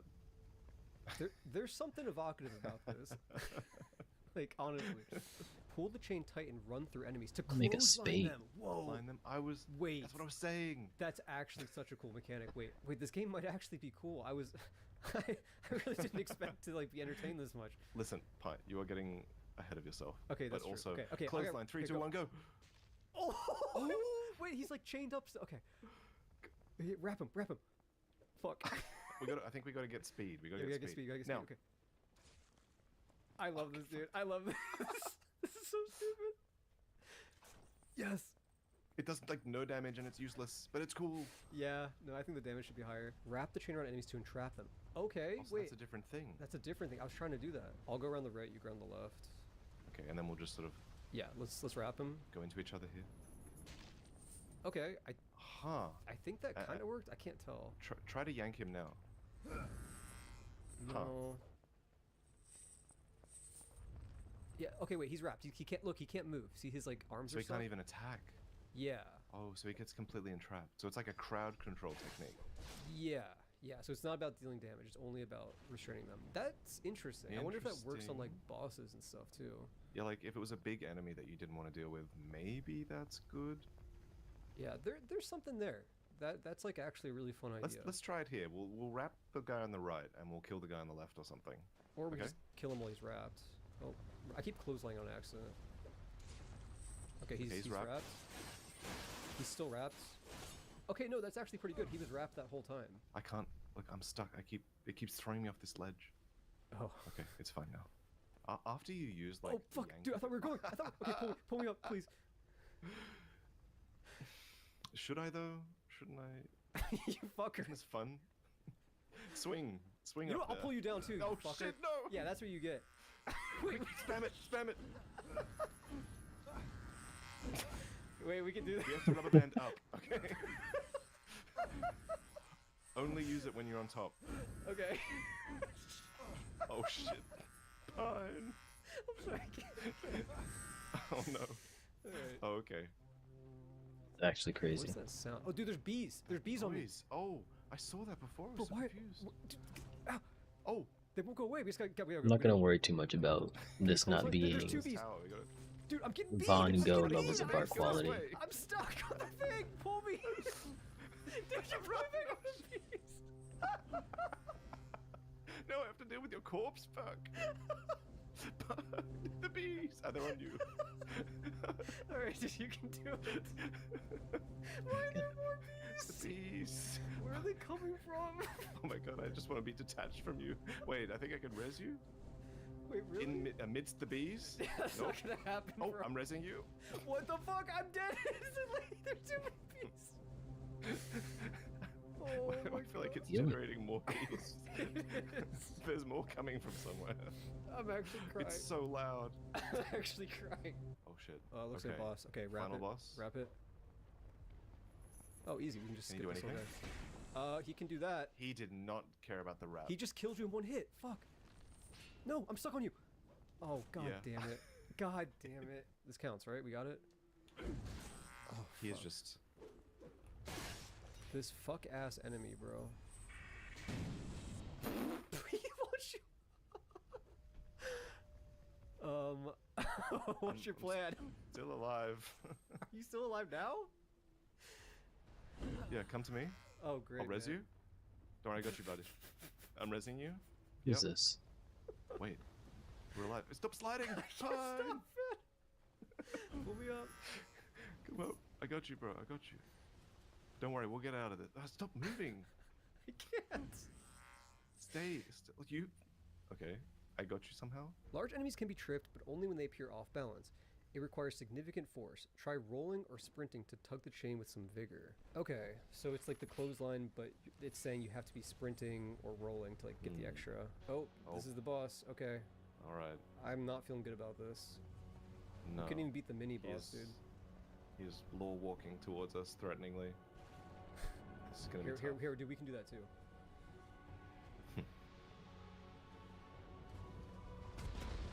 Oh. I'm scared. I'm scared. Yeah, we both panic rolled. We lost all our aura points, dude. That was horrible. Oh, fuck. Oh, fuck. Our aura. No. Bro, how? Are there iframes in this game? I don't know. Just roll into him. Do the tug. Chain him. You think we can trip this guy? I think. Maybe. Come on, come on. Spamming R1. Oh, Yep. we're fucked. I'm dead. Oh, we knocked him over. We knocked him over. Oh, shit. I gotta get you. Res me. I'm Now's trying, the I'm trying. time. I'm trying. Got you. It's so long. Okay, what's that plan? Are we rolling into him? Yeah, when he does something big, just roll into him. I'm knocking him down. I'm dead again. It's easy. Oh, shit. I don't... Dude, I'm perma-stunned. I'm actually perma being tugged. I couldn't move. Alright, I mean, look, we got him over halfway for, like, our first try. Trying to do it. Yeah, okay, that worked. I did it. Okay, I'm trying to do it again. That's how you do it. That's the trick. Okay, we just have to maintain our stamina. Again. Do it. Good. Go finish it. You're on the wall. We fell over too. Okay, one more time. Perfect. Nice. That was so good. Wow. Trial complete. As like a puzzle fight of like, I don't know, having to trip him repeatedly, that worked for me. Yeah, there were times where the tripping felt very good, and times where it felt very bad. No, like as a one-off, that works. Like, would I want to fight any more bosses like that? No. But like as a one-off puzzle boss, that works. What is this? This is like a hologram. It's like a little mirror. Oh, it just launched me Hi, into a so cutscene. congratulations, you beat the demo. This is by no means an easy game, so you've clearly worked together quite well to get to this point. I'm a solo developer, and when the game finally releases, I would have spent around about a year of my life full-time developing this game. So, 3, 2, 1, and wishlist. It fucking opened a Steam window for me. Has that ever happened to you before? No. Yeah, I mean, what do you think? Yeah, so fun in a jank way. There's so much potential, the chain concept, and yeah, I had so much fun with the part with the bees and you falling off the ledge. Like, if you want that kind of game, this is like peak. No, there's some genuine comedy here. Like, I don't know how long it would be fun, because the dev does say 8 to 10 hours, and 8 to 10 hours does feel a little long for this concept, but like, I don't know. I mean, I feel like there's probably mechanics that haven't been shown off yet. I think like the melee combat is probably the weakest part of the game, but like it was still fun because of the chain gimmicks. And I guess like if there's more stuff like clotheslining and wrapping, and if like that stuff is refined a bit, it could be entertaining enough to be a full game. Also, what's crazy, I'm looking at the Steam page. Dude, it says they're planning to add 4-player co-op with 4 people chained together. That's insane. To 4 people chained together is too many. I think as long as they keep adding unique ways to use the chain throughout the game, even if it stays this jank, even if like the enemies are this sort of style, that could still be fun, you know? Yeah. Because it was fun like solving the chain problem in every boss fight. Like, oh, this boss is weak to clotheslining, or this boss is weak to wrapping, or you have to like use the chain to clear out a bunch of small enemies, or use it to trip them over with the roll. There's like genuine potential there, and like I'm not gonna lie, I was kind of expecting just kind of a janky meme game with you, and it is kind of that, but like there are more interesting ideas here than I thought that I would see. I feel like this was like one of the more fun ones we've played together. Yeah, 100%. Yeah. Before the next game, here's the sponsor part of the video with Rocket Money. Hi Revenant, do you mind if I advertise to you? Awesome. If you watch my videos, there's a good chance that you sometimes buy a few of the games that I mention. But the thing is that games cost money, and as someone with a lot of games, I'm aware of how quickly that can add up. Well, today's sponsor, Rocket Money, is here to help. Rocket Money is an all-in-one personal finance app that helps you cancel subscriptions, lower bills, and manage your money better. I love using Rocket Money to set a customized budget. Sometimes you talk to a jar boy who gets you addicted to gambling, and next thing you know, all your money is gone. The app shows you where your money is going at all times and identifies top spending categories with insights on how you can stay within your budget better. Rocket Money will notify you about upcoming charges or when your balance is low to help you avoid overdrafts and late fees. Pretty cool, right? Okay.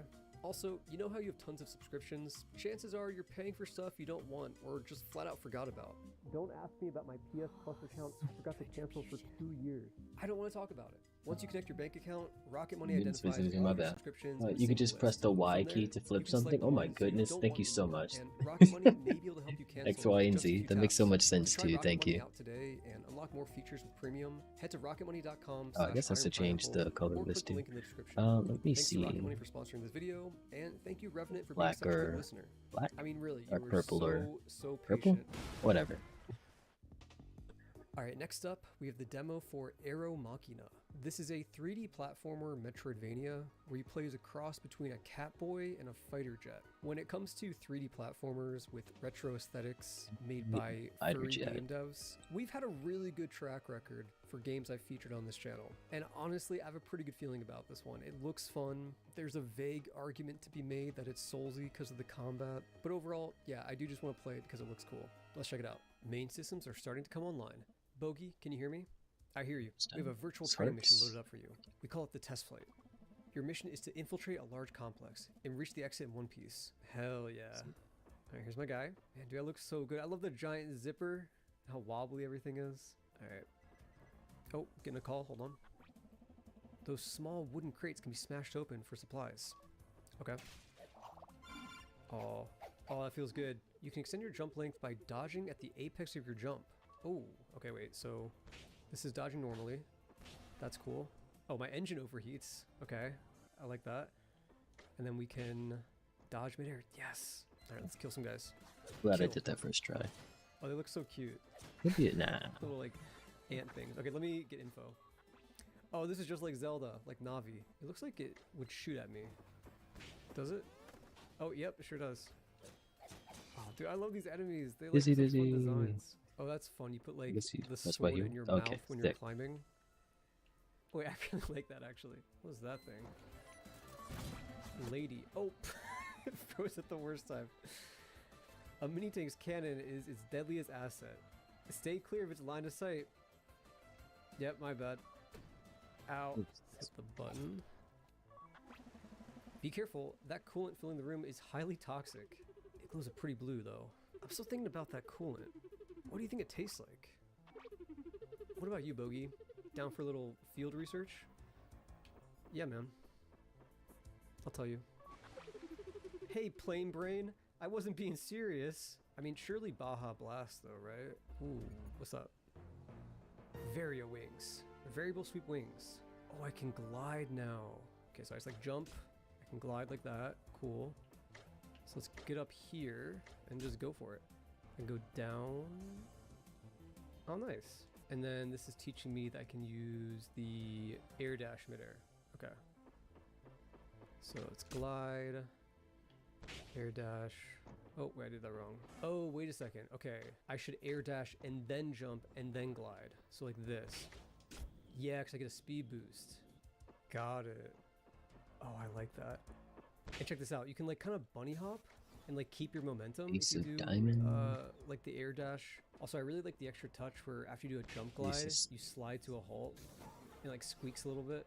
That's fun. I made a 3 of spades it's by a accident when maze, it was but, supposed to like, be. I can just look at the map and solve it pretty easily, I think. Gear Greaves. Augmented leg armor. Press B during melee combo to launch enemies with a catapult kick. Press B while in the air to mud spike. Okay, so I can use it during the melee combo to kick up like this, or got the ground pound. Holy fuck. Houston, we have fucking liftoff. Ow.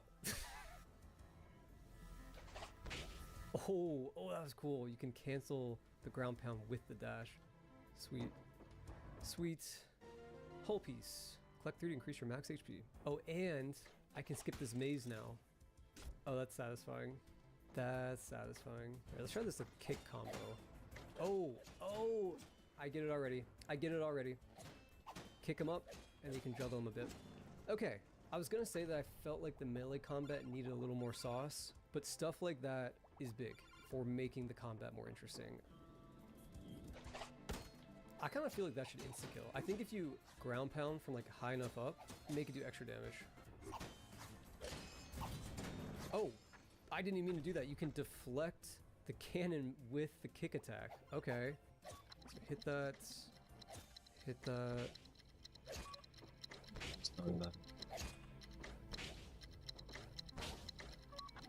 Nice.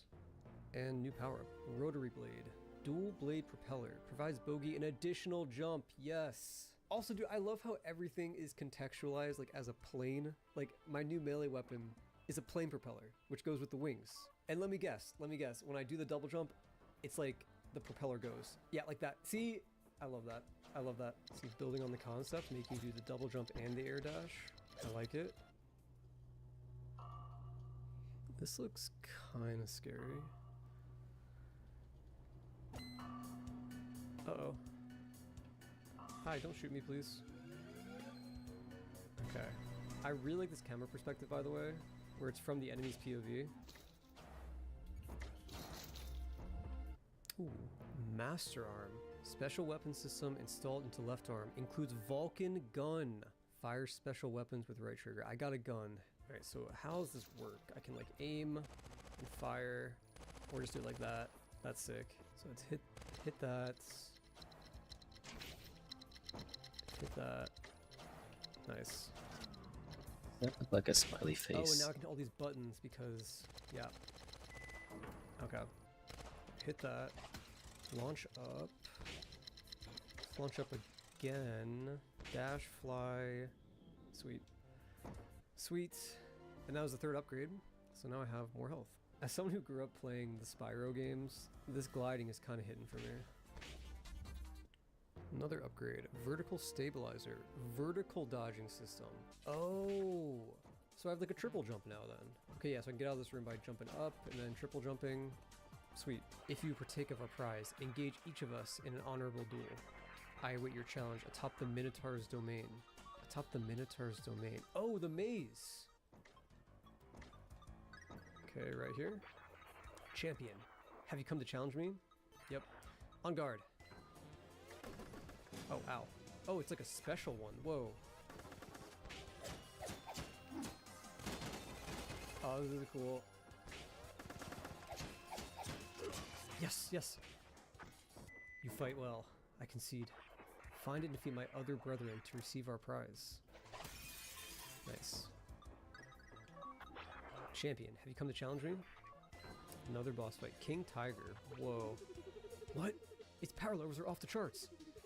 Okay, target registration identified as King Tiger. That flat cannon can decimate anything in its trajectory. It also has category 5 spin attack. Use those pillars for cover until you can close in on it. Alright, yeah, let's use the pillars. Whoa, shit!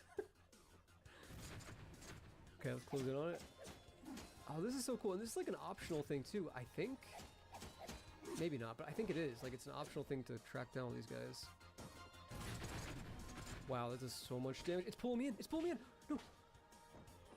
Okay. Got it, got it.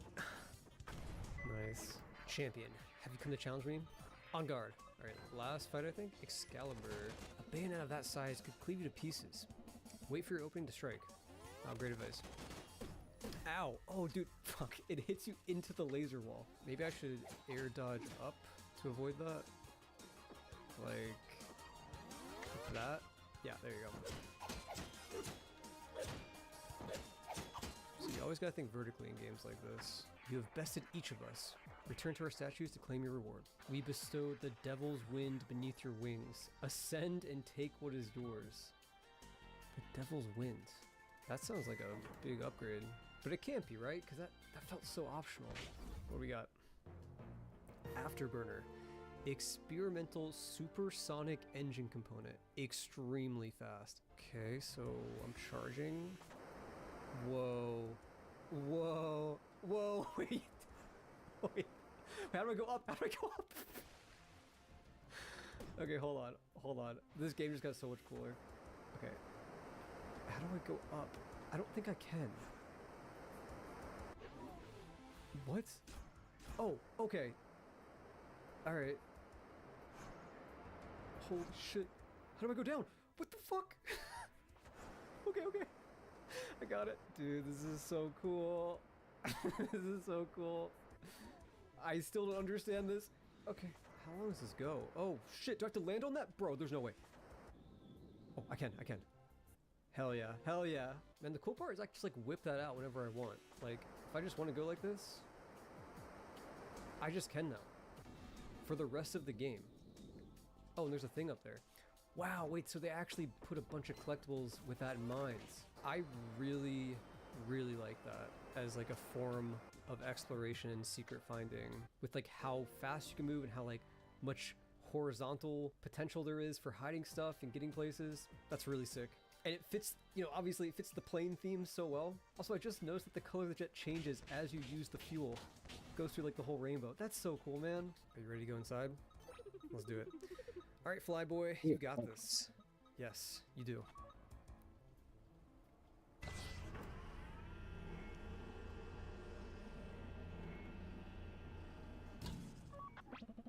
What is that? As I thought, our network was vulnerable. Somebody breached into the virtual environment from that rift. They entered from this room, but the encrypted door was still locked. Then that means...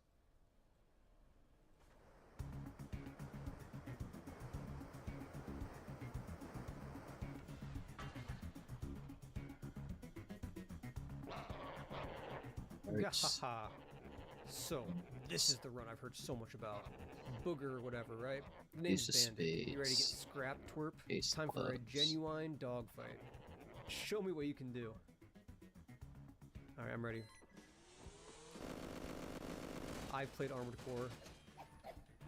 Okay. Just keep hitting. Oh, punch. That's cool. That's my signature hand cannon. Ha! Back off a little bit. Ow. Oh, I'm getting juggled. Let's read him. Who the heck is this guy? Bogey, you need to watch out for his... Hey, twerp. I bet you're wondering all about yours truly.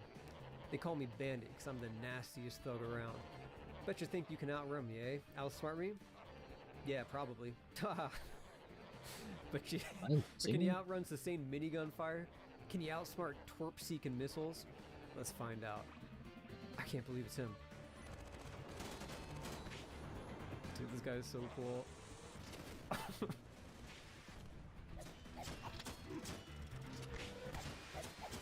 Ace of spades, that's ace of The spades. missiles seem pretty Three bad of at locking clubs, on that's three though. of clubs. Three of diamonds, that's three diamonds. Can I dodge that Three again? hearts is three hearts. To cover... So I just messed up there. Okay. Bye-bye, twerp. What did he just do? Oh, that's a fucking nuke. Am I safe here? I feel like I'm not. I feel like I'm not. Oh god. Okay. Maybe I could have run farther. Dude, this is a fun fight.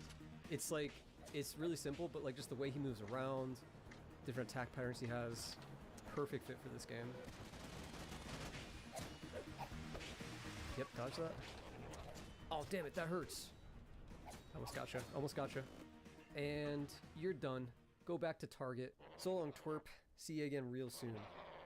Gahaha.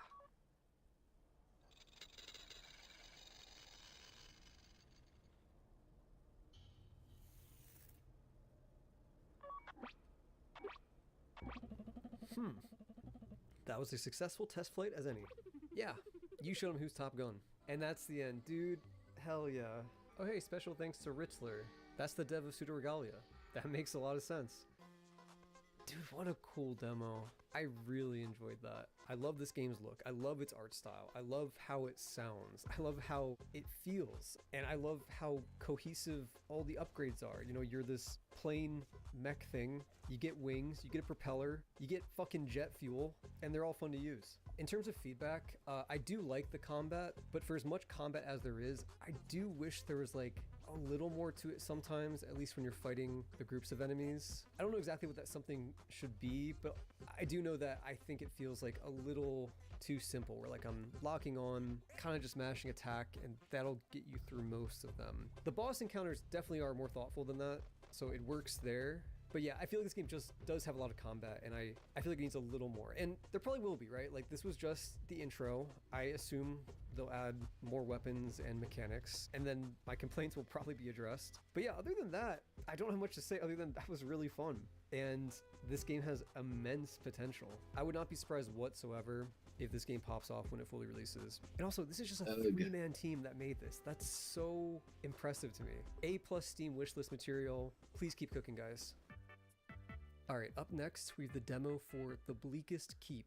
This is described as a challenging action horror roguelike, and you play as a knight with a few different melee and ranged options. Now what's cool about this game is that it's by the same dev of another game I featured in a past video, Slay the Minotaur. That game was also an action roguelike, but the hook was that you had to deal with the Minotaur constantly stalking you around the labyrinth, and you had to get stronger while avoiding him, because if he spotted you, you're basically dead. At a glance, The Bleakest Keep seems kind of similar. I'm gonna go except get some this more time, tea. I assume there's no Minotaur, and also it looks like you have more ranged options. So yeah, let's check it out. Oh hell yeah. Oh, this looks so cool, dude. Ooh, I'm into this. Okay, I have no idea what the controls are, but we can just figure it out as we go. Ooh, here we go. Melee strikes have a chance to drop ammo. Wooden chests will drop coins and ammo with a chance to also drop an item. Okay, got it. All right, here we go. Attack. Okay. Very squishy combat, or squishy sounding. So I can aim with right mouse, get headshots, cool. Ooh, I like that effect. Also, before I forget, there is a roll. I have to wait a long time to roll again. It's that whole, it takes the whole bar. But yeah, so I guess rolling is like a last resort in this game. Oh, kick the door open? Fuck yeah. I just want to kite them around. This is kind of feeling like RE4 a little bit, but with like this weird sort of Soulsy knight twist. I don't know. I'm into this so far though. Try blocking. Oh, okay. Does blocking just give a free parry? Oh, that seems pretty easy to do. Alright, this is a little tricky with this many enemies. Dude, this guy is so tanky. Okay, there he goes. Man, I love when their heads explode. They nailed that part of the game. Old Blaster. Heavy damage, small magazine, slow reload. I guess that replaces my bow. Okay, let's try it, I guess. Nice. And we do have limb cutting. Do you see that? Look how little it heals me. It heals me 1 pip. I guess that's fine. Also, I love he just throws on the ground. He's like, fuck that. Tavern? What is this? Is that a heart? Oh, hello? Oh my god. Alright, wow. I see where the budget for this game went. Also, this character, very, very similar to, I believe it was Aphrodite in the original game. Oh yeah. I'm feeling like these two upgrades are probably the best because the game does revolve around the ammo economy. So I'll do this one for I get extra ammo. In this one, I sometimes don't use ammo. Also, that animation's cute. All right, cool. Oh, there were health items. Wait, hold on. Shit, I should have bought some of this. So I'm a little confused. I can spend $100 to heal a little bit, or I can spend $150 to get the tricky knife that says hit a wheel with this item to automatically activate it for you. What does that mean? Like, what wheel? I'm gonna buy it. Like, it actually has a little different greeting animation sometimes. Like right there. That's funny. Okay. All right. I'm just going to try throwing this knife I got at an enemy, and I guess we'll see what happens. All right. After blocking, get a short period of invulnerability. That's good to know. All right. Let's try throwing this knife. Nothing happened. Wait, what? How many knives do I have? Is this even doing anything? Ooh, crossbow. Yeah, let's do it. Pretty cool. You know, the shooting in this game, it doesn't feel bad. It really doesn't. I think there's something to this. Oh, that's what the knife's for. You throw it at the wheel. Wait, what's the point of that? I guess it's like for speedrunning purposes? That's so funny. So like for context, by the way, this is what it's like normally. That's it. Like that's, I don't know. I mean, I guess you can run past enemies. I guess it is for that. All right. I don't know. Maybe that'd make more sense in a different game, but I feel like I'm just killing every enemy anyway. What the fuck was that? Oh, it's like a witch, like shouting at me. I have 1 health left. I have 1 health left. Okay. There I go. Game over. All right, let's try again. I can get back there pretty quick. I was pretty sloppy at the start. I didn't realize that like recovering health is pretty non-existent. I got this time. Frying pan. What the hell? Is that like a melee weapon? No, it's a ranged weapon. What the fuck? Do I throw it?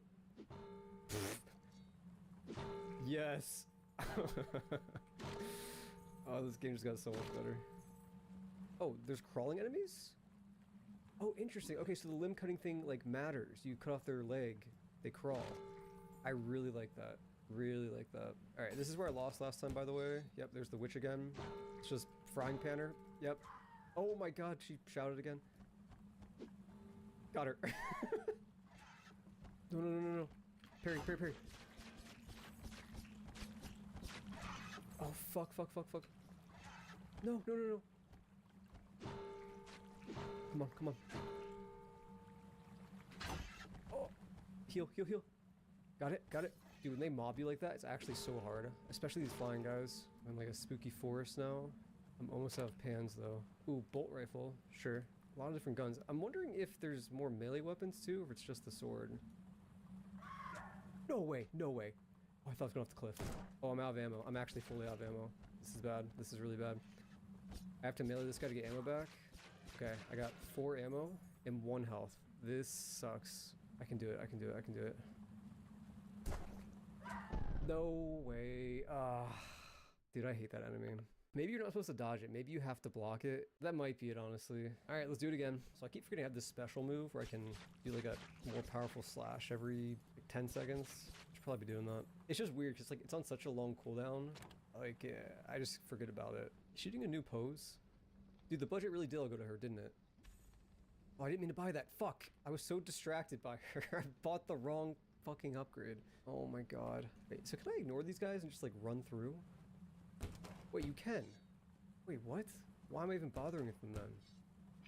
Okay, but this one, yeah, okay. You gotta be more careful about that. Maybe I'm playing this game wrong. Maybe you're supposed to run past enemies. Okay, well I can't do that. Okay, maybe I actually don't know what I'm talking about. No, that was the wrong idea. That was the wrong call. That was the wrong fucking call. Okay. I don't know if it's just for the demo or if like the full game would be like this, but like it's like the same thing every time. Like it is structured like a roguelike, but like I am going through the same rooms every time and I feel like it's mostly the same enemy layout each time. She has another pose. Dude, how many poses does she have? I still can't get over. I can't get over like, I don't know. It's just funny because I think like some of the animations in this game are like a little janky, but like no, not her. Okay, I did deflect it that time. Yep, that's the trick. Dude, that's still really tricky to do when you're getting mobbed. I feel like I wish I just had like another tool to deal with this, or like more than one range weapon would be nice. The game just feels a little limited in terms of offensive and defensive options, and like it relies a little too heavily on this block parry move that gives you invulnerability for a bit. I just think there's more interesting things that could be done while like still retaining the core here. I'm taking a different route through the spooky woods this time. Maybe I'll have better luck. Okay. Oh, thank God. Oh, another shop. Okay. Yeah, I mean, I guess I'll get the full heal. take some of these potions with me. I'm doing good on healing, doing okay on ammo. I think this is gonna be the run. Okay. Are you? What the fuck? Alright. Alright, yeah, these guys are easy now. Just gotta block it. Don't know why I didn't think of that before. Bloody Revolver. Deals more damage when switching between targets. That sounds kind of cool. Oh, here's Juliet again. Wait, my health can go over 100? What? Can it? No. Wait, she makes a confused face when you try to buy healing with full health. Alright, what's this? Oh shit, I have no ammo for this. Can I just Sekiro this? Kind of? This is so awkward. Okay.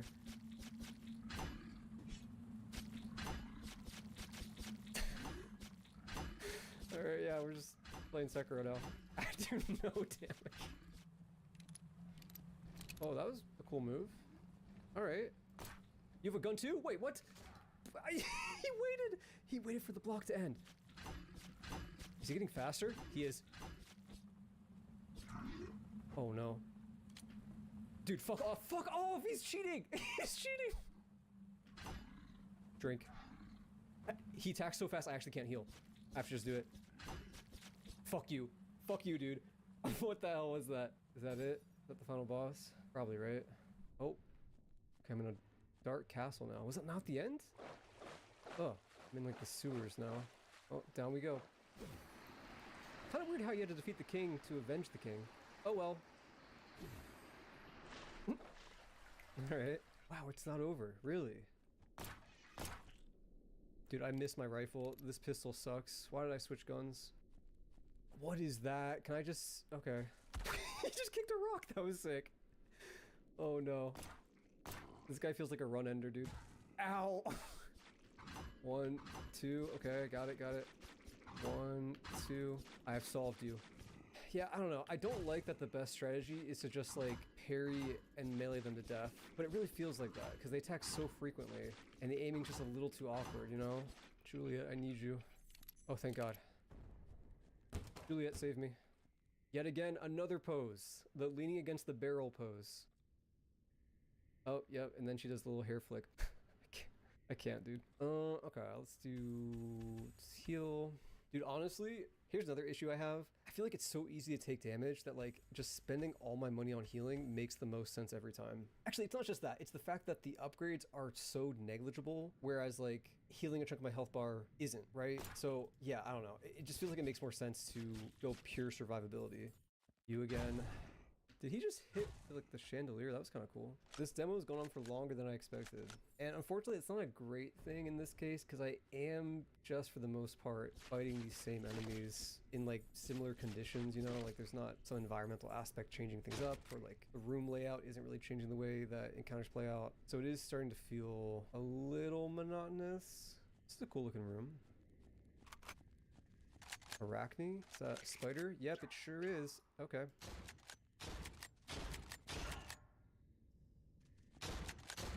Alright, decent damage. Dude, it's so dark, I actually can't see its limbs sometimes to know when to block. I'm just guessing. I mean, that's kind of cool, like, honestly. Hold on, wait, I have to fight it in the light. Let's bring it to the light more, if I can. Okay, is it more light over here? Okay, you know what? I do like that. I like the fact that it's so dark, I have to lead it to the light. Oh, does the light move? Oh, the light moves! Oh, that's interesting.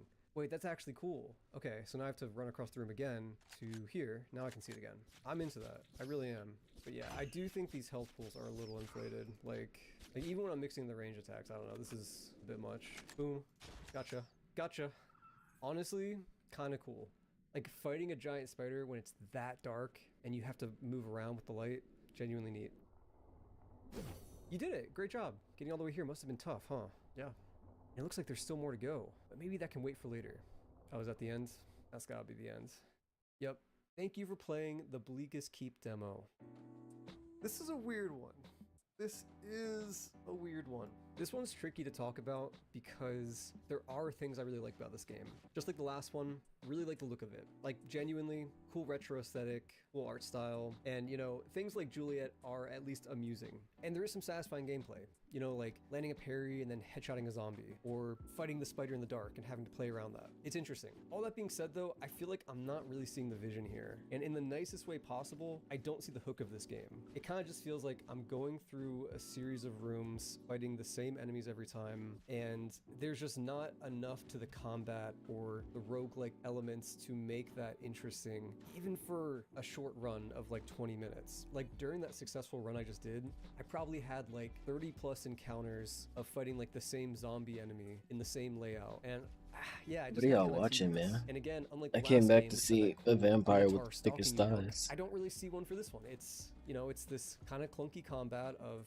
parrying and slashing with your sword, and then when you have ammo, you're shooting it. So basically, I feel like there is a solid foundation here. There is some charm here, but I really hope there's more to it than what I've seen. Or I really hope the dev can think about some sort of interesting hook in the same way their first game had the interesting Minotaur hook. Regardless, I still did have fun, So I I'll don't. be keeping an eye I on mean, it, I just got and back see here. how the I game don't think turns this out. was. Good luck, man. Obviously, I don't think this was made with AI. All right, up next we have the Let me go demo back. for Blood Thief. I don't In think its that own game was words, made by Blood Thief made is with ultra AI, fast, but melee. it's very interesting because I feel like this game's inspired by the AI aesthetic. So I'll be keeping an eye on it. Like I feel like the to see how the colors full and the game turns out. Good luck, saturation man. and like All right, up the next film we have the gradient demo for Blood Thief.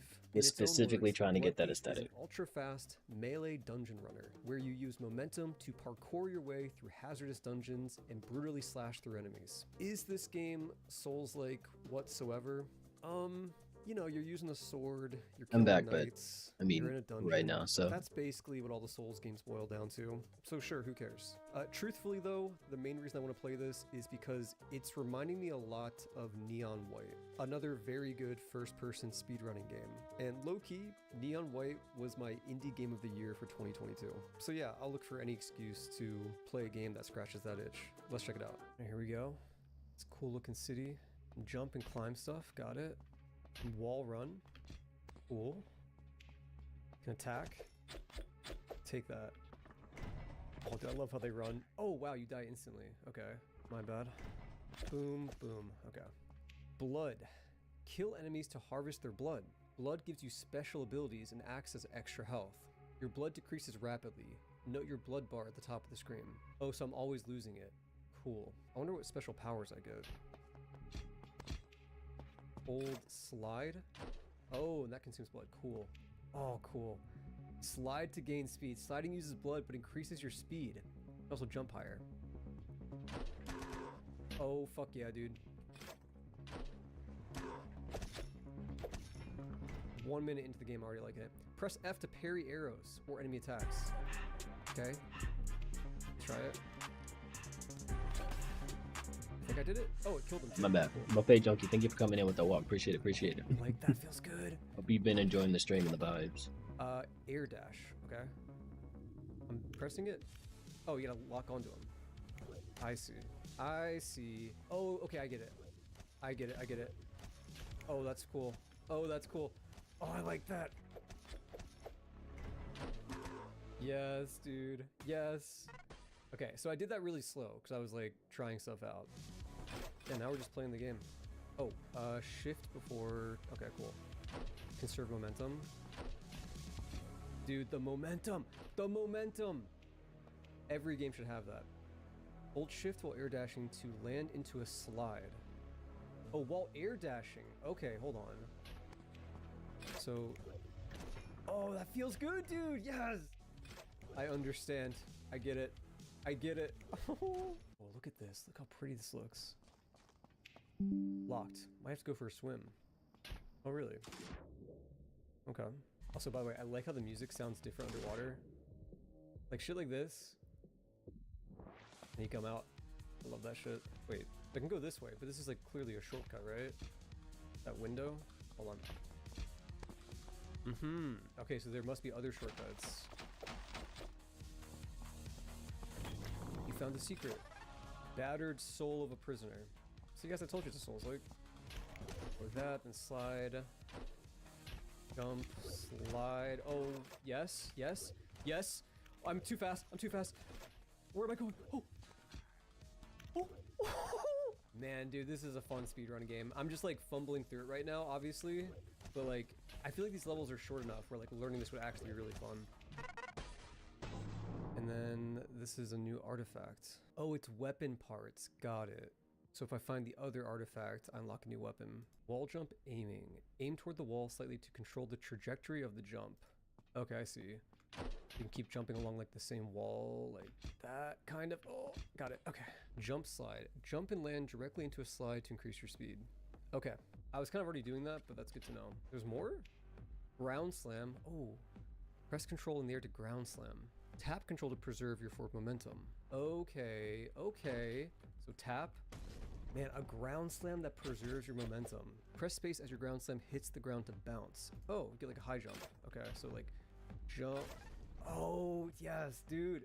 See, that's the type of thing. It's like, it's so obvious when you do it. You're like, of course, every game should have that. Well, not every game does. Also, I'm sure, I don't know if I've said it yet, but like, goddamn, I love this music.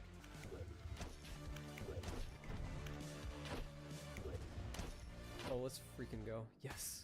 Dude, doing that in 29 seconds. Holy shit. This game must get crazy once you get good at it. All right, last level, Doom Chapel. Oh, this looks awesome. See, I was hoping for more varied environments, and here we go. Skipping that.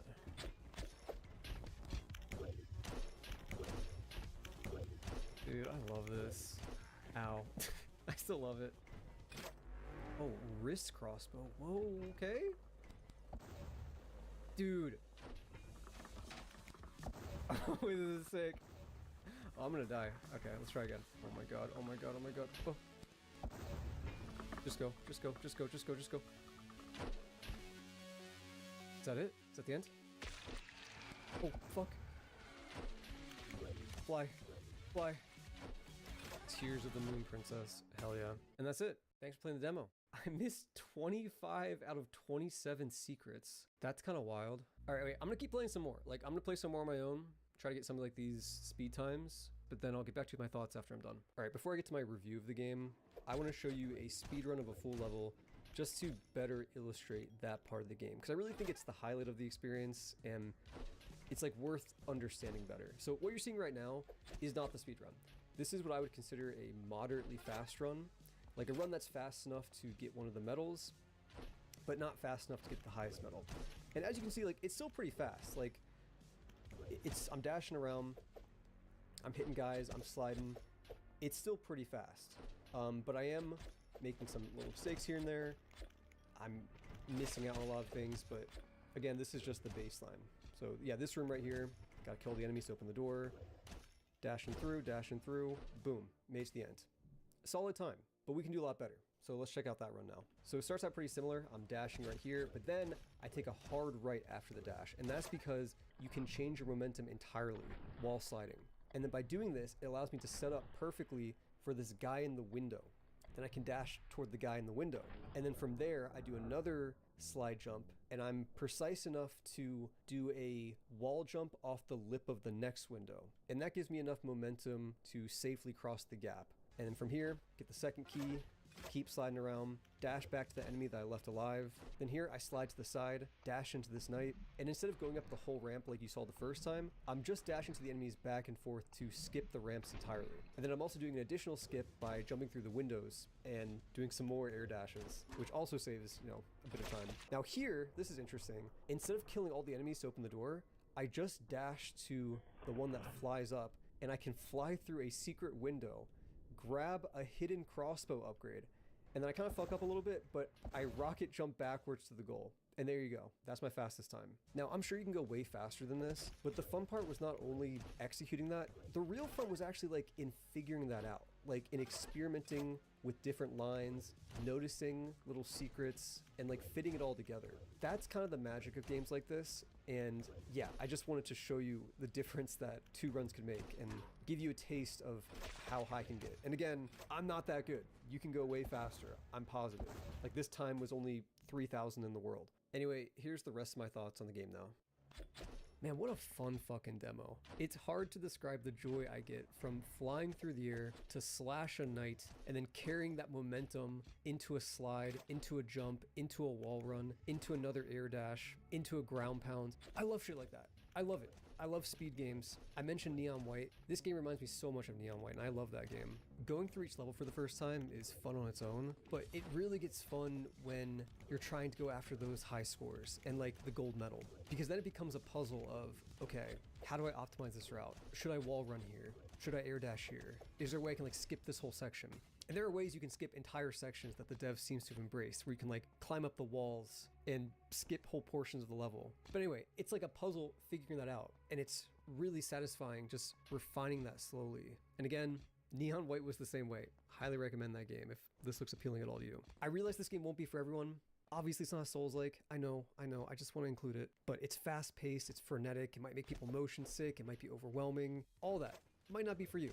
But if it is for you, and like, you know, you're kind of on the same wavelength as me with games like this one should be on your radar. As far as feedback goes, I don't really have much to say other than I'm hoping the full game keeps introducing more things, like more platform mechanics or like more stuff like the wrist crossbow at the end. But other than that, it's like, I think this game is really smart. I think the blood mechanic is super interesting, where like you're constantly draining blood and you have to just keep moving, keep killing. And that encourages people to play fast even when they're not going for the high score. You still want to just play fast to maintain that blood. Love the aesthetic, love the music.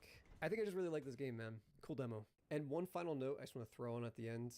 The dev of this game has his own YouTube channel, Blargus, and I highly recommend his videos. They're super fun, super entertaining, and give a lot of insight to the dev process. So yeah, just check it out if you're into game dev stuff at all. I've come to find that while making a game of any kind in and of itself is hard, the real challenge is in making a fun game. All right. Okay.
You suck at flowers? Physically, this flower is actually really good.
Shade of green, what's this?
Oh, that was supposed to be on repeat.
This is such an efficient bookshelf.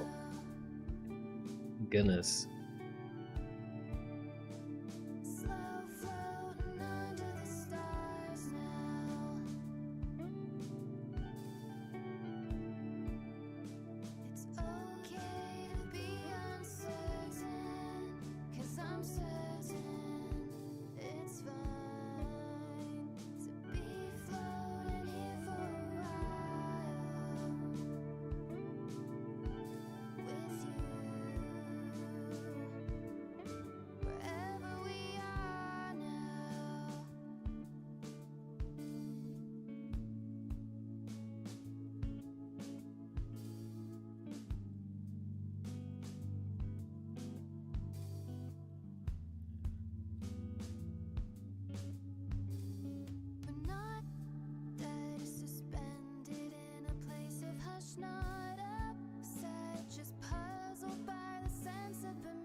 I didn't even play this game, and oh my gosh, I'm so in love with this song.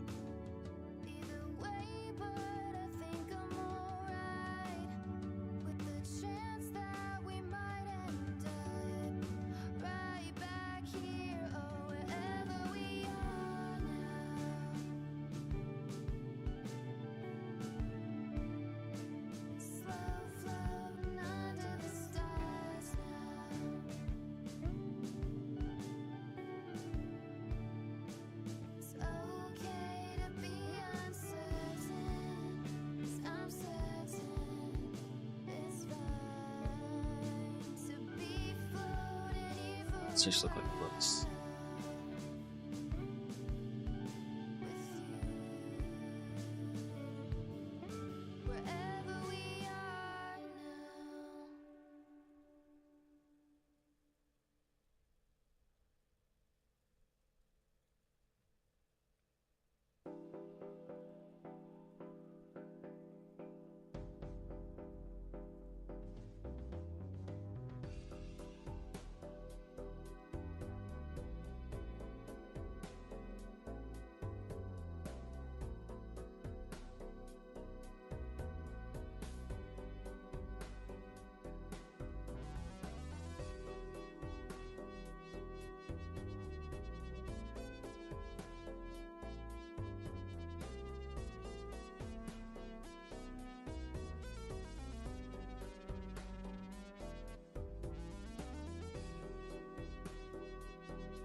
What is this?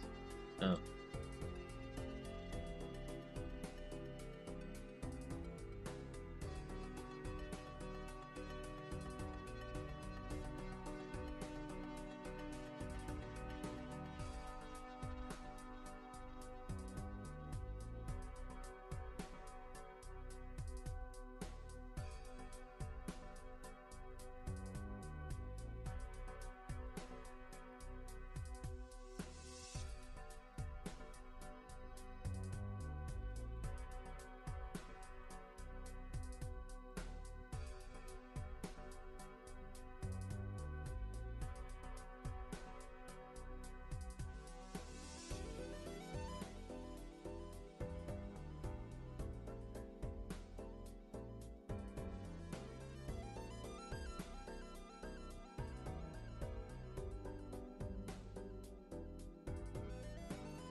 Okay.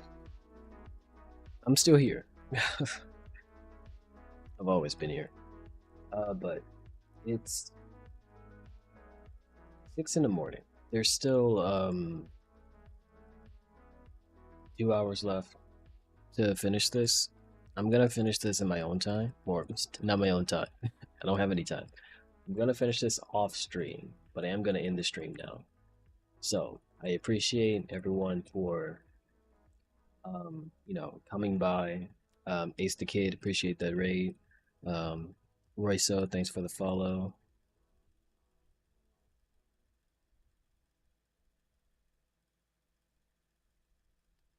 Buffet Junkie, also thank you for the follow. It took me a while to remember you. My bad. But it is time for me to bid you adieu, farewell, sayonara, hasta la vista, hasta luego, arrivederci, all the goodbyes, and I can only hope to see you guys in the next one. But until then, as usual, peace.